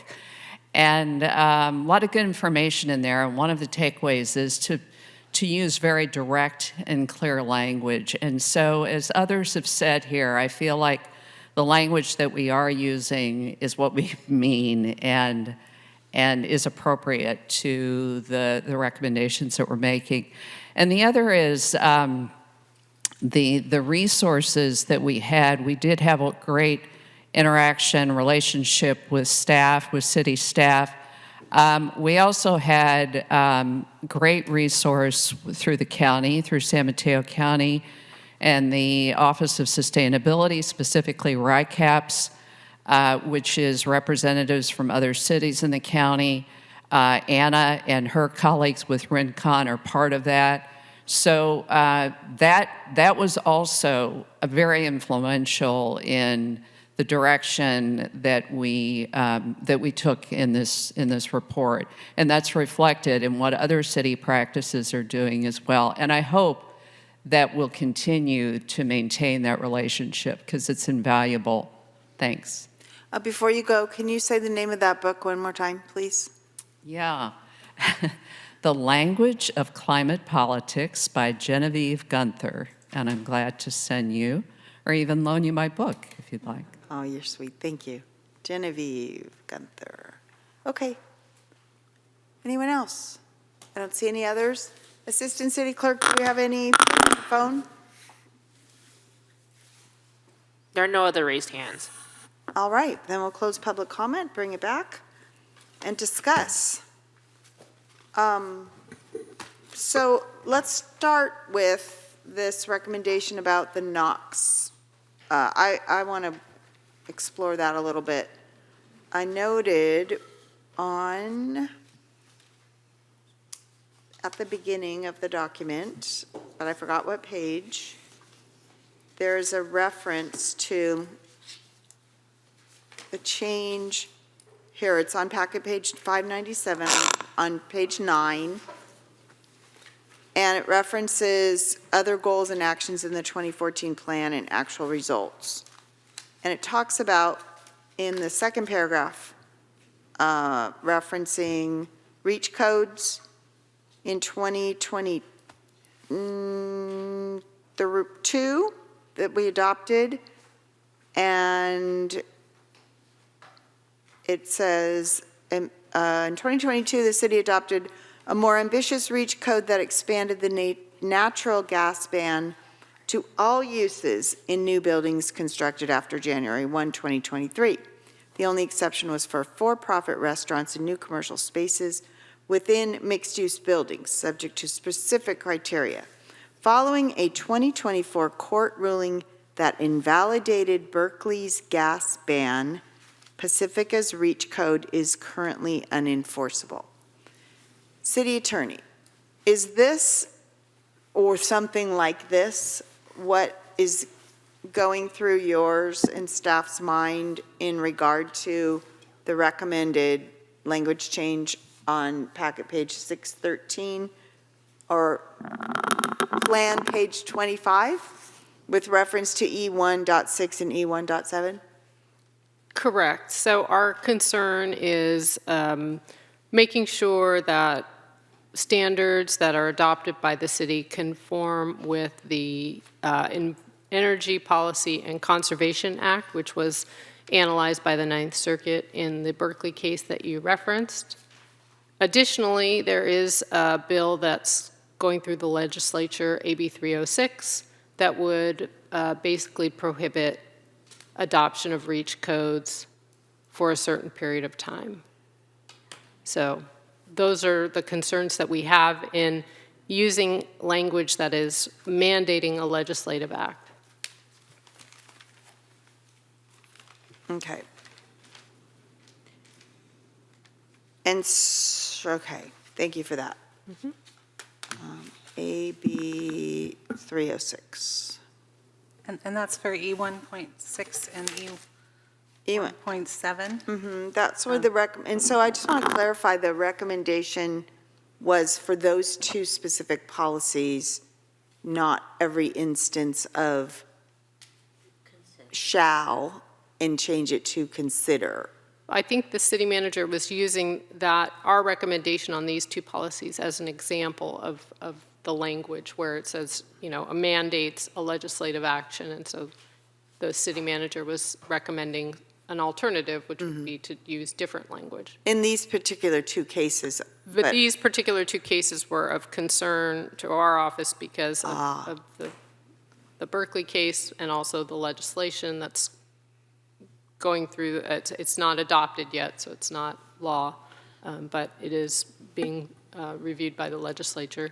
The other response I would give you is that E1 and E1.6 and E1.7 have specific language, but we would also recommend, if the council is willing to change the language, to also allow us to make conforming edits throughout the document relating to E1.6 and E1.7, because I think there's other locations where it's mentioned in a mandatory way that there would be an adoption of REACH code. So just making conforming edits to E1.6 and E1.7. So essentially, while these statements as written in the plan conform with Bay Area Air District Zero NOx rules, they don't conform with Energy Policy and Conservation Act. I can't say that with certainty. Our office hasn't analyzed that. I got it. Okay. And I want to make sure to clarify that the points I stated were not recommendations. They were points to raise in case the council wants to discuss them. Okay. Thank you. And just a clarification about AB 306. I was trying to look up the law, and I think it's retroactive, right? So it's not like we could hurry up and do our Zero NOx before the law is passed. If the law is passed, I believe it's retroactive to January. That's correct. That's in the current version of the bill. Right. January of this year? January 1, 2025. I don't know, the version I'm looking at says June 1st, 2025 to June 1st, 2031. In any case, we couldn't do it before June 1st. That's a good point. Okay. But it's been amended since. I think Councilmember Wright had some things he wanted to contribute. Sure.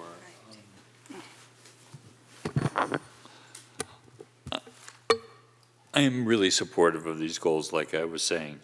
I do have concerns about the city's ability to actually live up to them if we make this promise. And I, for one, don't like making promises I can't keep.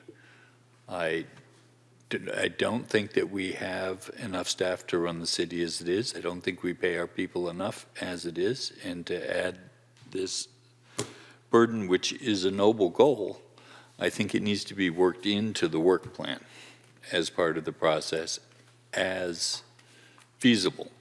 And I'm not sure that it's implementable in the timeline outlined by this paperwork, just to be blunt about it.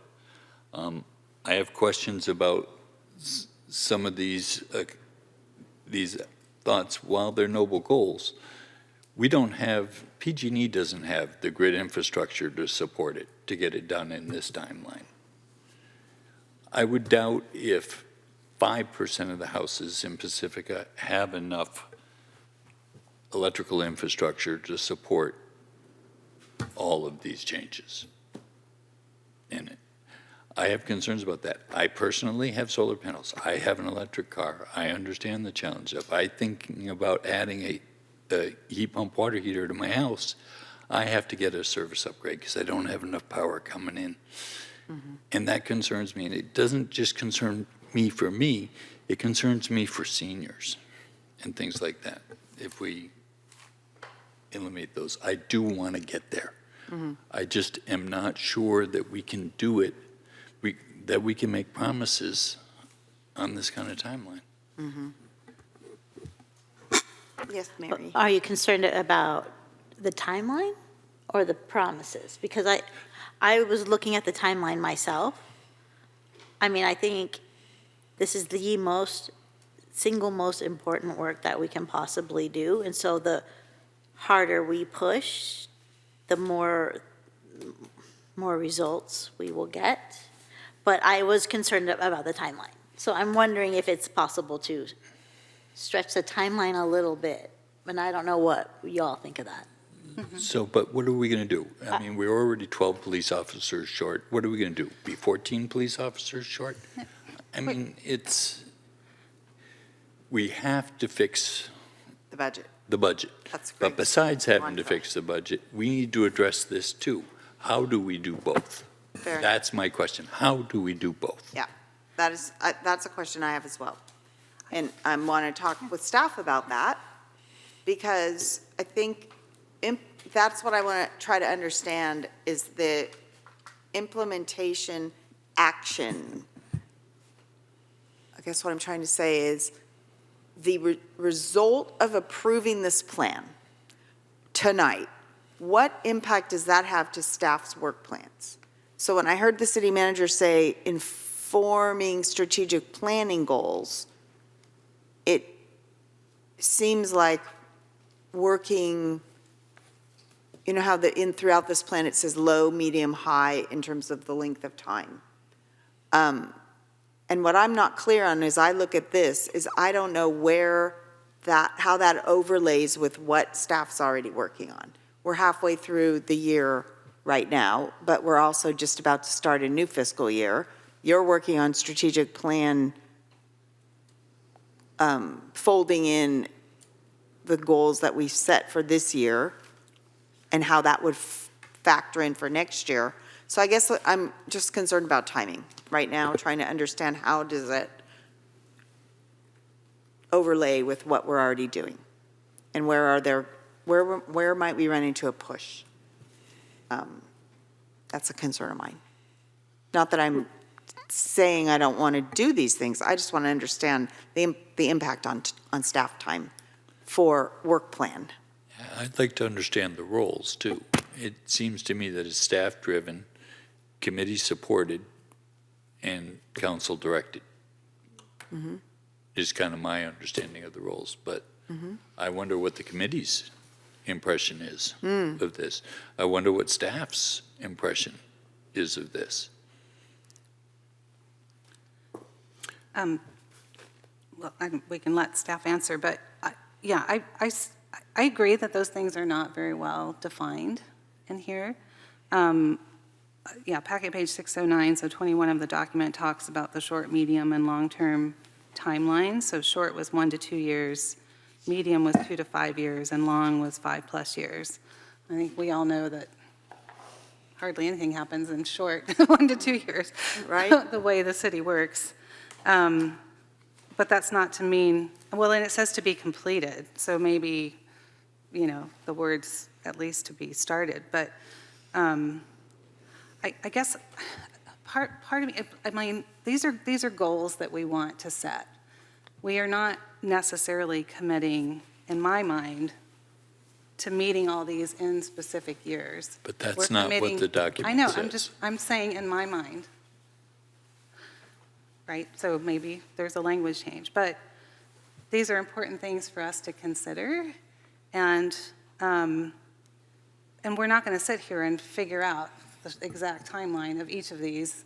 I mean, it would take us a year, and staff looking at all their work plans, and I mean, there's no way we're going to figure that out, right? But can we just say that these are good goals, whether the times change a little bit or the language changes a little bit, and say, the CAP will be working on this, the CAP is looking for grants for this, the CAP will be starting to talk to staff to see what departments are impacted, if it's possible, and all these things would be coming back to us as projects that we would approve anyway, right? Goals, 100% yes. These are goals. These are not like exact projects that we're committing to over these next years. That's the way I see this document. I appreciate that, and if that's what the document said, I'd be 100% on board, but it's not what it says. And that's what my concern is, that we would then be making promises and representations to the public, to the committee that did all this work, and then not living up to it. And I don't want to do that. Mm-hmm. I think that there's an ability for staff to work this in as staff time, money, Grants and grants, and and with the capacity support building of the committee, I think we can get a lot of this stuff done, probably a lot faster than I currently am thinking in our challenged environment. Plus, we have the seat to deal with, too, Well, on top of all this is part of this. And it's going to be a lot of work, and who knows how much help the federal government's going to be in dealing with this. Who knows how much help, I don't know, Christine, in your work, how you've dealt with PG&E and service upgrades. Well, I've waited for up to 3 years. No, I know PG&E is a problem, but also PCE is a huge resource. And that's some of the language I wanted to strengthen in here, like you're concerned about seniors or low-income people. Like, there are grants, right? And we're not doing enough to Not educate for service people. upgrades. Now, and service upgrades are included in those grants from PCE for low income. So there's so much we can do that is free, low-hanging fruit, if we just can get the work started. Anything we can do to right? support that, I'm with you. Let's do it. But I'm just afraid of making a promise we can't keep. But what happens if we don't do anything? Yeah. That's, Well, and this is my problem with our previous one, right? We did it, and they reported twice, and then it sat on a shelf, right? And so I think we need to really start doing things, and I don't know what the path is, and maybe I'd like to hear from the committee, right? How are you taking our concerns, and is there a way to adjust language? What are your thoughts? Reopening public comment. Oh, is that public comment? Well, no, I don't know. we have the same goal. It is, yes. We're back at. Please, go ahead, Monica. Sorry.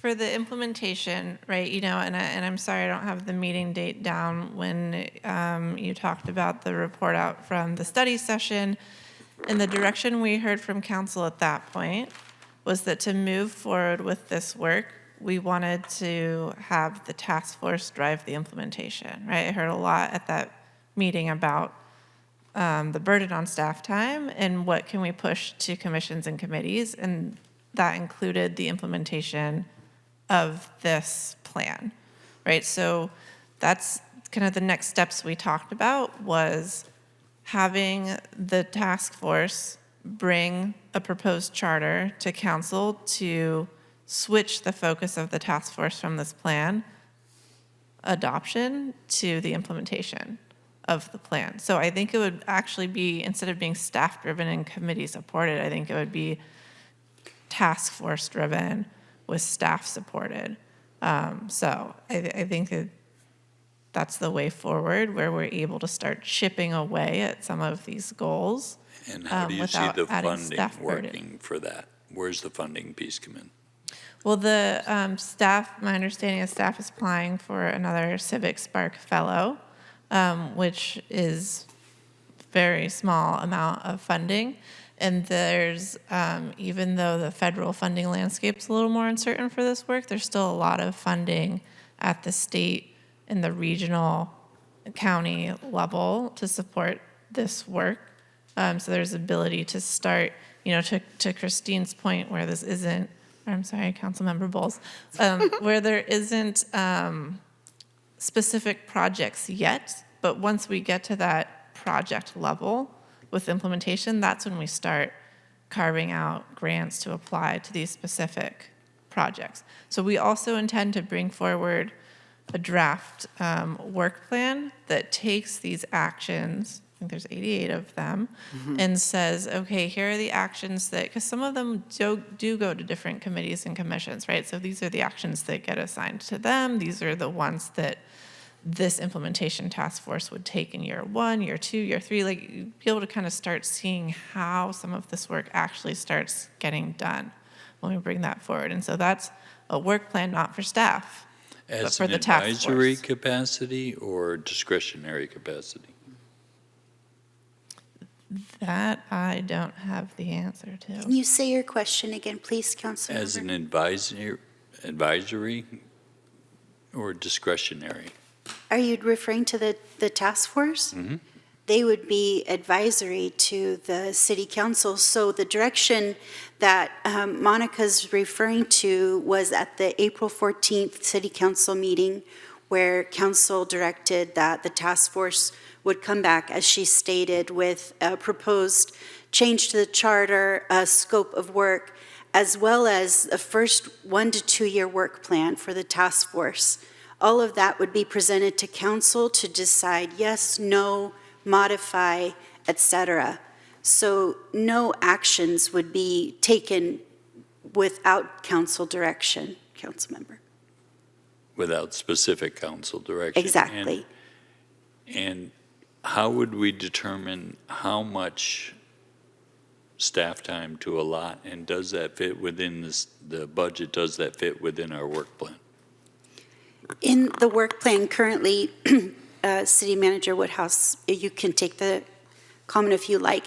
In the work plan currently for the Community Development Department, we are tasked with implementing the Climate Action and Adaptation Plan, and just starting on implementation. Those hours are already budgeted then? Those hours are budgeted, and we took into consideration, and we'll be bringing in, budget talks, that we did apply for a Civic Spark Fellow who is a full-time staff augmentation, if you will, and does require some support from full-time staff. So there is some portion of a full-time staff member going towards the supervision of that, as well as we'll be asking to continue the temporary program manager position that currently Ms. Hernandez is filling.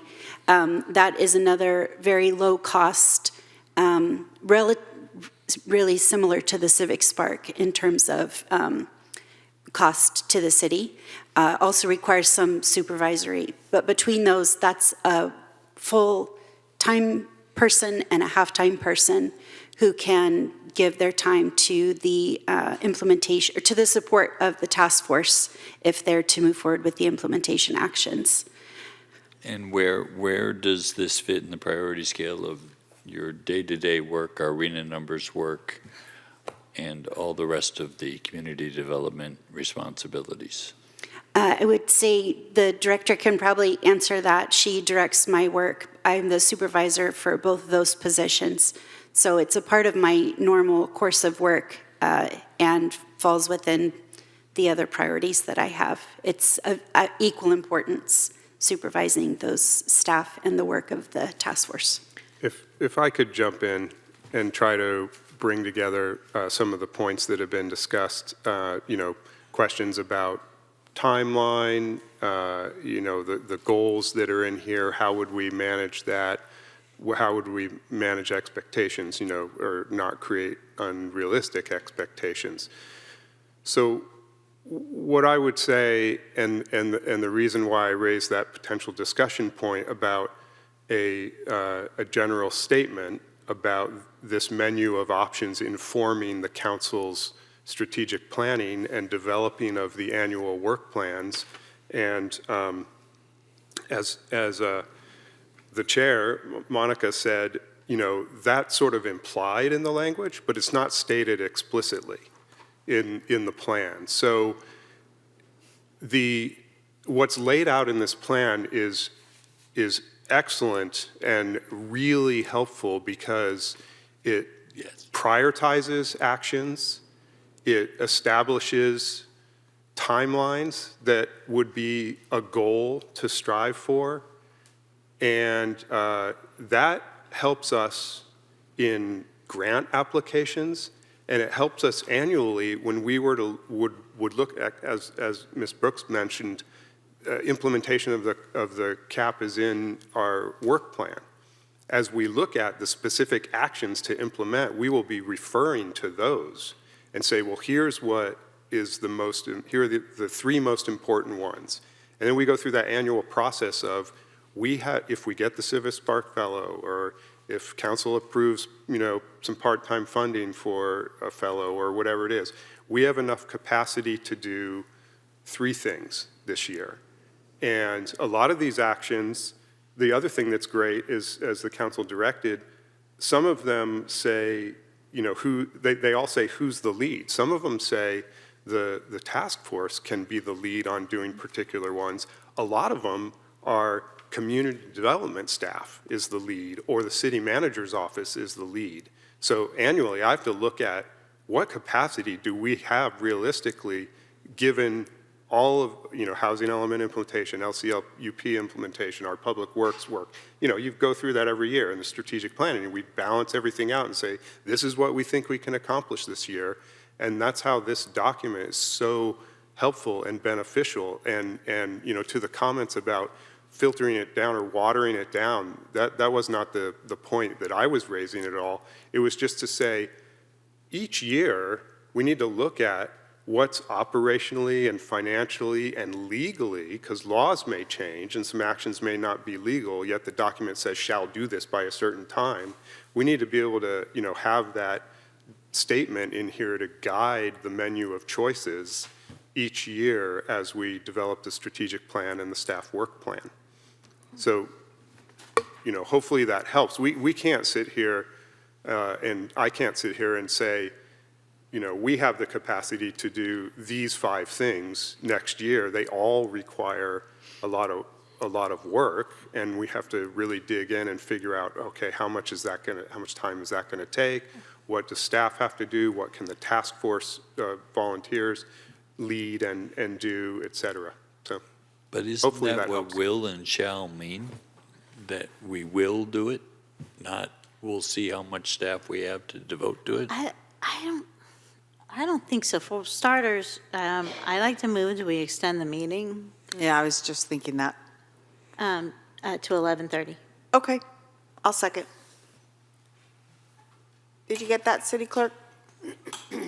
Please vote. The motion to extend the meeting to 11:30 made by Councilmember Beer and seconded by Mayor Beckmeyer. The vote passes unanimously. And then if I could, if you don't mind. Yeah, you have the floor. Yeah, thank you. Well, I really appreciate your explanation, Elizabeth, because that helped me a lot. And I think that anything that's going to be implemented is going to have to be studied by the city attorney's office. It's going to have to come back to us with all the information. And so all those decisions are going to be made in the future. This is a guide, the most beautiful thing I've ever seen, by the way. So thank you for the fine work that you all have all done on this. It's the single most important work that we can be doing.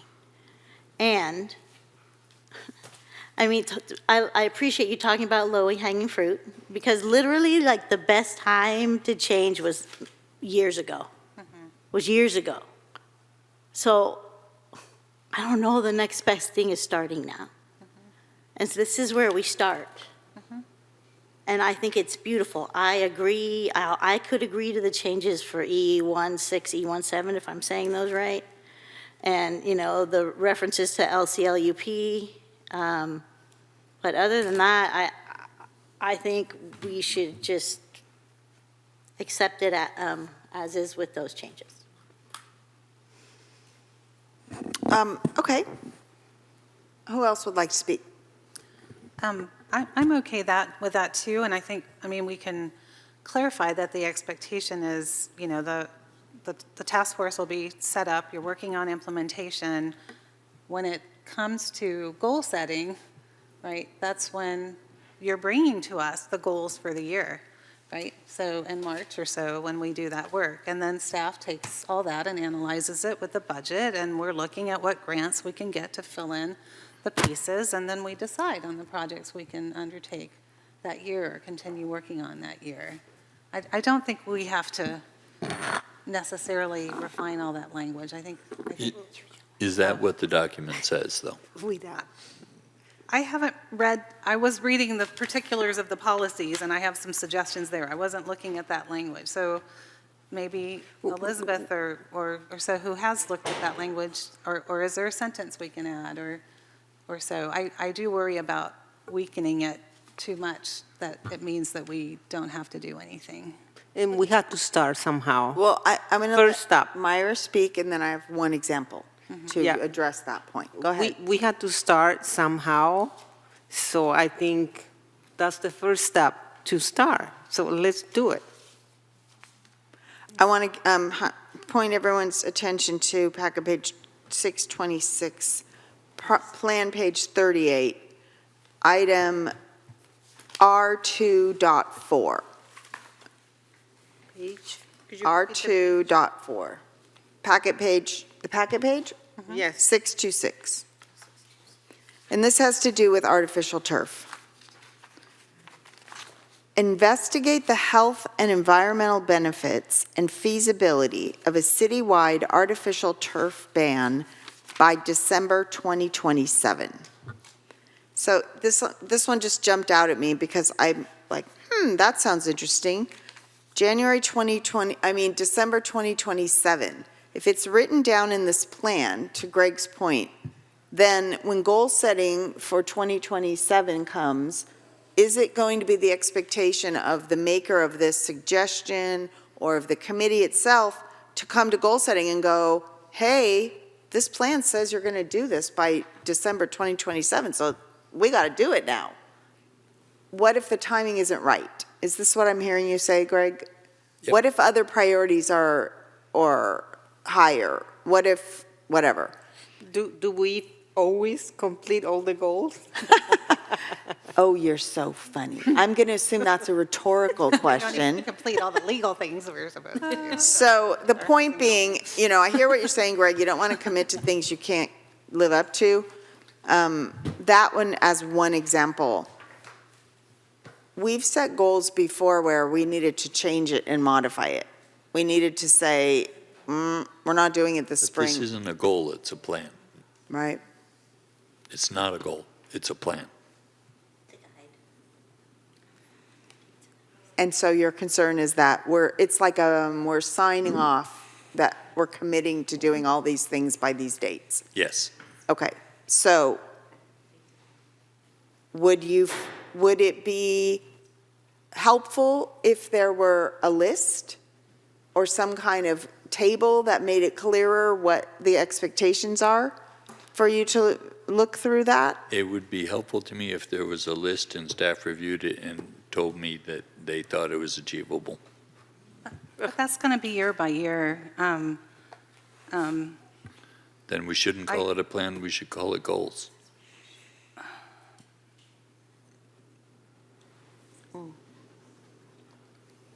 Cap goals I want to and get this done. I actions. don't want people to misunderstand me. I do want to get this done. I do want to implement these things, not the turf ban, because I can tell you firsthand that the soccer field that I take care of and have taken care of for 15 years can't handle the use that it has. We have so much demand, the grass can't handle it. We don't have enough fields. That's why they do turf.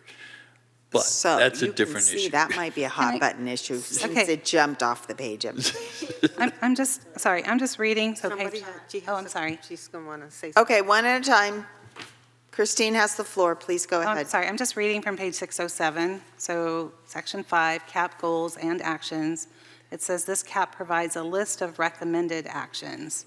So recommended, it doesn't say forcible, enforceable. But also, I can find you I have 6 pages of lists where it says will and shall. Well, I know, in the individual policies, but this is the overriding, I mean, I'm okay adding a little text if we want, and maybe we can send it back to the CAP force if you want to do that, where it softens some of that, but. Can I make a comment? Yeah. Part of the utility of having the dates in there helps with the calculations that were done by figuring out how much emissions could be reduced. If there weren't target dates in there, we wouldn't really be able to make projections. So this is a 5-year plan, and, for the sake of playing with numbers, if you will, had to have some dates in there in order for Rincon and others who worked on the projections to put those in place.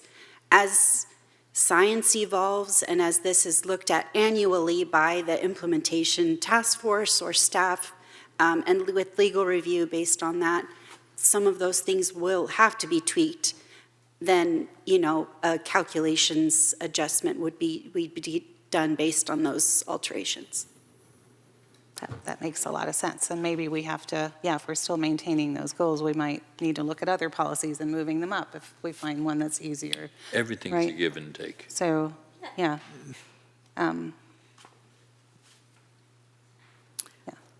Okay. Well, I'm hearing urgency about approving it, and I'm hearing concern about overcommitting to that which we can't accomplish. And I'd like to see us be able to achieve the goals and be heading off in that direction. I just want to be careful. May I make a comment? Of course. Please. Hello, council members. My name is Brittany Hernandez, Program Manager of the CAP Task Force. I have had the honor and privilege to work alongside all of these volunteers here, and for every community event that they have been to, and I have also been a part of for the last 8 months, the number one thing I hear countless times is it's not so much that the community can't implement these things, it's more of they just don't know. They don't know what's out there. They don't have the resources. They don't have the guidance. They don't have the body kind of guiding them to this. And so, again, having been a part of this team and everything that they've put in for it, I know the next phase, the implementation phase, the short year goal of 1 to 2 years, this will be the priority of making sure that more community members know that, one, there is a climate action plan. Again, with all of the community events that we've been to, very limited people knew that this existed. And so the next phase of implementation is for us to do that. And for hopefully the next task force member to also continue that implementation. We've had multiple youth participate, whether that is in the climate action plan, youth art competition, or coming to council. That is so brave and that is so unique, and we can really, really leverage that. They are the future, as we all know in this room. And so just consider that when considering this, because the implementation team, again, I've worked with them. They're incredible. They're not going to give up on this. The implementation team, with the right guidance, with the right support, they're going to get this done. They're going to get more people reading this plan and going to the resource page that they've created for the CAP, and they're going to continue to outreach and show up at any event, and that is completely free. That is their promise to this plan, and again, they've worked very tirelessly for the last 20 months. I got paid to be their liaison. They did this with their heart and their soul and their grit, and so they're not going to give up. They're not going to give up on bringing the community to this. So, thank you. Thank you. Can I ask one more question? Of course. Did you guys analyze whether we have the grid infrastructure to support even your car goal? Yet, maybe not yet. Monica, are you able to answer that, or do we need to bring Anna in to answer that? I don't know if Anna would have the answer. I mean, there was, I know of at least one goal that we did actually back down on because of the feasibility around PG&E. So we haven't done that yet, but that would be part of kind of what we do when we move into implementation, right? And so to the point of this being a living, breathing document, there's a whole section around measurement and verification and how this will be modified and changed over time. And so as we get more information, that's where we start to update it. I've unfortunately had a lot of experience dealing with those kind of issues, and I haven't ended up with very satisfactory results, which is why I'm so concerned about it. And when I see timelines that are based on unrealistic goals, it scares me. I want you to do this work. I want you to be part of the solution. I don't want to be the problem that stands in the way. But there are some realities that I'm afraid we're going to run into, and as long as I've had an opportunity to put voice to that, so you've heard it before, so when the problem comes, that we work in a collaborative way to get to a resolution, that we're not stuck on the time that we said we were going to do it, that we work together to try to find a compromise to be able to work forward. As long as we're moving forward with that understanding, I feel much more comfortable. Yeah, definitely. I mean, and I think like we've been hearing from council members, and if it helps to hear it from me, we see this as a living document. This is with the information we have now, what we think we can do. But as we get more information, we expect things are going to shift. I've also unfortunately had a lot of experience working with some of the large utilities. And so I know that timelines can be unfavorable, and I know that kind of Pacifica's infrastructure is not ideal for some of these big electrical changes. So Suboptimal. Yeah. I see you and staff working like this, with council having a little bit of an oversight and decision-making role. Mm-hmm. That's what I see moving forward. Mm-hmm. While I don't believe the document says it, I believe in you, and I believe in your committee, and I believe in our staff, and I believe in us, and I think we can get it done. But I think it needs us all to work together and to give each other grace and space, because we're gonna run into problems.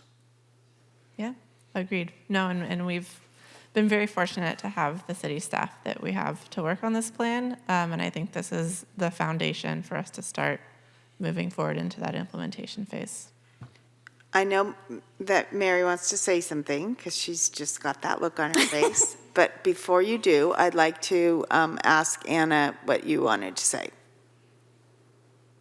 Yeah, I thought I might just jump in real quick and add that specifically around the EV charger related goal, that one is specifically looking at public facing EV chargers. So I'm not sure if this directly gets at your question, council member, but I do know that within the plan, we don't have any specific goals related to personal or private EV chargers. So you referenced some issues that individual homeowners might have. These are chargers that we're talking about that would be publicly accessible. And usually when installing publicly accessible chargers, it does require infrastructure upgrades for almost all instances, just because you're installing a new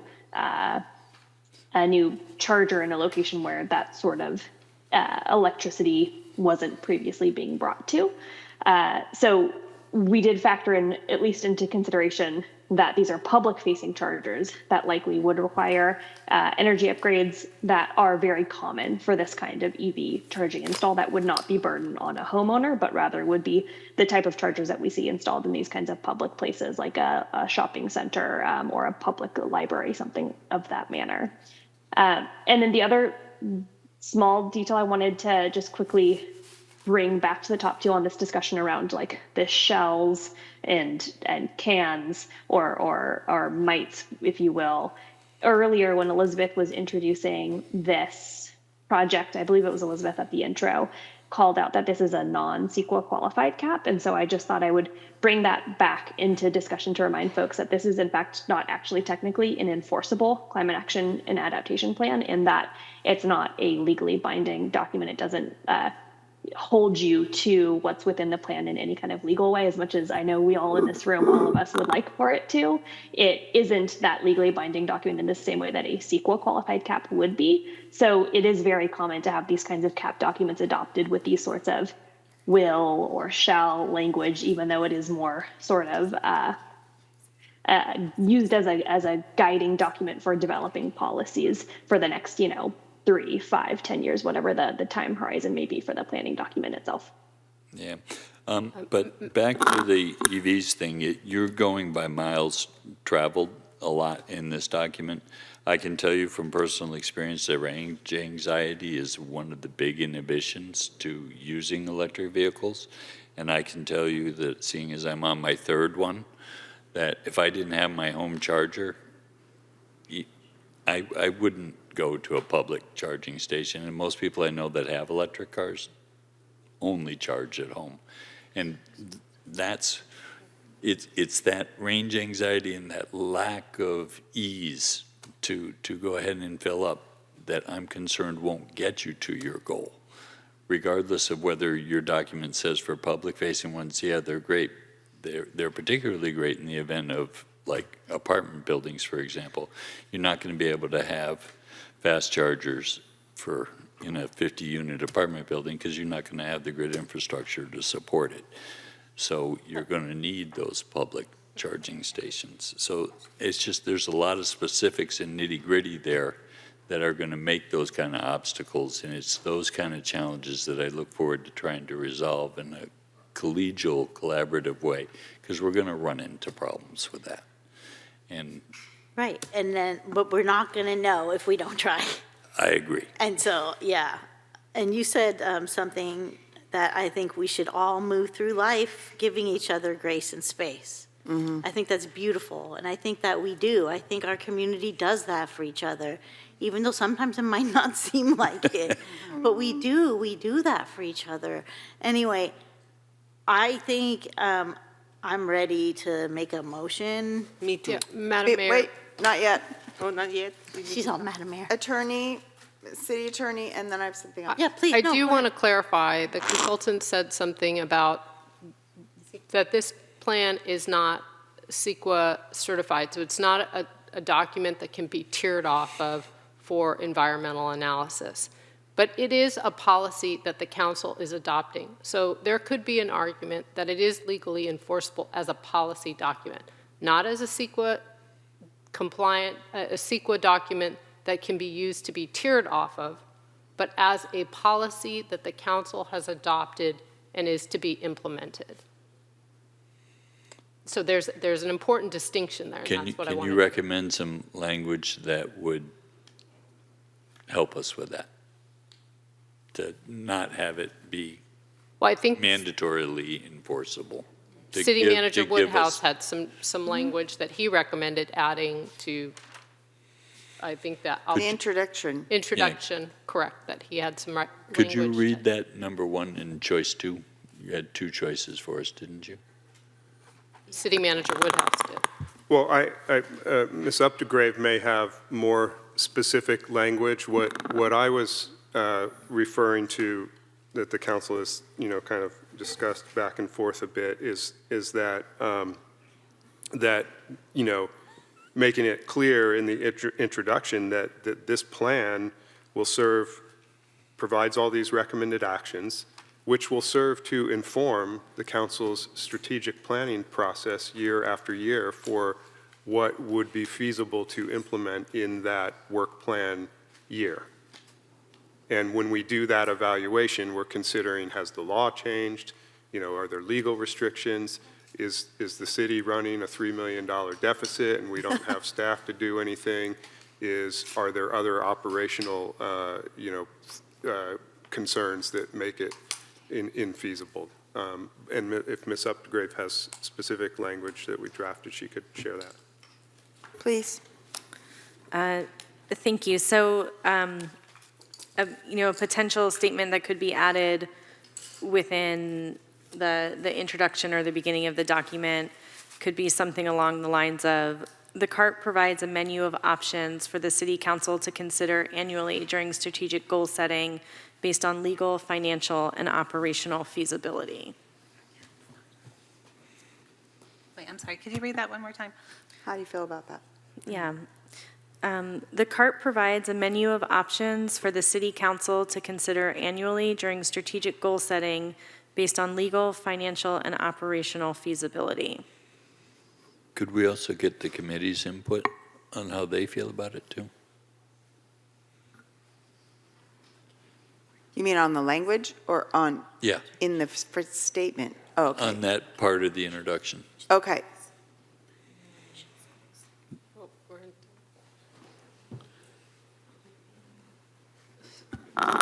Sorry. So Madam Mayor, you're going to be open? Oh, I never did close it. Still open. Just clarifying. I mean, you know, it's 11:15. Yeah, my head. I know.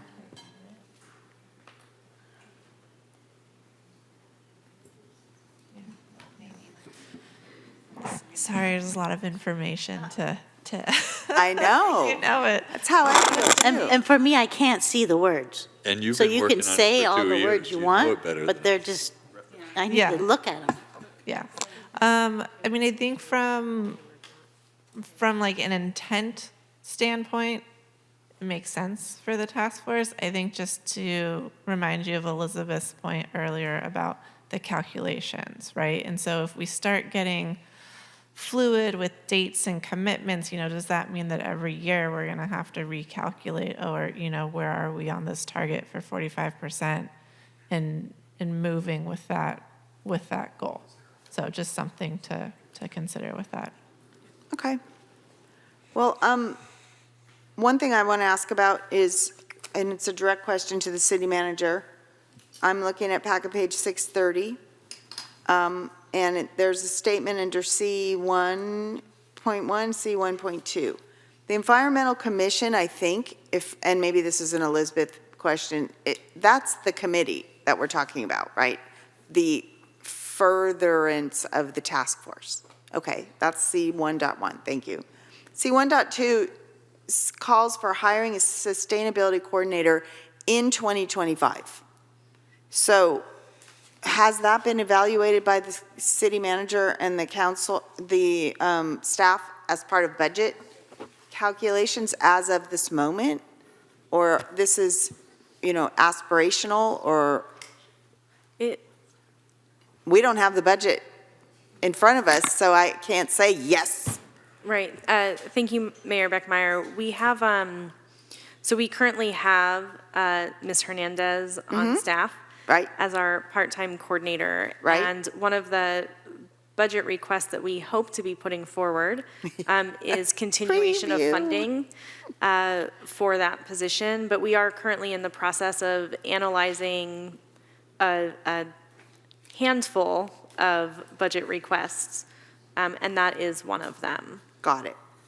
Okay. That makes me feel better. Then Just, the last just thing. a reminder, we have a $3 million structural deficit. The other thing I would like to say is that I have concerns about the reference to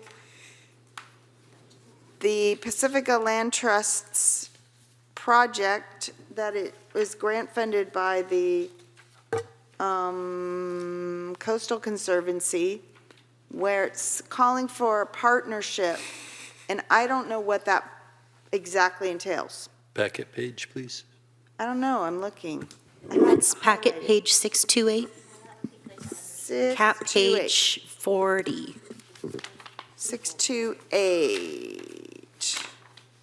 Oh, there it is. It Thank would be you. good for us to understand that. Yeah, I need to understand that better because, and as you mentioned, Elizabeth, or someone did, this has been evolving. This plan has been being birthed, if you will, at the same time as we've been steadily working towards getting our LCLUP approved, and with it, all of its concurrent requirements for the coastal management resilience plan and adaptation plan and all that.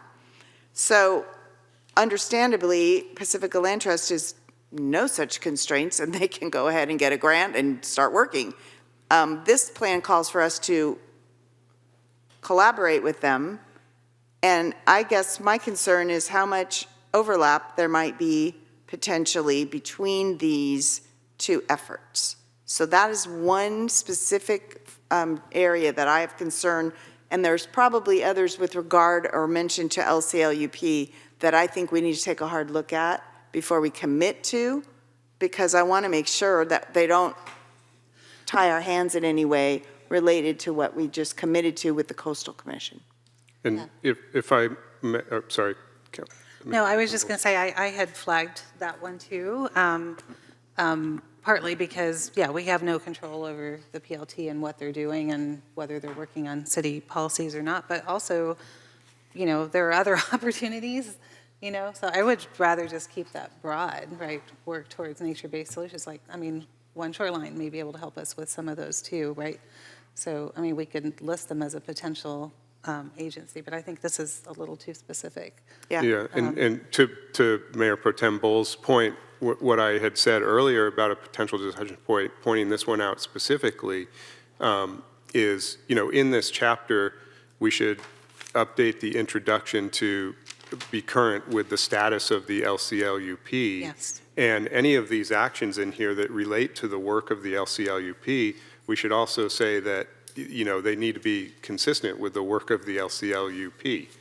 We could just state that in the introduction and make, or make this one more general, because like I said, and Mayor Pro Tem Bowles just said, there may be many different external stakeholders that in our shoreline adaptation planning process we're going to be working with. Right. And so to direct Public Works to collaborate directly with the land trust may not be the most, you know, feasible thing until we know what the scope of that grant study is versus what One Shoreline wants to do versus what the Army Corps wants to do versus anybody else. Mm-hmm. Yeah, and it's not saying we're not going to partner. It's just saying it's expanding it, right, without naming. Is that true? I think that's safer, and then that, yeah, then that's language we don't have to keep updating too. So given that and the new language and this potential other language, I mean, my suggestion is that, and I actually have a few other questions and clarifications on a number of policies too.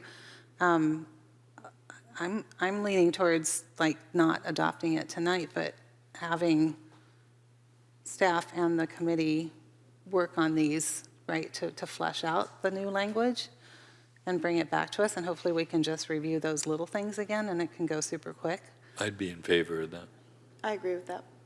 Yeah. And so, for example, just closing the loop on the last one we just spoke of, I think the phrase external stakeholders, for example, could be a more inclusive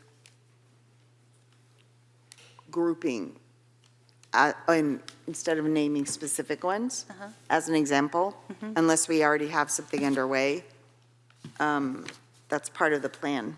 So, city attorney and city manager, how do we take action on tonight to continue or to refer back, or what do we do? Well, I want to first, before we do, you know, continue the meeting, if that's the council's direction, I want to clarify or make sure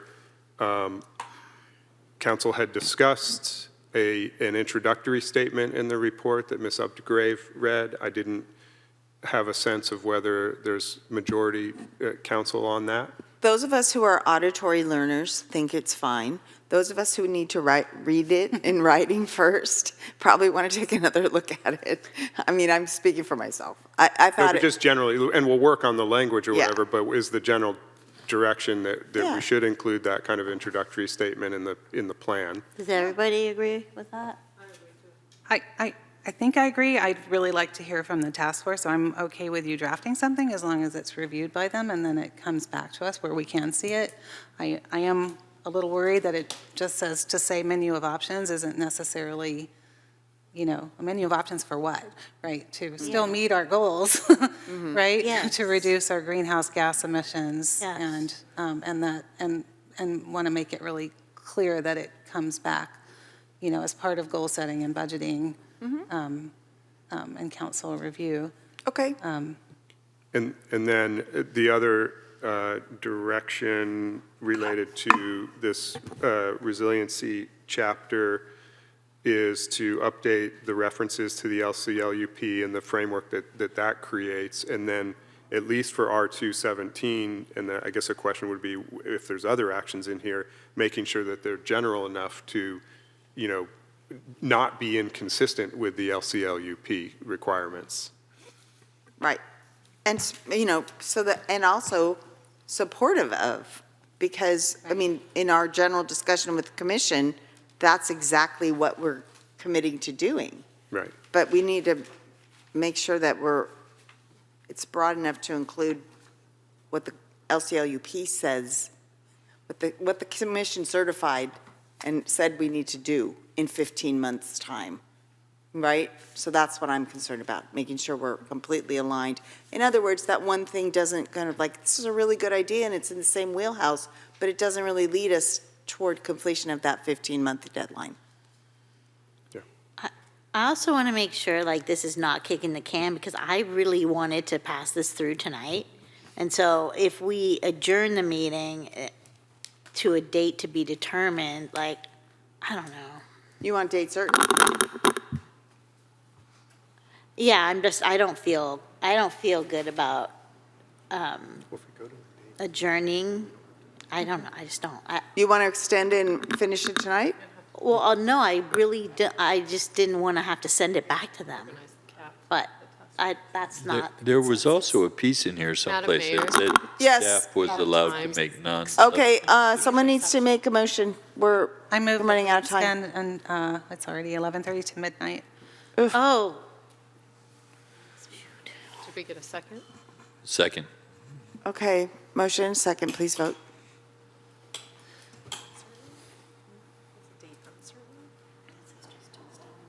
Waiting for one more vote. Okay.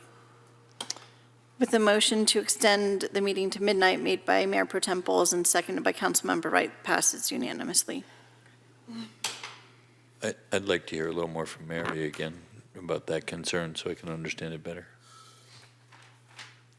Yeah, I just don't want to, I've already stated that I think we should have started this a long time ago, and we have to start somewhere, so I would have rather that we pass this through tonight, and I was going to make a motion, but then I heard folks talking about, adjourning the meeting to a meeting to be determined, but I think I need to really understand why. I'm hearing one thing about the introduction, and that you want that to go back to the task force to look at. I heard stuff about the Pacifica Land Trust, not just about them, but expanding that language so it's inclusive, right, of other agencies and community groups. And then I heard changes for E16 and E17, and then references to the LCLUP. And what am I missing that needs to go back, that we need to take more time to do? Well, I don't think we know all the references to the LCLUP, so what are we approving? Right. Okay. That's one, right? It's just so that we know what we're approving. That's why I asked the question, because I didn't know. And I would like them to review that language to make sure we're not watering down. Maybe they have a word suggestion or something. They have so much invested in this, and they're concerned that we're leaving loopholes for not doing the work, and I want to make sure they're happy with it in the end too. So I'm really hoping this can all be worked out by staff, even, I don't know, before the next council meeting, or certainly before the next one, at the very latest. Can we? But I don't know what staff's capacity is and the commission's capacity when you're meeting again. So if I may, Madam Mayor, I just would say that it may be difficult to continue it to a date certain, given that you would need to convene another Brown Act meeting for the CAP task force. Staff would need to work on revisions, that type of thing. So there may be difficulties in identifying a date tonight that works to continue this hearing too. Thank you for the reminder about the Brown Act meeting of the task force. Do the determinations, consider. do the determinations need to be made by a quorum of the task force, or would it suffice to have their implementation subcommittee work on the revisions? As a body, they voted, I don't know if voted is the right word, but they agreed that the implementation subcommittee could carry forth with any council direction that that happened as a result of this meeting. I think they're willing to get a quorum together if needed, but I just want to ask if this is a decision that needs to be made by quorum. The implementation subgroup is fine with me. That's okay with me too. It'll be a little easier to schedule. Do we have a third person? It's fine with me. I'd be wondering how they feel about it. Since public comments still Well, we have open. public comment again. I see thumbs up. Thumbs up. Yeah. Public comment open?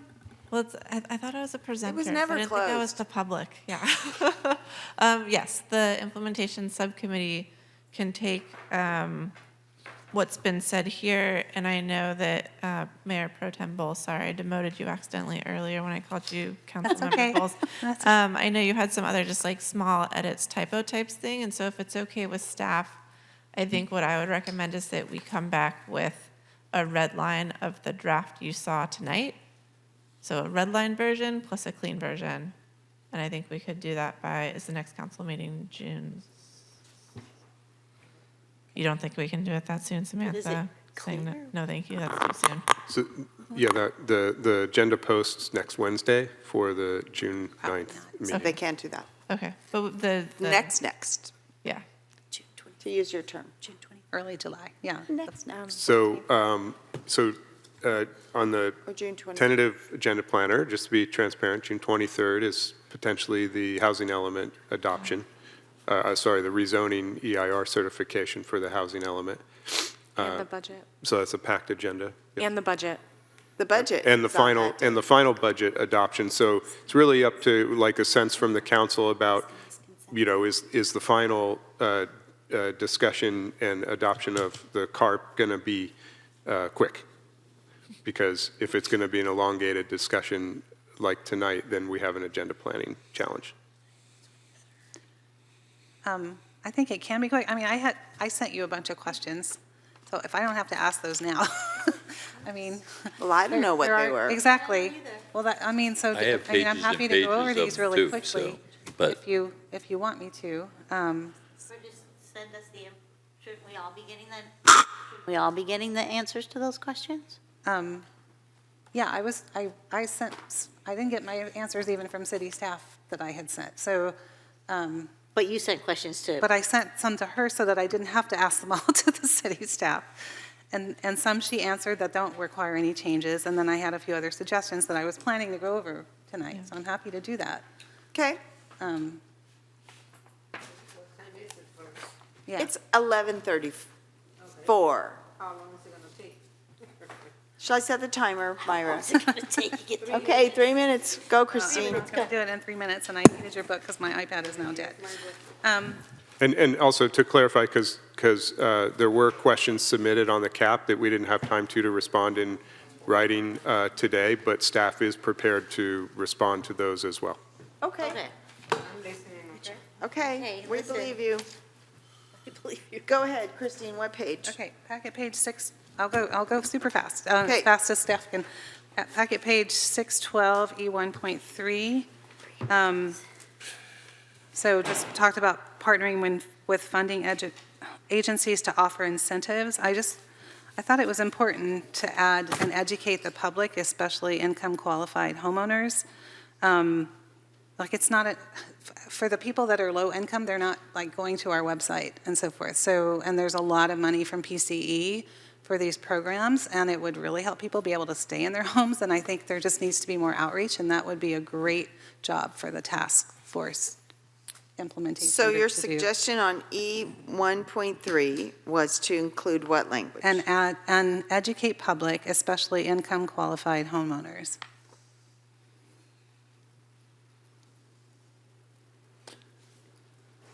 So I'm confused. Is this an amendment that we're doing to a motion to approve this document? Or We're not She's going over what she wanted, her questions were, and her suggestions. Qualified. I had a question about E 1.4, multifamily. So this is talking about Greenpoint rating, and I'm just, it says especially for multifamily projects, and there's no definition, I think, of multifamily, and I don't know if like townhouses and condos count, because those are a lot of the housing applications we're getting. So I think it would be helpful to clarify the definition. Yeah, thank you, Mayor Pro Tem Bowles.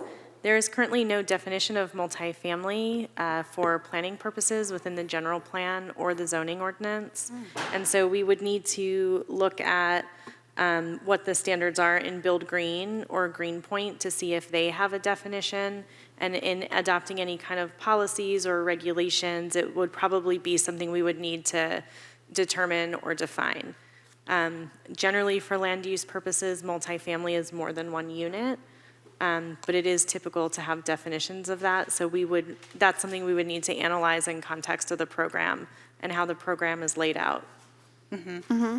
Yeah, I mean, I know their multifamily is really more for large buildings, because I've been trained in their program. But, so I just want to make sure we're not missing the opportunity to ask for higher green building standards for larger projects, even if they are townhouses or condos. Yeah, and if we were to adopt any kind of green building standards, that would be work that would need to be directed by council. Right. And then it would come back to council for review. Right. It says medium on here, so it's not immediate.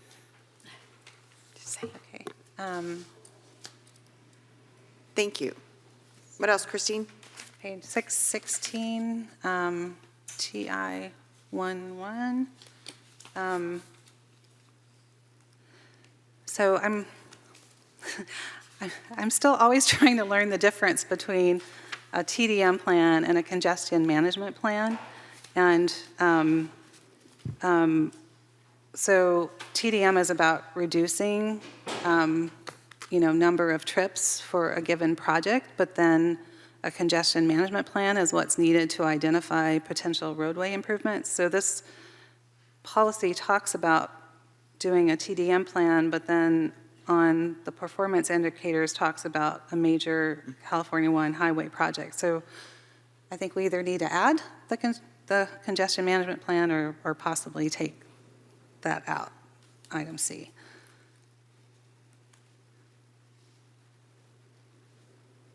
Um, 627.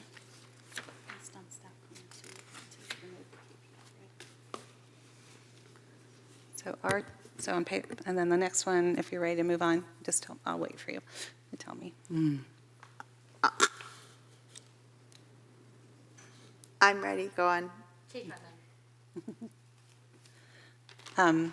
So packet page 627, R2.8.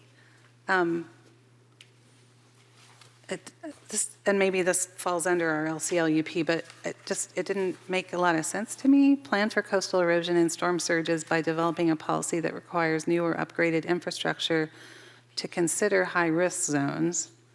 And then the performance indicator, policy in place, number of projects or structures constructed in high-risk zone, make it sound like we want to build projects in high-risk zones.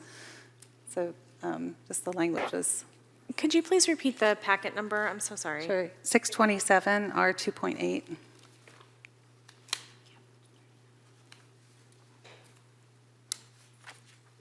I think you're right. This is sort of an example where the LCLUP governs this. Yep. And I'm not sure that this very specific, action stated here is appropriate, and we'd have to look at the LCLUP and, see what it says, but that's, generally in this chapter, the LCLUP is the guiding document. Okay. And I think she answered my questions on the others, so it didn't need a change, so that's all. Thank you. That was so short. 5 minutes. All right, Mary, back to you. You wanted to approve this tonight. Are you understanding reasons why that might not be feasible? Yes, I understand. I don't like it, but I I understand. was going to say, can you live with it? Yeah. Okay, what are we doing about the date certain versus packed agenda thing?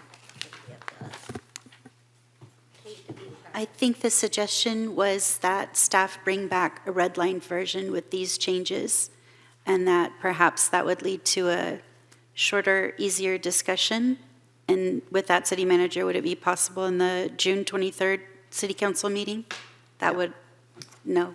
She says no. So maybe July. 1st in July? I don't know the date. Samantha, up to great. July 14th, unless it's canceled for summer recess? We weren't going to. Okay. Is the point of date certain to avoid public comment? Because I No. don't mind hearing public comment on this. Not at all. It's to emphasize we're not kidding and we're not kicking it down the road. Okay. Because I want to make Mary not think we're kicking it down the road. Okay. That's all. With that, would council consider maybe at that time, the task force was potentially going to bring the revised scope of work and charter at that meeting, potentially? I can talk with city manager offline about agenda planning. He's looking at his agenda planner, isn't he? I think we could consider that. I know we're looking on July 14th is the STR ordinance introduction. Another tiny agenda item, hardly anything. And that's sort of a backup meeting for the housing element rezoning EIR if it doesn't go on June 23rd, because it has to go back to the Planning Commission still. Understood. On June 2nd. So there's some, variable there, but we could be aspirational, and maybe it could be a combined item for the CARP adoption plus establishment of the task force. That would make it a longer item, right? So discussion about the charter for the task force, et cetera, would make it longer. So we can, those would be some of the factors. Okay. Can we leave it with as soon as practicable?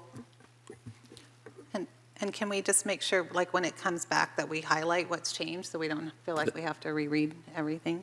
I think that was the That was red the line. red line. Oh, the red line, sorry. And we can include in And this- Mayor Pro Tem Bowles, if possible, if you could send staff the specific changes that you just read off to, just offline, send it to us. That would be great. Thank you. Do you mind if I send you the few Your that I have? 6 pages? Please do. Yes, if you had some specific text changes, we would I like to receive that too. And Well, a lot of them I've eliminated because of the discussion tonight, but. Okay. And I would also like an opportunity to once again express how much I appreciate the work Yeah. that was done, how valuable it is to this community. I'm going to say it this way. It's good work. It's work that's pushing us. Because we're like, we want to make sure it's right. And we can commit to it and not kill our staff. So I think this council's committed. I think I speak for us all when I say that. We just want to make sure that we're being fair and reasonable in what we're committing to. Yeah, and I mean, if you have other changes that, it might be better for you to let us know too.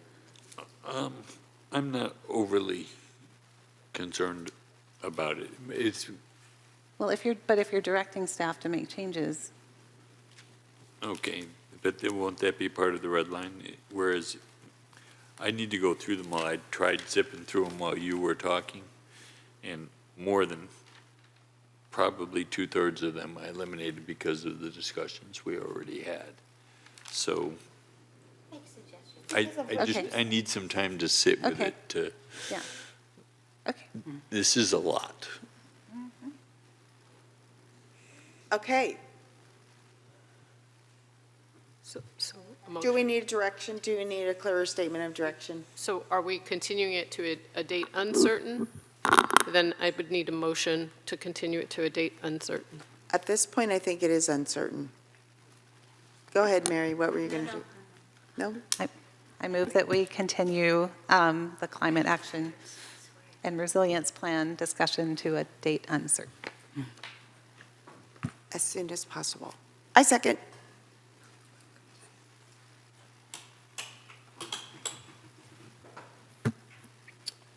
With the motion to continue this item to a date uncertain made by Mayor Pro Tem Bowles and seconded by Mayor Beckmeyer passes unanimously. Thank you very much. And our meeting is adjourned at 11:47 PM. Thank you, everyone.